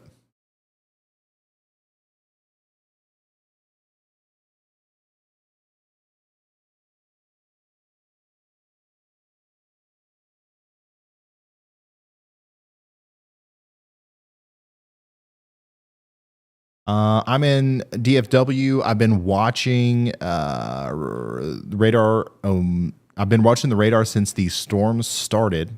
I'm in awe that nothing significant has touched down yet. Yeah, I'm right there with you. These, which by the way, we have had a couple of storms touch down, like that. That has happened, but it's not been, anything crazy yet, which is good news. And I'm also impressed or surprised that hasn't happened. Given these radar signatures and everything that we've seen today, the hail has been the thing that has kind of taken the front page, the headline here, you know? We've got some people that have been members now for 2 years. David G, somebody else had a 24-month earlier. David, thanks for being here. David says, I'd sell my right or left kidney for some weather in New Jersey. Anything. Wow. Well, hopefully you don't want none of this. This over here is exciting for sure. But I mean, if it's coming for your house, not always the best thing. David, I know that you like snow. I remember you from way, way back when. Snow is fun. I like snow too. If you're just now tuning in, here's the dealio. I don't know why I said that, but here's the deal, okay?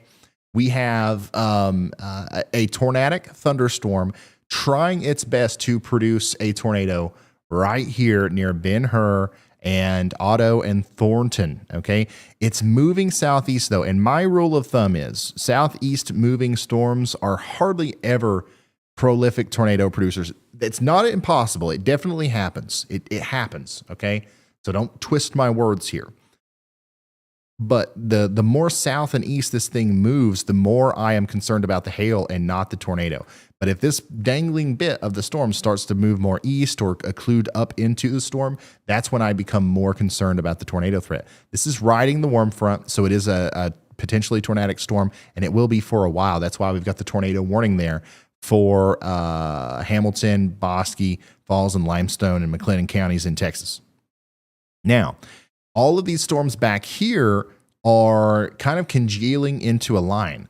So even though we've got, honestly, better conditions for potential tornadoes in this zone, by the time these storms get to you here in Killeen, I think the mode is going to be completely linear. So the threat will be damaging winds and maybe some isolated tornadoes, but really the big time tornado threat is kind of locked in this area right now. That's where I would draw my increased tornado risk over the next little bit.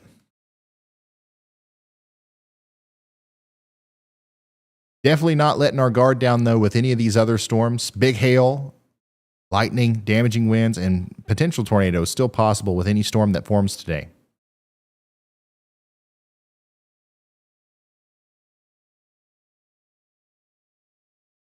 Hey, Ryan, I've about completely lost service down in this neck of the woods. We're coming into Clifton. I'm noticing a very, very big lightning uptick on our cell currently. Okay, so Chris is to the cell to the west that's tornado warned. I'm going to go look at our most recent warning in Florida. It looks like some of these storms are approaching Orlando. So on the west side of Orlando, we've got some big-time wind and hail makers, 1 inch in diameter and 50 to 60 mile an hour winds moving into the western side of Orlando and Kissimmee, Florida. So get ready for that. Ocala, you guys are also, wow, big-time hail on that one near Silver Springs, 1.75 inch in diameter hail falling near Silver Springs in Florida. Shreveport radar is showing us a big storm moving through Huxley right now. That's moving down towards Converse, Noble, and Zwol on the border of Texas and Louisiana on the Louisiana side. This is dropping a very large hail, close to 2 inch in diameter.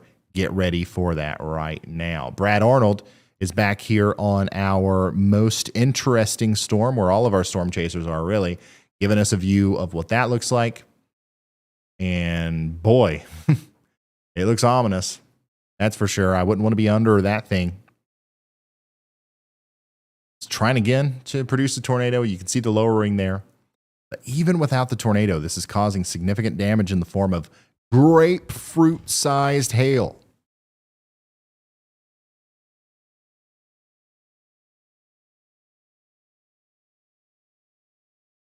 That's gorilla hail, if I've ever seen it. Son.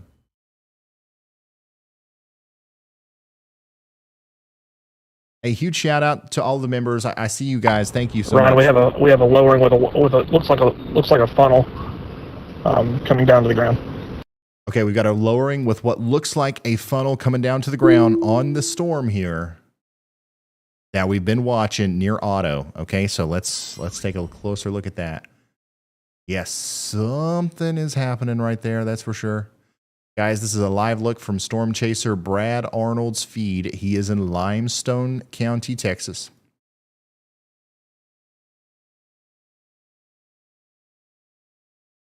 He is looking in the direction of Otto. So he's south and west of Groesbeck, looking in the direction of Otto to the west. And we've got a lot of rotation over here. We got a lot of Ryan, large bowl funnel. a lot of stuff happening here. We got a large bowl funnel now.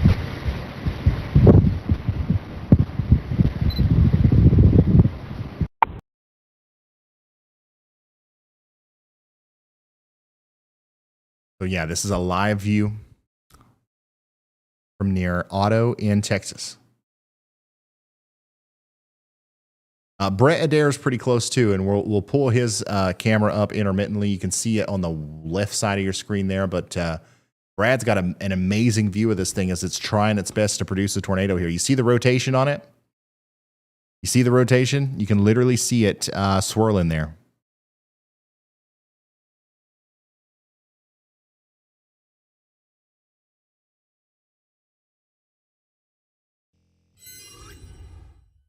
Oops.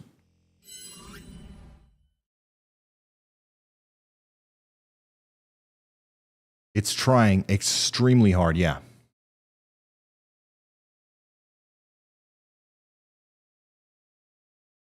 Jennifer Johnson, thank you very much for that. Very generous. Thank you. Radar looks like it has been looking, you know, so very thankful to have Brad's feed here so we can see a ground view of what's actually going on.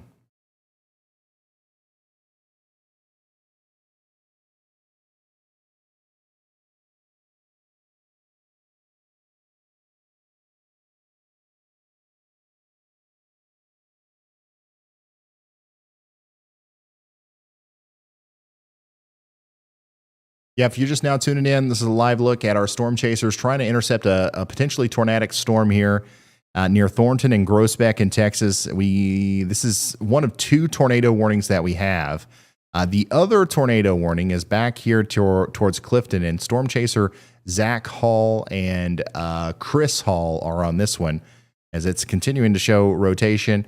However, the overall appearance of the storm looks more outflow dominant right now, which is good news. Still, dangerous storm coming into Clifton. Take shelter now.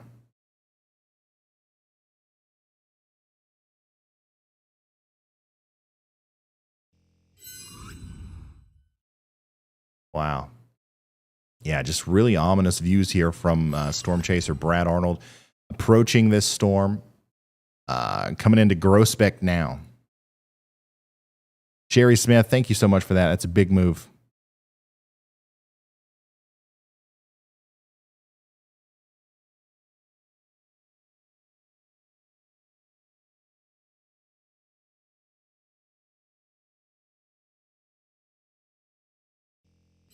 This is nuts. Some of a compilation of some of the larger hailstones today from KWTX. It's raining baseballs in Central Texas. Go ahead, Riley.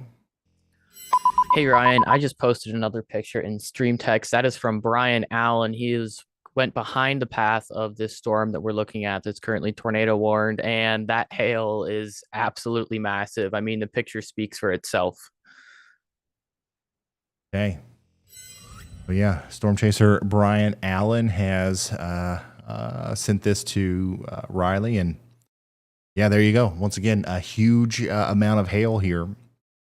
That's got to be what, 4.5 inches, close to it, or at least 4 inches. This is the kind of stuff that can literally plop holes in your roof, especially if you live in a mobile home or something like that. Even if you live in a well-built home, you know, if it comes down at the right angle, it hits the most, you know, sensitive part, like it could literally do significant damage to even well-built structures.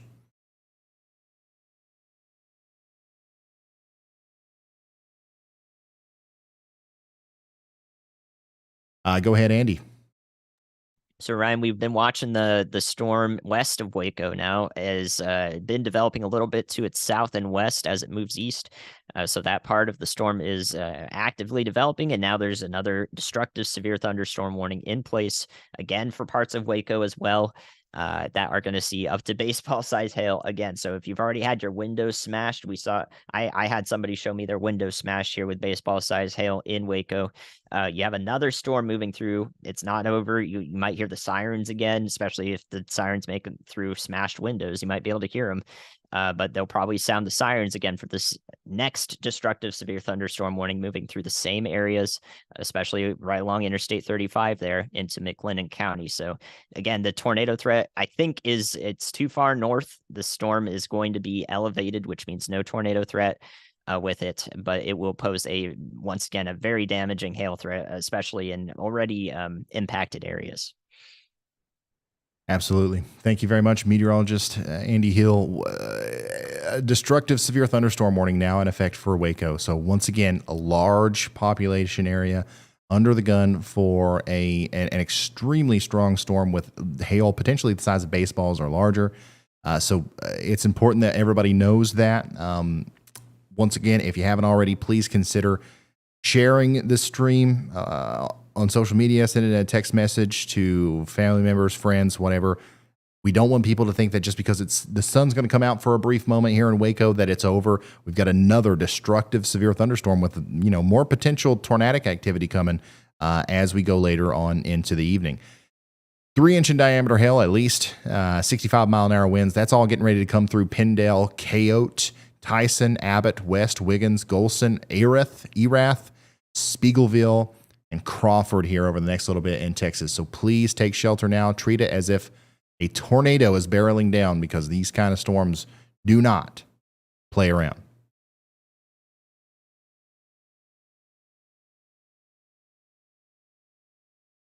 And of course, yeah, we are noticing that the rotation is trying to pick up here as well. So that's never a good sign.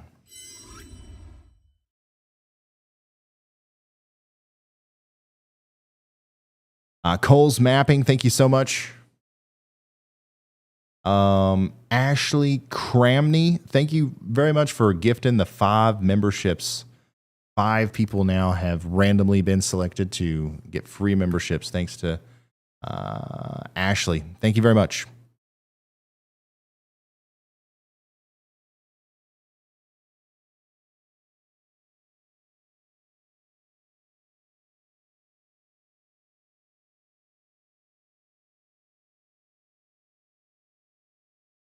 Cool feature of Radar Omega that you guys may not know about is the Fly To feature.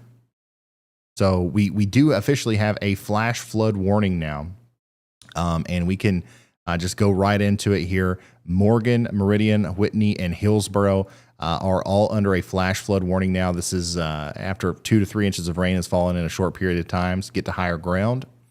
Also, Levy, Florida, is under a severe thunderstorm warning, so we can go all the way over to that, and it's automatically going to switch our radar view for us so that we can see the closest radar to that storm. Once again, big hailers over here near Ocala, 2-inch in diameter hail moving up towards Fort McCoy in Florida. Gainesville's getting ready to get it. Lake City is getting ready to get it. It looks like Orlando might be getting ready to get it, but these storms could stay to the west of the city while they die out as the sun goes down as well. We can hope for that. Go ahead, Andy. Yeah, Ryan, while you were going through all the storms, actually, I was prepped to tell you about this one passing into Sabine Parish in Louisiana here. I would not be surprised if we get another destructive severe thunderstorm warning into the parish here. This storm might even persist as far south and east as Alexandria in Louisiana, because we have another huge hail spike coming out of it from the Shreveport radar, which tells us that very large hail is falling right in the core of this. So Noble, Louisiana, and Zwolle, that's how you pronounce that, and to Minnie, Louisiana, is about to get in on a gnarly hailstorm here. Once again, this one has persisted, so we'll see how much longer it lasts and dropping huge hail here. But again, not surprised if we get an upgrade to this severe thunderstorm for hail. Okay, thank you very much. Meteorologist Andy Hill with the latest information on this storm that is crossing from Texas into Louisiana. Wouldn't be surprised at all to see a destructive severe thunderstorm warning come out of this for Noble and Zwolle and Belmont. And like he said, we've been watching this thing since way back here in Tyler. So what's stopping it from going way down here to Alexandria? That is the potential. So make sure you guys are ready for that in this area. And if you know anybody out here, give them a heads up. The next, several hours are going to be active in the weather world as these storms continue to pop off.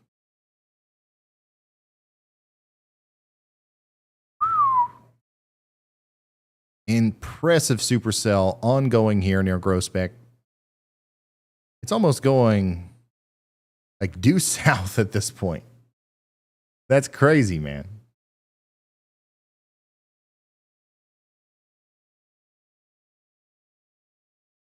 Talk about a warm front rider. Hey, Tracy, thank you for the gifted.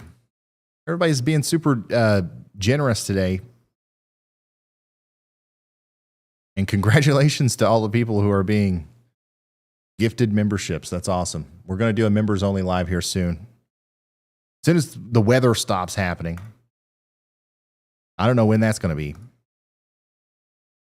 I mean, it's never going to stop happening. You know what I'm saying, though. Okay, new tornado watch. Literally just issued here. We got 3.5 million people under a new tornado watch until 1 a.m. Central tonight. A few tornadoes possible. Scattered hail up to tennis ball size likely. Wind gusts up to 80 miles per hour likely. This includes San Marcos, College Station, Conroe, Lufkin, and then Natchitoches and Alexandria in Louisiana. So that's your new tornado watch that builds off of the one that we had already in place for Killeen and Waco.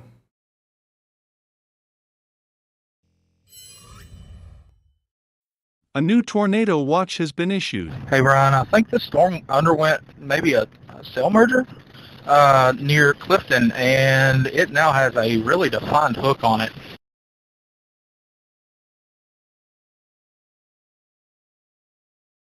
Yeah, I see what Chris is talking about there. Definitely, we're going to continue to watch this storm over here near Clifton. I want to make sure everybody's aware of what's going on over here near Clifton, okay? We have a bunch of, just really tall and powerful storms kind of merging together over here. And in a situation like that, not only do we have to watch out for the destructive hail of up to 3-inch in diameter, we've got to watch out for these little outflow boundaries and these little tweaks of the storm that kind of end up producing tornadoes, even if it's not supercellular, okay? So like a linear tornado is possible here in this line of storms. So watch out. Waco, West, Golston, Laguna Park, Abbott, Spiegelville, all these places, you're in the path of this storm that is going to bring in some destructive, types Well, of Brian, weather. scratch that. It just converged with the line in front of it. Maybe a hook handoff with a new hook behind it. That could bring in a significant amount of severe weather, including potential tornadoes. And Chris Hall is on the ground here, keeping an eye on that for us. And so is Caleb B. Caleb B is out there too. So we've got a lot of people on this storm. As soon as we see something, they will come through and tell us. I promise you that.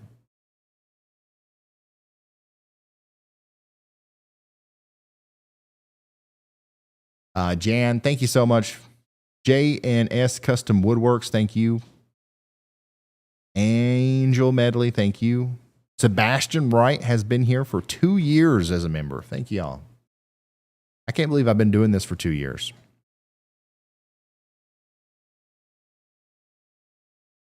It doesn't feel like that long. All right, big time severe storm moving into Groesbeck now. It's slow moving too, so whenever you get those golf balls and baseballs falling, they will be falling for a while. So please consider getting away from windows because they're going to be thrown sideways by the wind as well.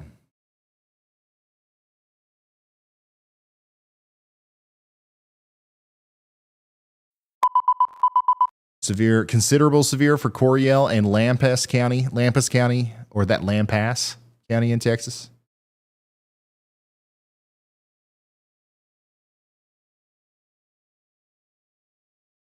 Okay, I got to take a quick break to relieve myself. Don't worry though, you don't have to go anywhere. You know why? Because we're going to watch Andy.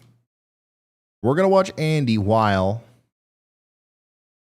I take a brief break. So that's what's coming up for y'all. Again, it's going to be a wind and hail threat right now. I think maybe some spin up tornadoes as this moves through tomorrow. I don't think that we're really going to see a primary tornado threat. We might not even see an upgrade to this past a slight risk, but it is going to be pretty messy out there. So if there is an upgrade to an enhanced and it is BRB. a A new tornadic tornado threat, then we will warning plan has on been streaming issued. tomorrow as well. A new But tornado as it stands warning right now, I has don't been think issued. that's what's expected. I don't think that's what's expected. We don't have a stream plan for tomorrow at the moment to watch all of these storms move through this area in yellow. But if it does get upgraded, that will be the case. We'll be there to cover it. So let's go back to our new warning. That's for Limestone County. Continuation of what we're watching here. Again, I think we're really going to start to see these preventative tornado warnings come through because we're getting further and further from radar sites. So now this is just basically for the whole southern side of the county, a tornado warning issued. This is a preventative warning.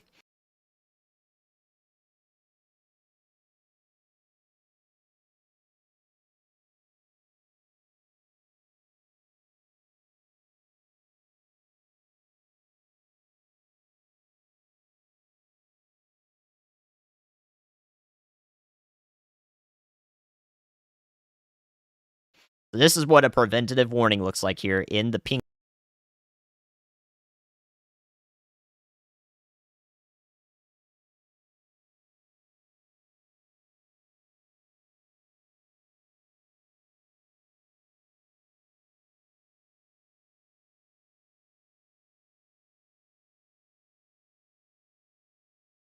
Pink box. And that, I think because we see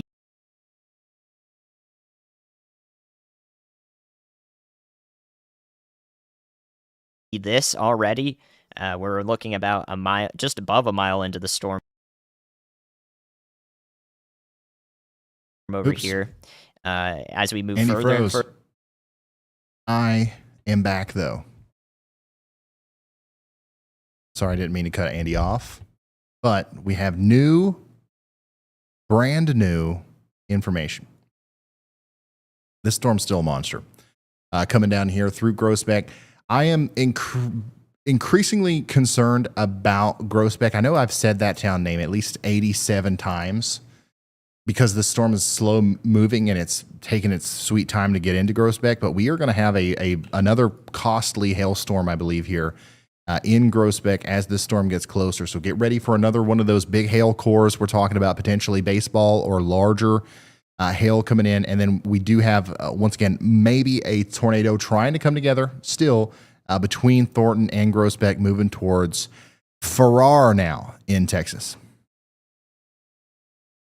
Lots of rotation back here towards Valley Mills. Once again, you guys are getting slam dunked by another destructive storm. And, ooh, wow, we've got a lot of little supercells popping up out here now, which may or may not become problems as they mature. And we're still watching this storm in Louisiana, getting ready to come into Noble and Zawale with massive hail and strong damaging winds. Go ahead, Riley. Hey, Ryan, I just talked to Caleb, who is near that storm near Valley Mills. It is not currently tornado warned, but he was pointing out that the rain is all moving sideways towards the storm. So that would indicate that there is some side or some kind of inflow going on. So it is possible the storm may have a tornado or could produce a tornado very soon. Okay. Thank you very much. That is good information to know. This could produce a tornado very soon. And one of the things that you look for, especially if you're a chaser, is that inflow. You'll hear Brad often come over and say, we've got a huge RFD surge, or the inflow is crazy here. Whenever a storm starts sucking in more air, a lot of times both of those things will drastically increase. And, as somebody who's been chasing for a long time, you'll notice that as soon as it happens. So, anytime we see that inflow increase, that's a sign that we could be seeing more rotation, more upwards motion towards the base of the storm, and we could see a tornado coming through there. Pamela. Thank you so much for the very generous super chat. Also, thank you, Ricky, Rich, Hexkilo, and Dwayne. Thank you guys for becoming members of the channel. I really do appreciate it. Riley is on point tonight. That's what I'm saying. Riley is on point tonight. We've got such a great team here at Team Y'all. Of course, we've got meteorologist Andy Hill. We've got jack of all trades, a little bit of everything, Riley Dibble. And, you know, Ben Price, Heidi Oberlin. We've got them all here.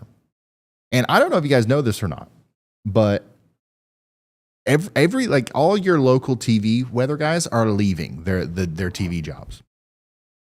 It's happening. Like I don't know if your local TV guy is still there or not, but like the traditional media meteorologists are leaving in droves. And I think we're going to pick a couple of them up and try to put them on Team Y'all just so we can have more good people. And hopefully, you know, we don't want to see weather people go away. Like that's dangerous. That's bad. We still need hyper localized weather coverage. So if there's something that I can do to help transition people in that realm from that world into this world, it's not for everybody. I know that, but like we're going to try to make that happen. And hopefully it works out.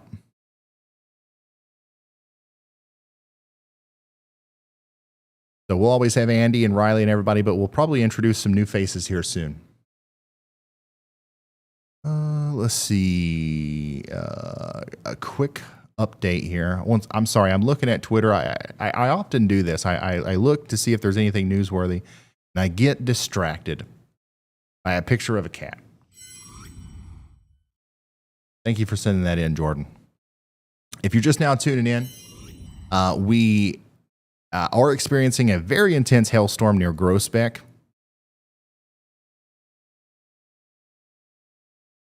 And we continue to see this hook down here near Thornton. And that this is the main tornadic storm that we're watching right now. And in fact, it's our only tornado warning. Like this is our only tornado warned storm that we have. The one that Chris is on back here to the west is extremely dangerous, and it is still rotating. We might see a new tornado warning with it soon, but it's currently not warned for a tornado.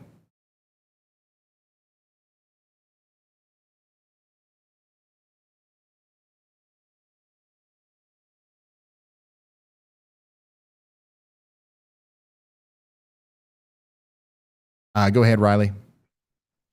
Hey, Ryan, I just talked to Zach Hall. He is on that destructive severe thunderstorm warning, and he attempted to intercept the hail core, and then there was no hail. So it appears that there is some hope as this moves into the metro of Waco. It will no longer pose the hail threat that it just once. Well, that's incredible news. We do have a destructive severe thunderstorm warning for Waco and anticipation of up to 3-inch in diameter hail. But maybe this storm has hailed itself out before it gets to Waco. We don't want to make that assumption, but it is possible, and we are hoping that that is the case. Waco has had enough hail today, I'm sure.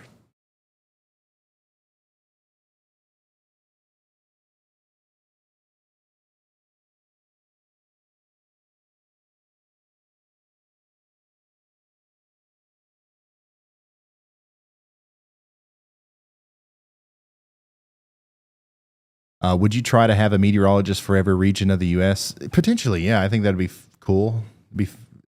I'm just trying to do whatever is most helpful for you guys.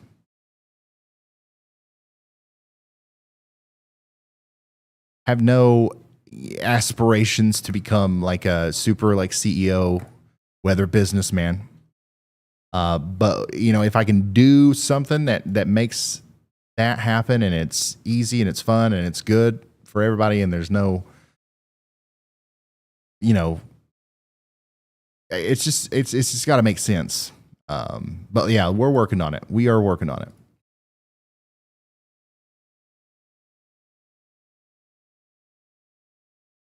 Yeah, we've got one tornado warning. It's down here near Groesbeck. The biggest concern with this right now is the hail, and then secondary to that, we do have a big rotation area here that's coming into Thornton. And yeah, all you can say about that really is everybody needs to be in their safe spot. Waco, also, you guys are under a destructive severe thunderstorm warning. We're hoping for the best there, though. It looks like there's not as much hail as when that storm was first warned. Where the heck is Brett? Brett is in just to the south of Groesbeck. So yeah, this is a good view of what's happening near Groesbeck, but this isn't even in the hail core. Brett is still outside of the main thing. So Brett's down here. Okay. This is, like the black, that's where the insanity is happening, and it's happening in Groesbeck, Texas right now. But you can see that it's no, I mean, it's still an incredible storm there where Brett is. Not seeing the huge hail just yet.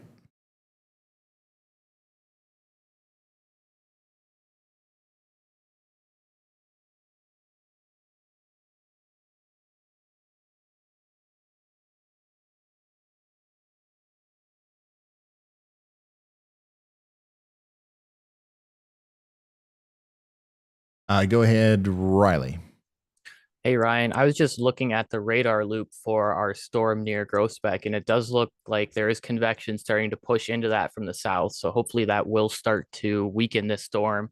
And it does look like we're getting to the point where we're going to start seeing more of a linear threat instead of a supercellular threat. Awesome. Yeah. Thank you so much, Riley, for the update there. And what he's talking about is this new area of convection that's popped up down here. Watch how it's kind of just throwing itself into what was the hook of this storm. That's going to ruin the balance, I guess, that was in place that was allowing this to remain supercellular. So hopefully that trend continues and this very quickly becomes less of a tornado threat. However, right now at this very moment, it is still very much a tornado threat, and we still have a lot of rotation here near Thornton, so we need to stay in our safe spots. We're just hoping that this dies down very soon. You can see that we still got a lowering here from Brad Arnold. He's actually south and east of Thornton right now, pointing towards Thornton. So that's what that looks like there. Still rotating, still potentially about to produce a tornado, but these storms don't have much longer before that opportunity is going to be over for them. Thank goodness. Holy smokes. Wolfgamer12345 gifted 50 memberships. Everybody say thank you to Wolf, man. That's crazy. That's a lot of people then. That's crazy. Thank you so much.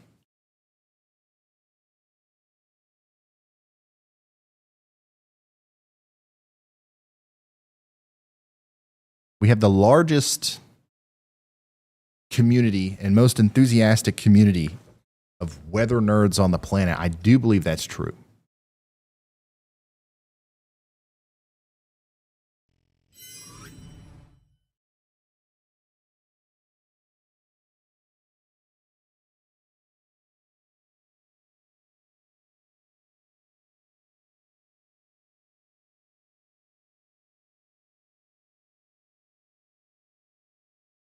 And if you are a brand new member there, go ahead and show off your shiny emotes that we worked very hard on. Considerable severe thunderstorm for Natchitoches Parish and Sabine Parish in Louisiana. Let's fly to that in the Radar Omega app. Up here in the top right or on your phone, I think it's in the same spot. You can just tap it. Go to the severe warnings, go look at the most recent issued warnings. Right here it is, Sabine, Louisiana. And then click the little earth. Boom. Oh, wait, I clicked the wrong one. I clicked the wrong one.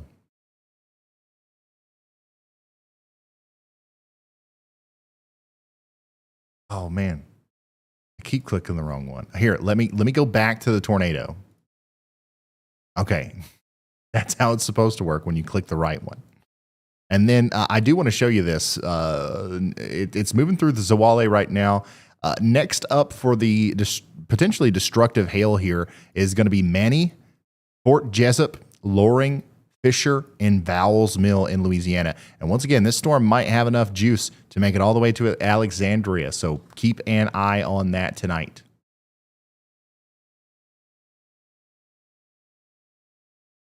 Sabine, not Sabine. Okay, my bad, y'all. Every time I look over at chat, you guys are yelling at me about something. Hey, Ryan, we are almost to Waco. We're looking at the storm. Let me tell you, it's really nice structure-wise. I think this is going to be a potential damaging wind threat for Waco, maybe even a spin-up tornado if things go right. Yeah, people in Waco may want to batten down the hatches once again. The words of a storm chaser. If things go right, there might be a spin-up tornado. Hey Ryan, we have a strengthening circulation on that storm that's west of Buffalo. I've got eyes on the wall line right now. It did have a couple of phone funnels that came down from it. Same show as it's been all day. It's been funnels, no tornadoes. As that level jet kicks in, we'll see if things can change and we can get a tornado or two. Okay, yeah. So still looking at the rotation and the spin-ups happening down here with our Groesbeck storm, the supercell that went through Waco. Now another storm is getting ready to go through Waco that has a different concerning attribute to it. Now we're talking about damaging winds, maybe spin-up tornadoes.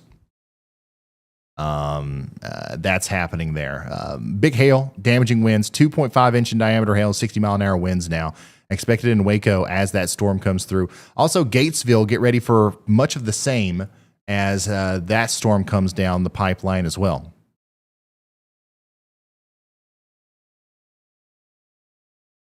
Where are the emojis? You just click the little smiley face. There's one of like my face or something. There's a bunch of different ones.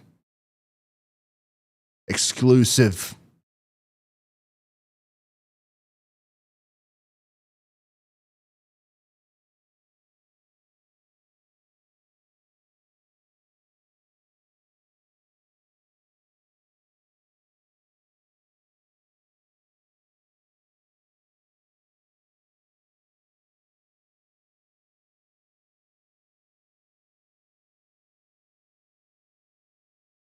So currently we have one tornado warning. That's going to be for Limestone County, Texas. Hey Ryan, I'm going to go directly underneath the wall line. I want to see how fast this is rotating. So going directly underneath it to see if I can see very much of anything. Okay, so Brad's going to get literally right underneath the tornado. He is a tornado doctor. Don't try this at home. He's going to get underneath the tornado, the tornado producing storm. Look up inside of it and inspect it.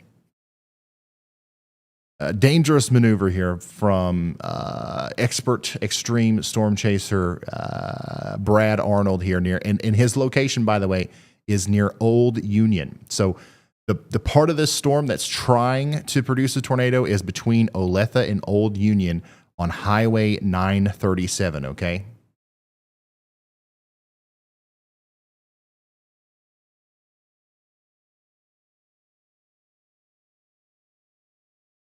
Yep, he's going to go in for the examination now.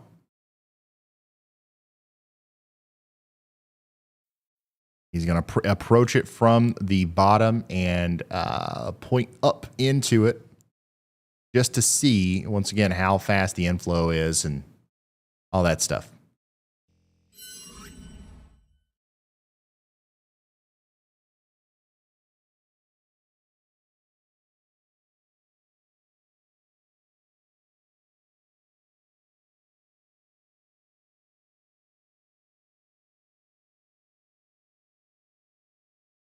So we're going to wait to hear from him. It's a little choppy, his feed is right now. We'll hear what he has to say. It's going to stay there above my head. You'll see that's Brad's feed. He's literally right under it right now.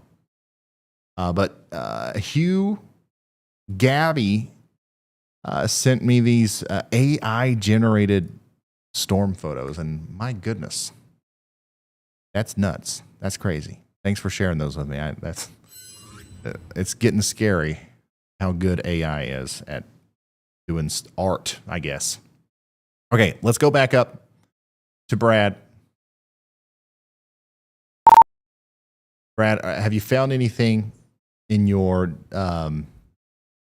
exploratory surgery of the storm here?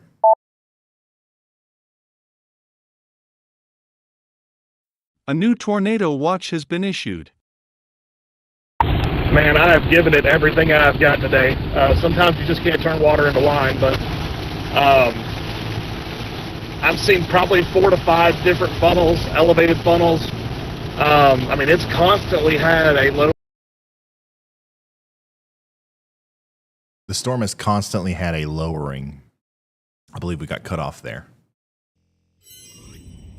But it seems like there is no tornado currently with this storm, which is great news. Low rotating mezzo on it with a wall cloud. Just something's missing that's not letting this produce a tornado. We're going to keep going east towards Buffalo, trying to see if we can do anything. Maybe closer to the dark time, it can do something. All right, so there's your update from Storm Chaser Brad Arnold.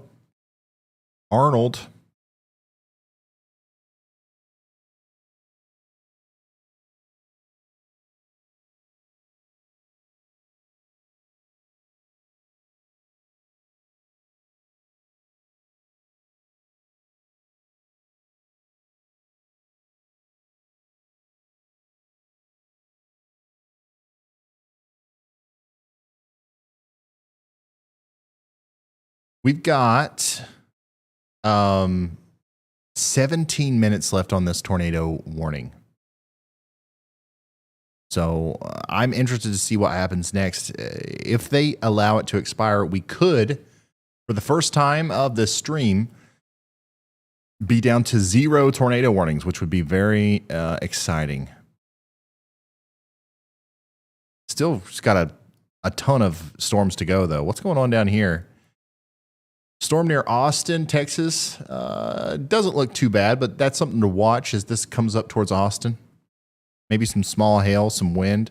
We'll see if it blows up. If it doesn't, once again, not a huge deal there, but something to watch. The other storm, our potential damaging wind storm and new hail storm, is getting ready to blast into Waco right now. So Waco, get ready for round 2. It's coming in.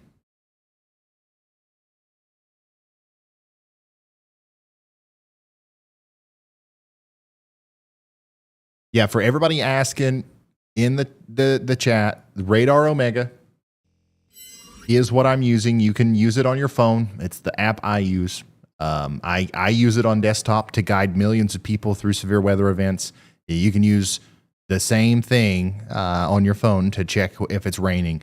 And you can also click on Brad Arnold's face at any time and look at his live stream when he's chasing. Or if there's one of these live cameras near your house, you can click on that and look at that.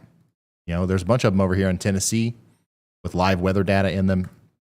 You can look at the radar, the velocity. I mean, there's just a ton of stuff that you can do with it. So yeah, big supporters of our channel. So we are big supporters of them.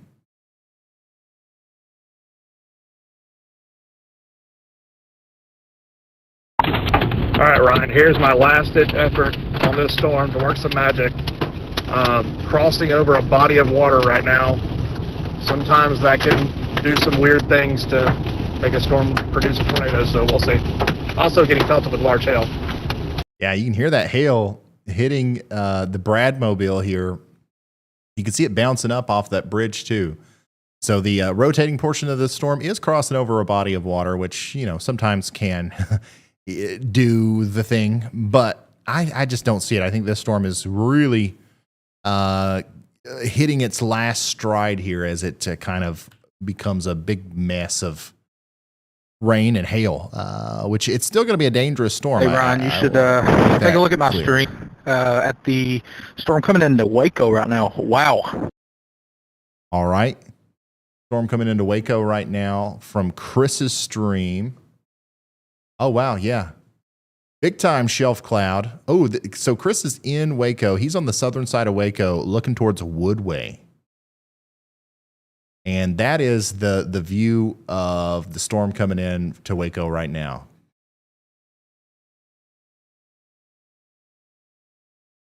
Definitely an ominous view, and it's moving fast. So this is a shelf cloud. A lot of times when you see something like this, what you'll get underneath that is a big bag of wind and rain. And it could be extreme on the wind side especially. Oh, Chris has got a good video of this on his Twitter as well. I'm going to retweet that.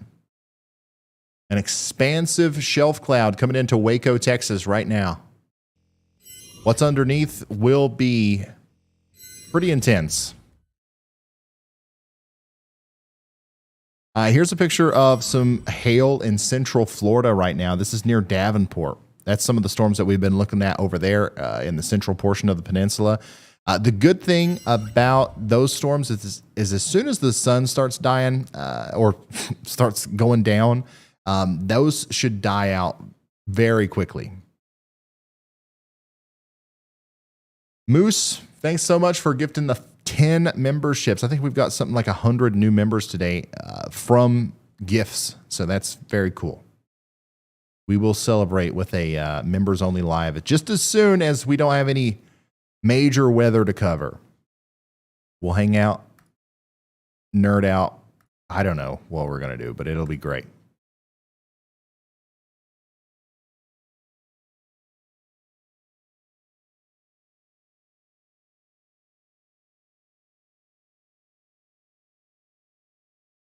So Waco, Texas, batten down the hatches. Get ready for this next round of intense storms that's going to come through. I don't know if it's going to be as bad as the first round, but it could definitely be equal to.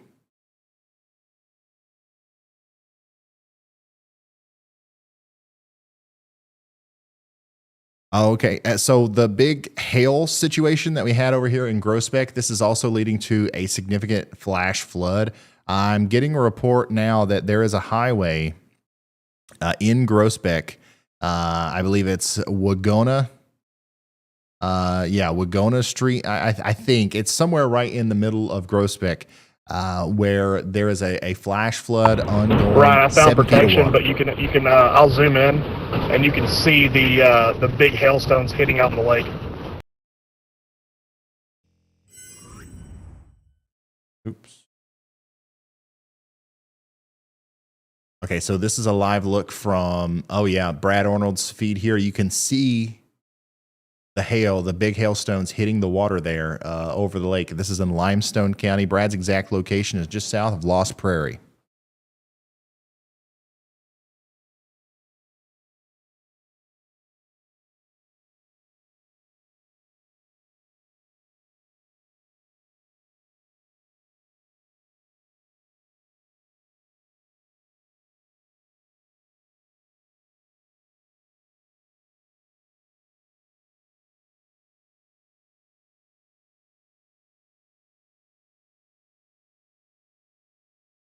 Yeah, we did. We saw grapefruit size hail today, almost DVD sized hail.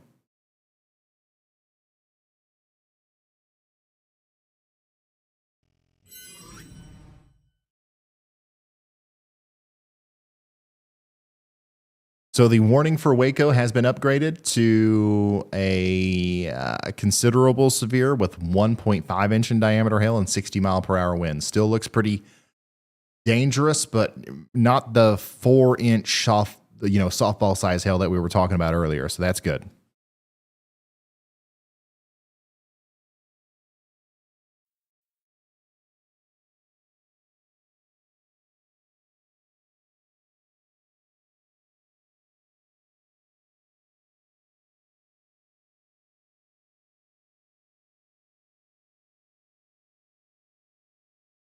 I honestly can't believe that this warning is still in effect for Groesbeck.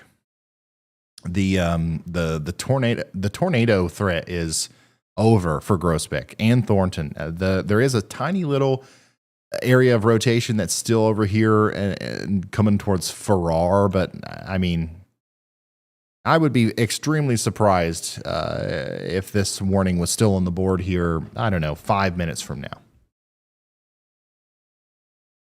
Which is great news, but it's not the end of the situation tonight. We've got new sales foreman down here. We've got the big hail that's going to continue to happen with these. And then also, this storm that's coming towards Alexandria is going to continue to be concerning for quite some time. This is dropping big hail as well, and this is over here in Louisiana. The good news is the Florida storms are slowly dying out. But we still have large hail and severe thunderstorm warnings for several different areas near Davenport and then Ocala, Gainesville. So that's going to continue to be a thing that we deal with for the next little bit.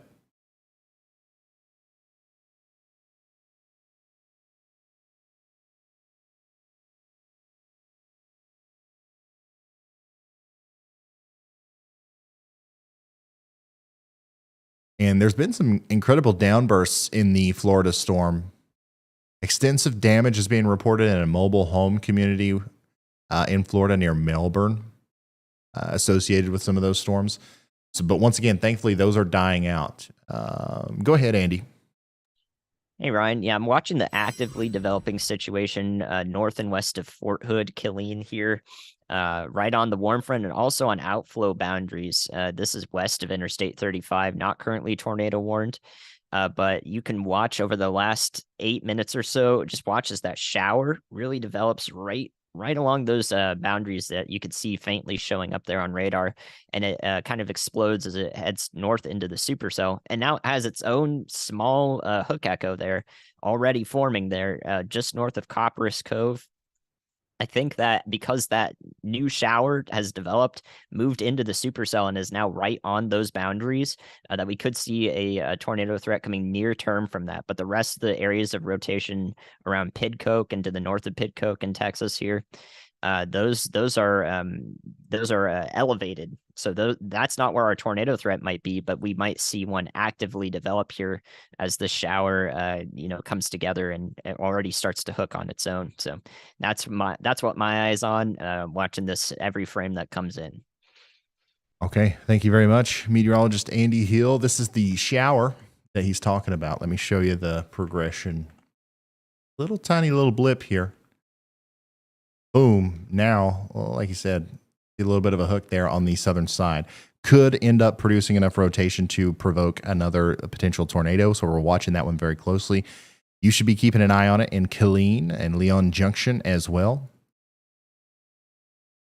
Also, new showers popping up all over the place. There's actually a whole new storm that's formed on the southwestern side of our supercell that has been causing problems since Waco. It's not doing anything incredible just yet, but it's right along the warm front, just north of the warm front. And, if it kind of dives south again, we could see it interact in a way that produces more, potential tornadic activity. So that's something that we're watching. In a situation like this, there are multiple moments where it feels like things are coming to an end, but then all of a sudden, you hear those beeps, and we've got a new tornado warning. So we don't want to let our guards down just yet. In fact, this storm system, especially in the tornado watch that is in effect for more southeastern Texas, this is going to go for a while. It's going to go all the way into the early morning hours tomorrow. So be ready for that. Be ready for it. D Beard, thank you very much for the generous super chat. Beck Jane 3, thank you. Jacob Lacey, thank you. How did I miss all of these? Thank you guys so much for the incredible generosity. Moose from Sky gifted 20 memberships. Thank you. Actually, 30. You guys are awesome. Andy coming in hot. Yep.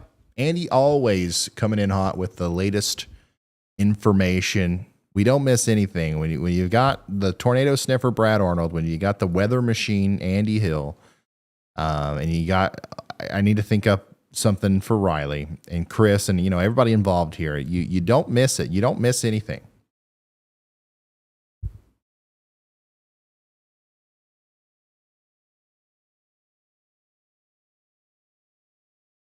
Go ahead, Riley.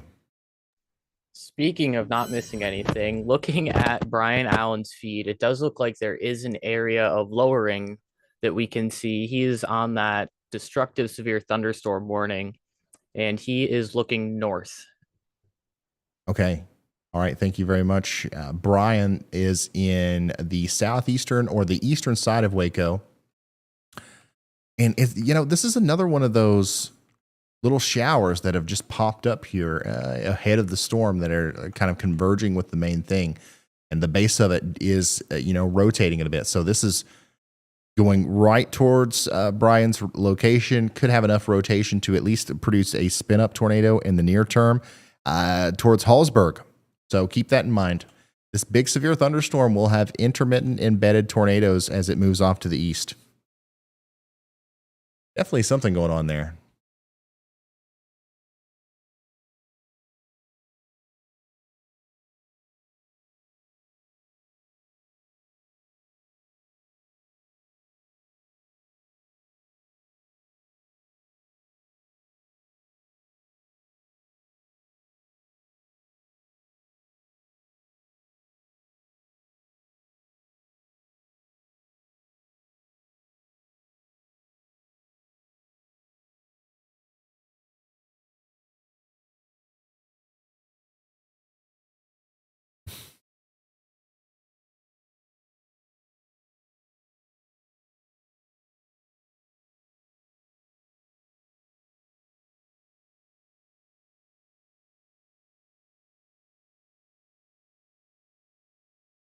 I think that we're seeing the storm now enter Brian's location, and the rotating part has went over him, and I don't see any debris flying around yet. So that's good news. That's great.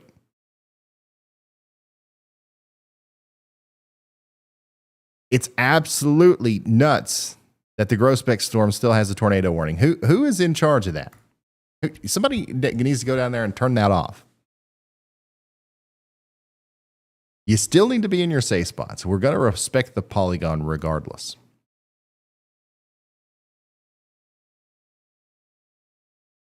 Because we're responsible, weather-aware citizens.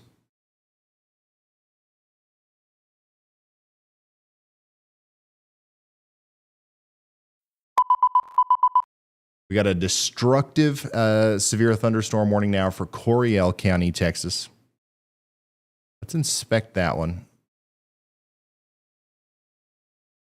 Okay, so there you go. That's going to be for Pitcoke and Fort Gates. And the velocity, the rotation is still there, but it's not quite as, I guess it's not quite as as intense as what it was a minute ago. Okay, there we go. It's official. All tornado warnings have been allowed to expire. We might see a new one here soon, but at least for a brief moment, we have yellow. We have a yellow border here on the stream, which a lot of you guys may not even know. Chris. We are south of Lorena on a little cell that's popped up here in the last little bit. You wouldn't believe it, but I do believe it is forming a wall cloud as we speak. Chris, I would believe it. I tell you what, I would believe it. This little cell right here definitely has crossed over the warm front, might try to rotate a little bit, but I'm telling you, it's going to slam into this storm up here near Waco before it's allowed to mature very much. But we are definitely watching it extremely closely here. All of these storms, we're watching extremely closely as things continue to come together.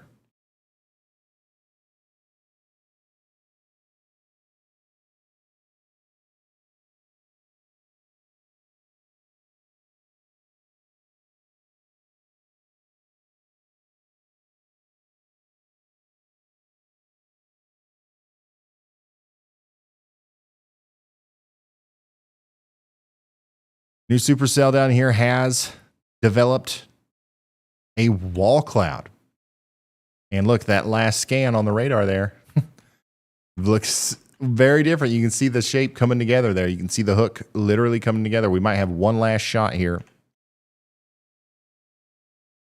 at a tornado before. I mean, don't get me wrong. There's going to be multiple potential tornadic supercells that come out of this, but the majority of our action is congealing into a linear mode up here, which is great news. Mom Squad, thanks for being here for a year. Appreciate it.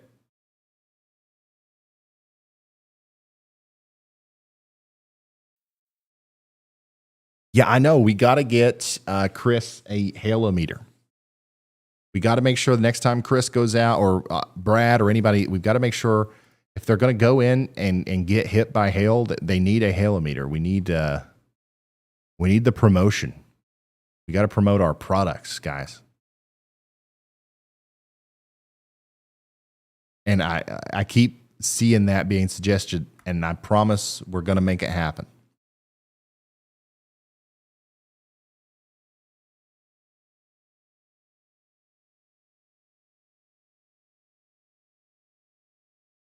You're just now tuning in. We've got a bunch of severe thunderstorm warnings. We currently have no tornado warnings. But we're watching this storm right here very closely. Go ahead, Andy. Hey Ryan, also south of Waco now, there's a little supercell that's popped up really quickly here in the last 5-10 minutes or so. You can see how fast it's popped up northeast of Temple, right near Chilton and Bruceville. Hey, Ron, rotating however, if you rain look really curtains, closely, I think this and is just definitely north getting, of that gust front. hey, Ron, it's Chris. Just south there, which means it will be really difficult for this to produce a tornado. But you can see how fast it's rotating already on the latest scan here in Western Falls County, Texas. As a result, I hope that there is no tornado threat with this, but it is a rapidly developing storm. If it's able to pull any air from the surface into it, we may see a tornado warning come through because its rotation is pretty strong, and it is, how fast it's grown and developed. I would not be surprised, but I think it's just north of that gust front, which would make it difficult for it to produce a tornado. So that's what I've got my eyes on, in addition to the storm approaching Bell County here. All right. Thank you very much, meteorologist Andy Hill. This is the storm that he just talked to us about is the same one that Chris came through and talked to us about. And, this is the thing that is just rapidly developing here. The heck? Why don't I have velocity here? Okay, anyways. This is our new concern. This is going to have a brief window of opportunity to try to produce a tornado. I'd be watching out in Chilton, Marlin Perry, and Golinda as, once again, it doesn't have long. Like if it doesn't produce a tornado very soon, it's not going to, okay? But it's got 30 minutes to mature here. So we're watching it extremely closely, okay? And that's going to be moving up towards the area south and east of Waco between Hewitt and Marlin.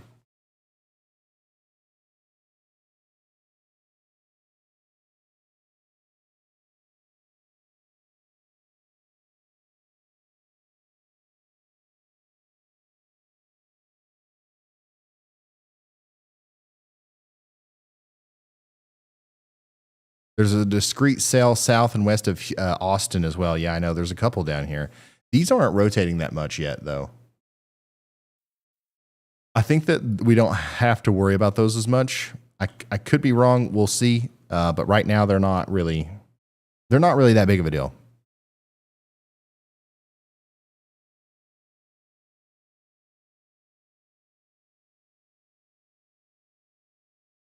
How's Tyler, Texas, looking for the rest of the night? Good. Yeah, you're out of the.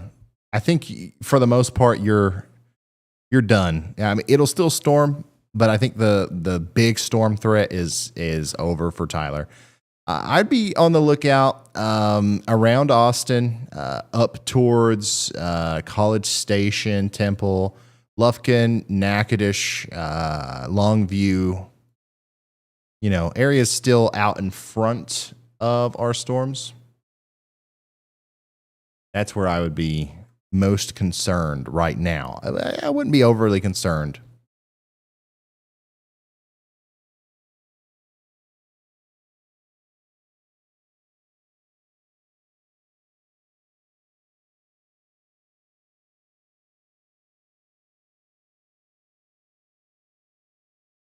Yeah, we still have a considerable severe. Oh no, this is a destructive. We still have a destructive severe thunderstorm warning for Coryell County for baseball size hail and 60-mile-per-hour wind gusts. So that's the most intense thing that we have going on right now. All of these are considerable, though. All these red boxes are, at the very least, considerable severes. Buffalo, Texas, you're next in line for some hail here for the storm that just came through Waco and then Groesbeck. So make sure you're ready for that.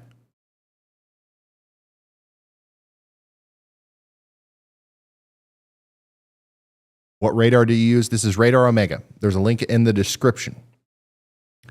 The main top.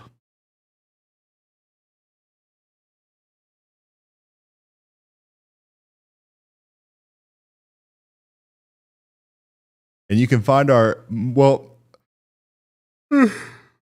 sorry. Had a very early morning. But you can find a lot of our storm chasers in there too. You can click on them and track them and all that good stuff.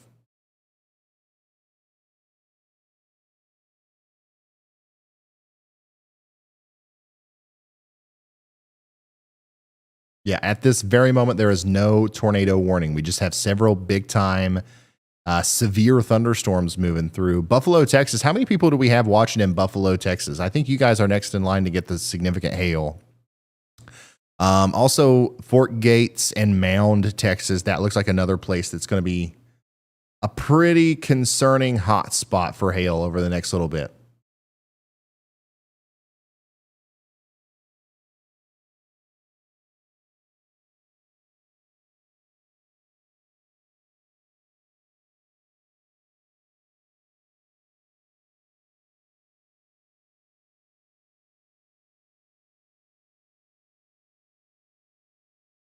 Robert says, Radar Omega is the best thing I've ever got as a weather app. I wouldn't mislead y'all now. Come on.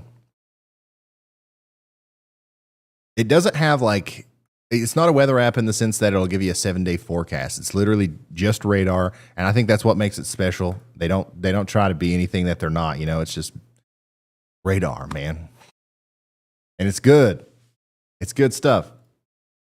Lonk. Hey, brother, I'm new, but I really enjoy your content. I introduced your channel to a coworker, and she talks about y'all all the time. Was wondering if we should be worried tonight in Hunt County, Texas. Not worried, but just prepared. There is a chance for some storms, but it's not significant. Don't be scared. Be prepared. Just know how you're going to get the warning and know what you're going to do if that warning does come through. Thank you, Mom Squad. Just drove through Buffalo heading north. Well, that's good. Well, you're going to drive through some heavy rain, but the majority of the terrible weather is going to be to your south after that. So what's happening here is everything is kind of congealing together. We're going to get a bunch of hail. We're going to get a bunch of damaging winds. And we will continue to see some potential tornado threats. But I think, I hope anyways, that we are, we're going to see a downtrend in the tornado activity. And while we currently don't have any tornado warnings, everybody's been asking, what is the halometer? I'm very quickly going to show this only once. It's on the website, shopryanhall.com. It's a fun thing that we've developed. It is a radial measurement device. Okay. So the idea is the hail falls, right? You grab your halometer, you put it in the center, and it tells you the diameter, the inches. If it's golf ball size, baseball size, tennis ball size, up to hot dog and like DVD size, you know what I mean? And there's a couple spots on there that'll tell you, you know, this is like a record hailstone. This is an average hailstone. And of course, it makes sending a picture of a hailstone in during the live stream an even cooler experience. We only have like 300 of those, so they're probably going to go pretty quick. So if you want one, shopryanhall.com. And Riley, go. Hey, Ryan. So we were talking about that storm that Chris Hall was by and how we thought that was going to have a very limited time to produce a tornado. If you go to KGRK on GR2, you can actually see a line in front of the storms, and that line is our front. So anything behind that line at this point will be elevated, and you can see how that line is traveling quicker than the storms themselves. So anything behind that line should not pose a tornado threat. However, that's going to help fuel the damaging wind threat and the hail threat because it'll help those storms go up quicker. Yes. Thank you very much, Riley. This is the line, just in case anybody didn't see it, that's the line that we're talking about. And notice how quickly the storm goes through that line. In fact, the line, the front or the boundary there is part of the reason why the storm was able to grow as quickly as it did.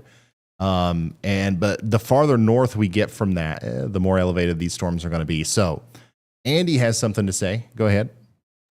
Yeah, Ryan, that's what we've been watching with close eyes here in the last 15 minutes or so of the stream, my stream over here. I think it's getting closer to those boundaries, though, so I'm pretty concerned about that. Nonetheless, though, this destructive warning was continued into Bell County, Texas now. So everyone in Temple, Belton, Fort Hood, and Killeen, you guys are going to hear probably those sirens come through if you have them in your area. They will sound the sirens for a destructive severe thunderstorm warning more often than not. Most locations will. Because the sirens are there to tell you not to be outside. So if you hear sirens in Belton, Temple, Texas, and Fort Hood and Killeen areas, that is the reason why. It is because of this storm that's warned for baseball size hail. And again, we're watching very closely to see if there will be any tornadic threat realized. But at the moment, again, we're staying north of the gust front, the pseudo cold front that's being pushed south into the Fort Hood area right now, and also the gust front to the south and west of the storm. Awesome. Okay. Thank you very much, Andy. We are watching this line very closely. Like we said, a lot of times what happens in situations like this line, this warm front is whenever we say, the storm needs to latch on to the warm front, a storm will literally latch onto it and then ride east along it. What these storms are doing is kind of staying north of it or kind of punching through it.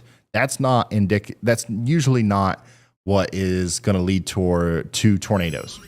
So that's good, but we're not completely out of the woods just yet. Thank you very much, Andy.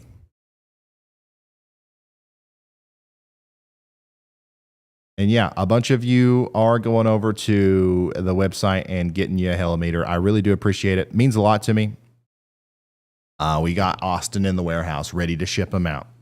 And we will do something fun, like whoever at the end of severe weather season, whoever sends a picture of a hailstone, the biggest hailstone on a helimeter at the end of the season sent in during a storm is going to get something cool. I'll order you a pizza or I'll give you money or something. I don't know. But we'll do something. We will celebrate the moment. It's always fun to do the interactive stuff. We do it with the snow, with the yolometers. So we're trying to figure out how to do it in the spring with the storms. Still working on rain gauges. It sounds like the simplest thing ever, but man, we are having a hard time making a rain gauge. I mean, we can make a normal one, but have you seen this stuff?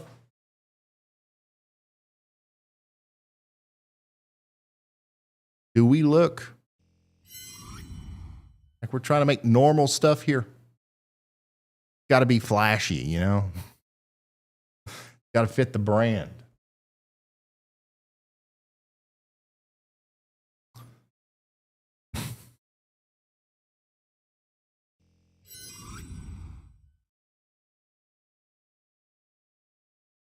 I keep looking at these little curves at the bottom of these storms, waiting to see if anything's going to happen here.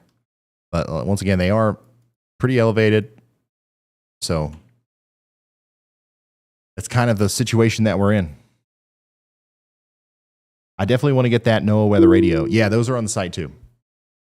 Chandra wants you to read the back of the halometer.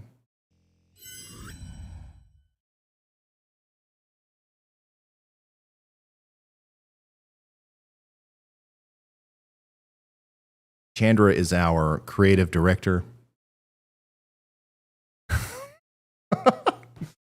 And she wants a cat here at the weather house. I'm sort of against the idea. There's too many wires here. There's too many cables. We have like 80,000 cables running around this house, powering all of our computers and, stuff. I just feel like that's not a good environment for a cat. I could be wrong.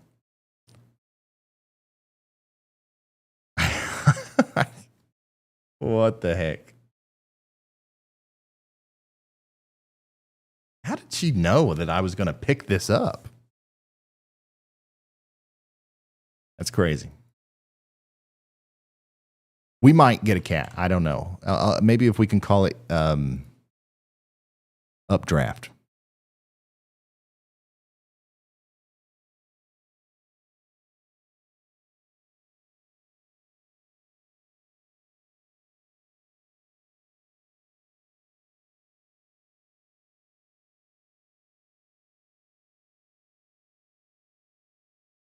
Yep, we still have severe thunderstorm warnings, but honestly, not that many.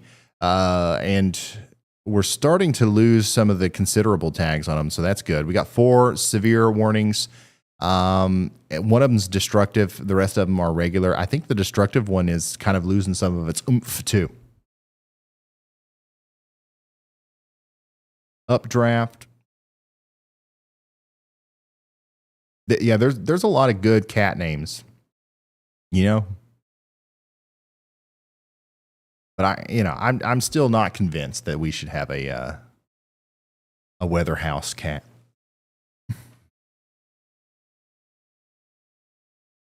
Nader is that's a great cat name too.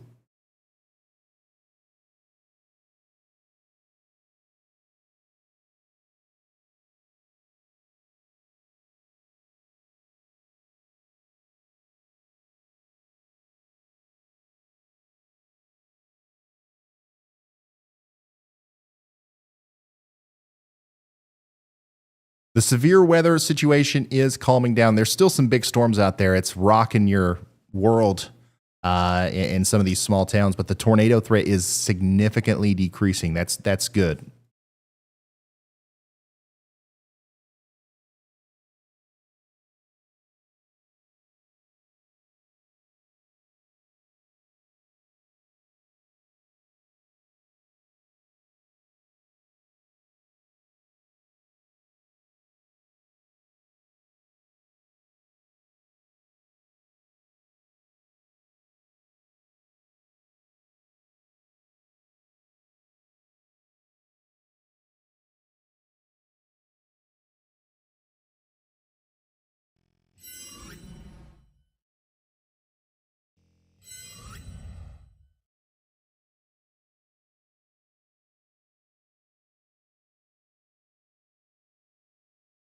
Sorry, I'm trying to do like 3 things at once here. I appreciate it.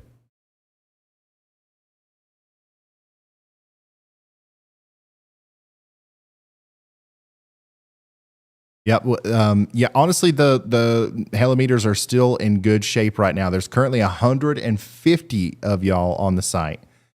31 people are checking out, and 30 have been purchased so far. So we still have like 250 or something like that left. So that's good. Maybe the last.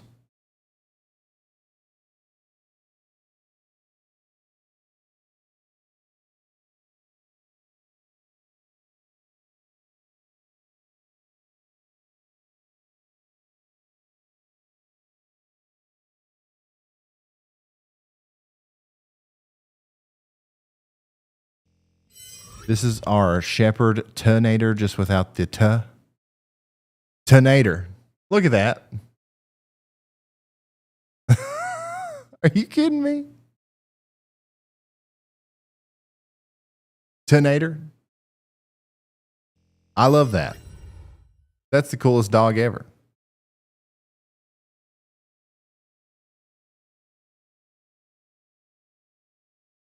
That is the coolest dog ever.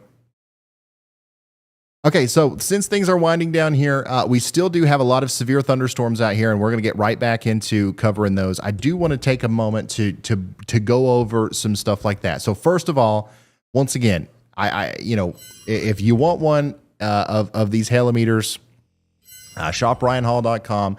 Get one. They're $24.99. Also, the weather radios. We've got some of those ready for you. So we've got the Midland, and then also the WeatherFlow weather stations. We still got those available. I rarely get to talk about this kind of stuff because usually there's 5 million tornado warnings, but this helps us be able to do this. So if you want any of this stuff, you can get it from us. And we greatly appreciate it. Now, also another thing that I want to plug, I guess, is the new channel. We've got a new YouTube channel called Y'all Squad, and I would appreciate it if everybody here went and subscribed to that. And what this is all of our philanthropic efforts. Anytime we raise a bunch of money and we go and we help a town after a tornado, we're going to document that here. I've made the decision that that's what we're going to do. The last video I made, it was great. I kind of didn't like the fact that we were filming it, but you know what? I think that actually amplifies and helps our mission like way more than doing it in secret. The only reason I'm able to do any stuff like this in the first place is because I'm on YouTube and I make videos and I talk about stuff. So, Y'all Squad, we're going to start making videos on here of all of our efforts and our missions. And, whenever we deliver a truckload of supplies to a town or replace somebody's roof or buy somebody a new car if it got washed away in a flood, all this stuff that we've done, we haven't really documented it as well as I'd like to up to this point. And now we're going to start putting some positive content out there through this. So if you want to help me, grow this channel, please subscribe to that. We're going to have a new video on there from our most recent Oklahoma adventure very soon. So now we're already up to 4,000 subscribers. Once again, Y'all Squad.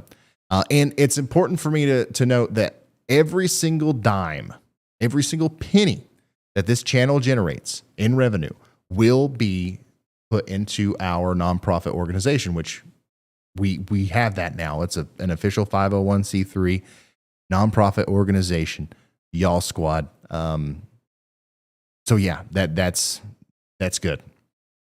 And we'll pretty soon have a website for that and all that stuff. So that's that. And then what else? I gotta get better at being a YouTuber that like plugs merch and products and stuff. I gotta get better at this. What else?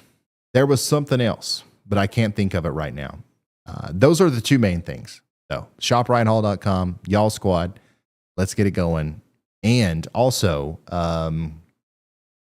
meteorologist Andy Hill. Make sure you subscribe to his channel if you haven't already. And then, of course, Chandra, our creative director. I got to give her the chance. We'll come to Carly. Carly, do you got something for me? Hey Ryan, it was me. Oh, Did it not okay. go yellow or Yeah. orange or whatever? Okay. This is I Heidi. was wondering if the lights were going to work or not, so I took a chance.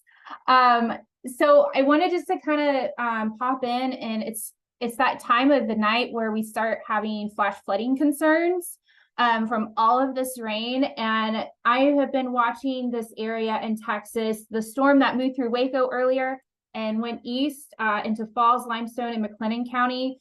There's a lot of reports of vehicles being stranded right now, especially in Groesbeck.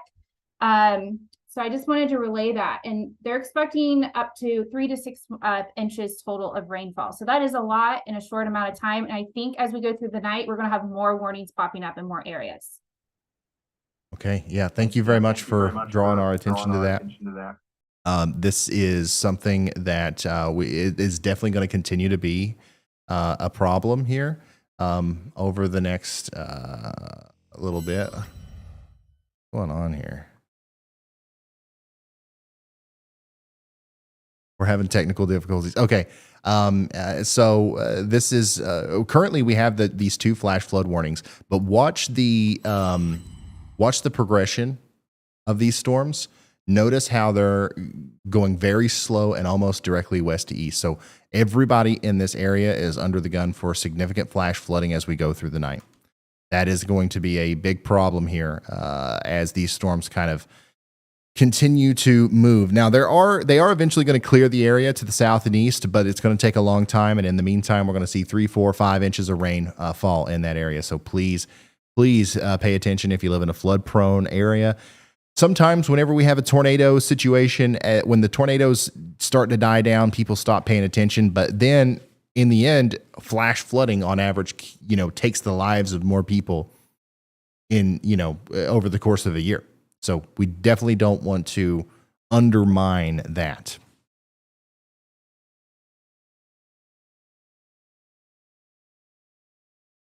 Couldn't find y'all squad. There's a link in the chat. And then also if you want to find it, if you can't find it through search, go to my channel, go to my YouTube channel, scroll to the bottom, and it's right here. You'll see the extra channel, you'll see meteorologist Andy Hill, and you'll see the y'all squad. I should have put a link in the description. That's my bad. There is a link in the description to shopryanhall.com, which we are very rapidly running out of halometers on. Appreciate all of your support. And I'm sorry to be Mr. Advertisement tonight, but it's important that we do it.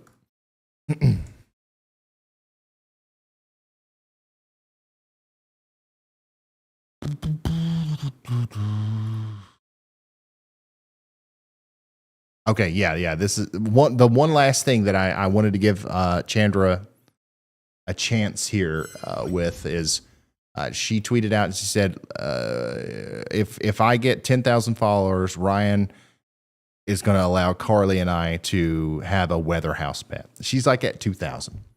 So there. That's our creative director. If she meets that goal, we will do it.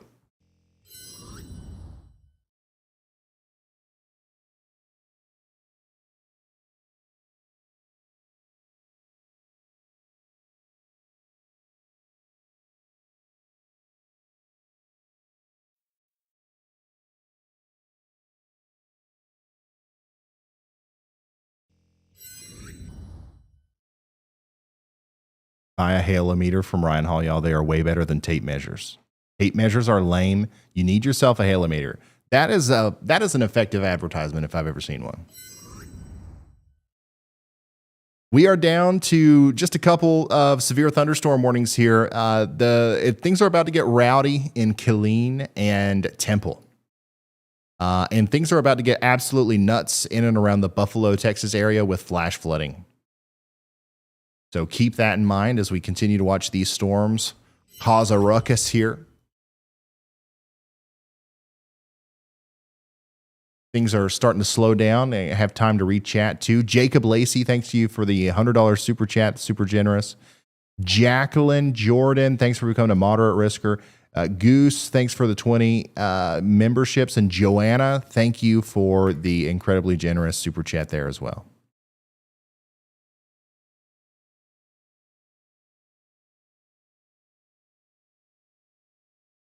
Weather fish, that I'm more on board with that, to be honest. Weather fish tank or something.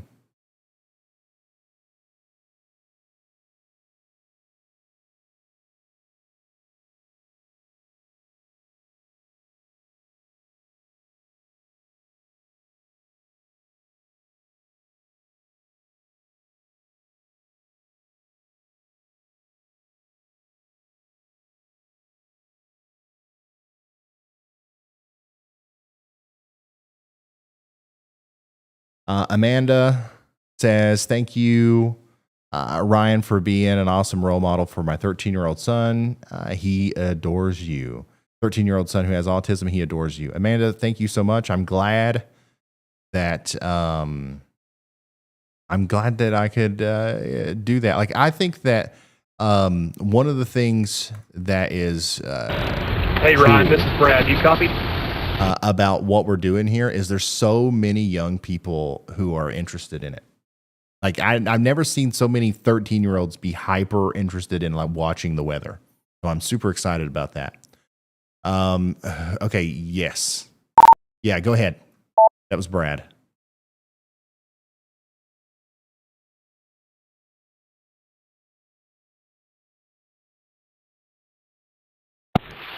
Hey, I was just doing an interview with one of the networks, and they had mentioned to me, I know there's a flood warning back to my west, just north of Thornton. They're getting reports that there's some storm chasers that are caught in moving water. Do you know anything about that? No, I don't. I don't know anything about that, no, but we will start looking into it for sure. Riley, I'm sure you heard that. Or did you? I did not hear that. I cannot hear anything okay. that the chasers say. Brad Arnold is telling me that Yeah, I'm he's just hearing, east of there. If you hear anything, let me know, and I can easily turn around and be there in half an hour. Brad Arnold is telling me that he's hearing from someone, it was one of the media interviews that he just did, that there are storm chasers near Thornton in water, like they're being washed away in their vehicles in a flash flood. So just see if you can't find anything out about that. All right, I'll start working on that.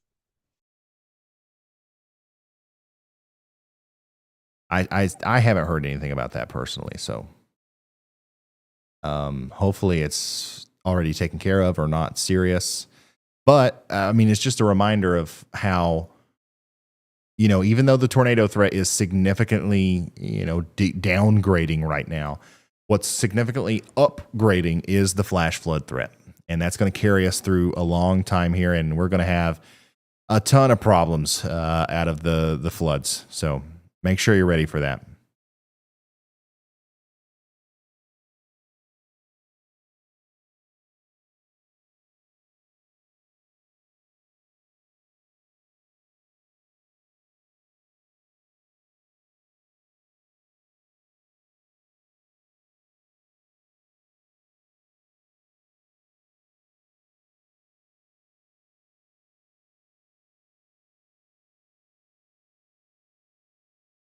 Make sure you are prepared. As soon as we hear something about that, guys, we'll let you know. I don't think it's Reed.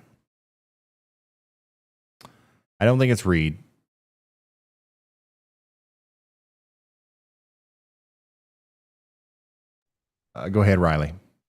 Hey Ryan, so I was looking at a couple other storm chaser feeds in the community. There are a couple storm chasers who are parked by a bridge in Thornton, and underneath the bridge there is feet and feet of water, and there are cars floating in that. Now, I do not know if these are storm chasers or just civilians, but Chris Hall is roughly half an hour out, and he's going to start heading that way, see if they need any help. Okay, sounds good. If you don't care to pass that information on to Brad too, because he was curious.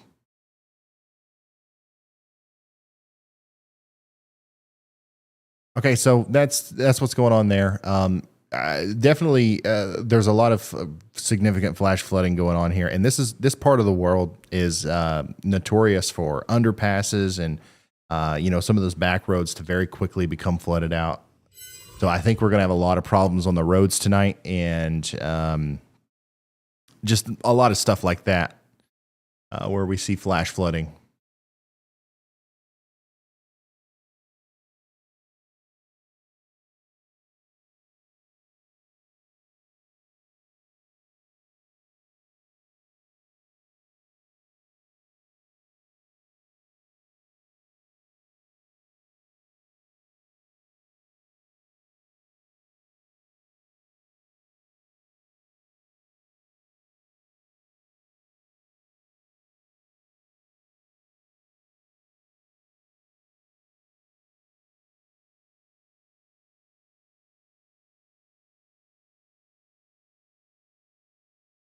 Yeah, it's around Thornton. That's where some of the heaviest rain has fallen.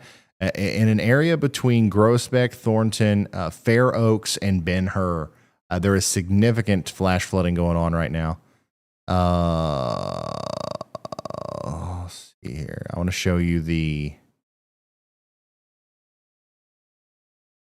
storm total precip.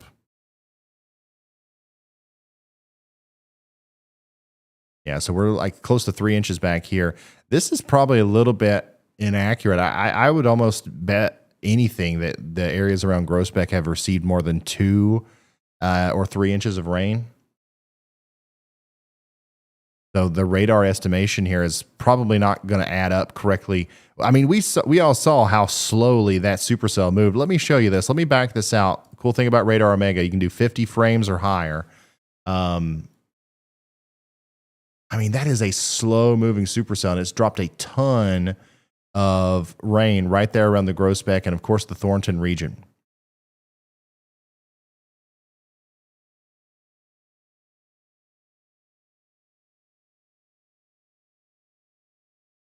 So that's going to continue to be a problem all through the night. Storm chasers are reporting a vehicle stuck in floodwaters in Groesbeck at Underpass East Yoga Street. Occupants are getting out of the vehicle, but surrounded by floodwaters. Police just arrived on the scene. Go ahead, Riley. All right, so basically I was going to say exactly what you just said, but this bridge, apparently it must be one that has frequent flooding. There's actually a water marker underneath that bridge, and it shows that there is 4.5 feet of water underneath this overpass. So we just need to be careful if you're in this area. I wouldn't go under overpasses because what looks like an inch of water might be a couple feet of water, and I think that's what we're seeing. Absolutely. All right, thank you, Riley. So from all accounts, from what we can tell, we don't have storm chasers floating down the river, which is good news. At least, certainly not any of ours, and from what we can tell, none of the other ones either. So that's good news. But there is still significant flooding going on out there, and we're concerned about people driving into it. So if you don't have to drive tonight, don't do that down here in Texas, or in central Texas, around Waco especially.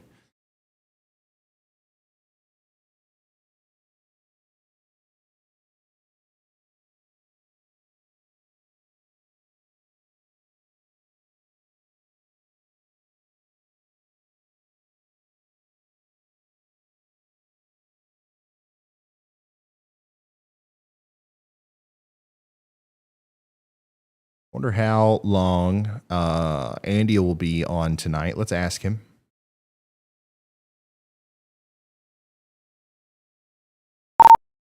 Andy, when you got a second.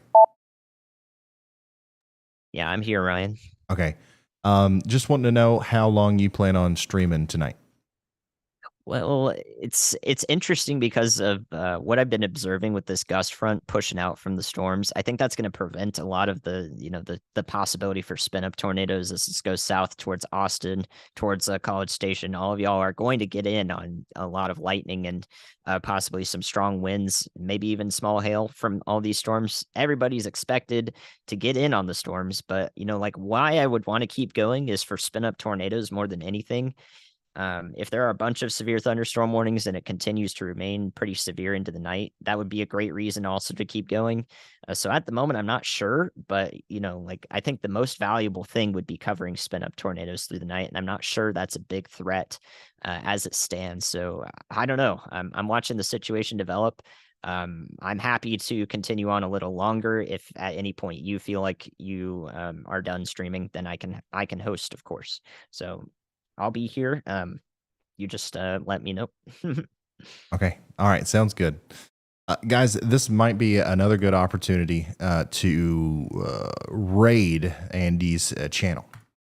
Because what I'm thinking is I'm going to probably end the stream here soon and then start working again on our Y'all Squad video that we're going to be releasing tomorrow.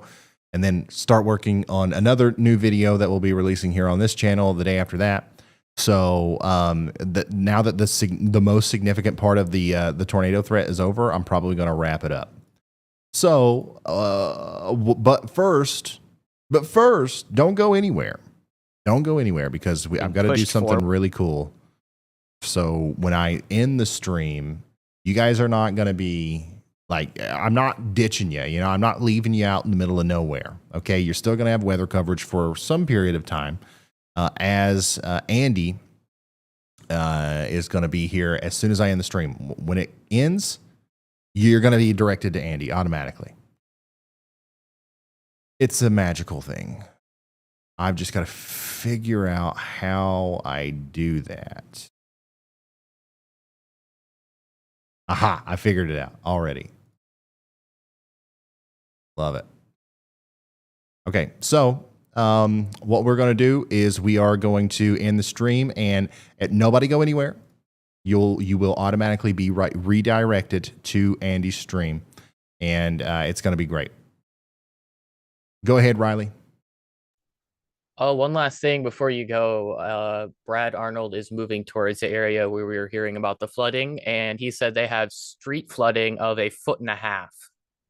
So this entire area is being absolutely devastated by heavy, heavy rainfall. All right. Thank you very much, Riley. Guys, that's going to be, so like whenever we're watching Andy tonight, that's going to be the theme. We're going to have probably a couple more tornado warnings, definitely a couple more severe thunderstorm warnings, but flash flooding is going to be out the daggone wazoo. Okay. So once again, if you're in this area, get to higher ground. If you're not, make sure you let everybody know. I mean, there's a lot of interstates through here. You know, don't drive north from, you know, Austin up towards Waco. Don't drive through Waco from, you know, the west to the east over towards Natchitoches. So keep that in mind as the night goes on. And Andy's going to be able to keep you updated on all that. Okay, so sit tight. Whenever you show up on Andy's stream, make sure you flood his chat with a lot of love and support, just like you have done me. Because he's great at what he does, and we're super thankful for him being there for us, even so we can get even more weather coverage tonight. All right, I'm going to end the stream. Thank you guys so much for watching. I really appreciate it. I'm so glad that we didn't have any monster killer tornadoes today. You don't know how glad I am. We've had such a bad run here recently with these historic tornado outbreaks. Okay, I'm going. I appreciate you all so much, and I will see you in the next one. Goodbye.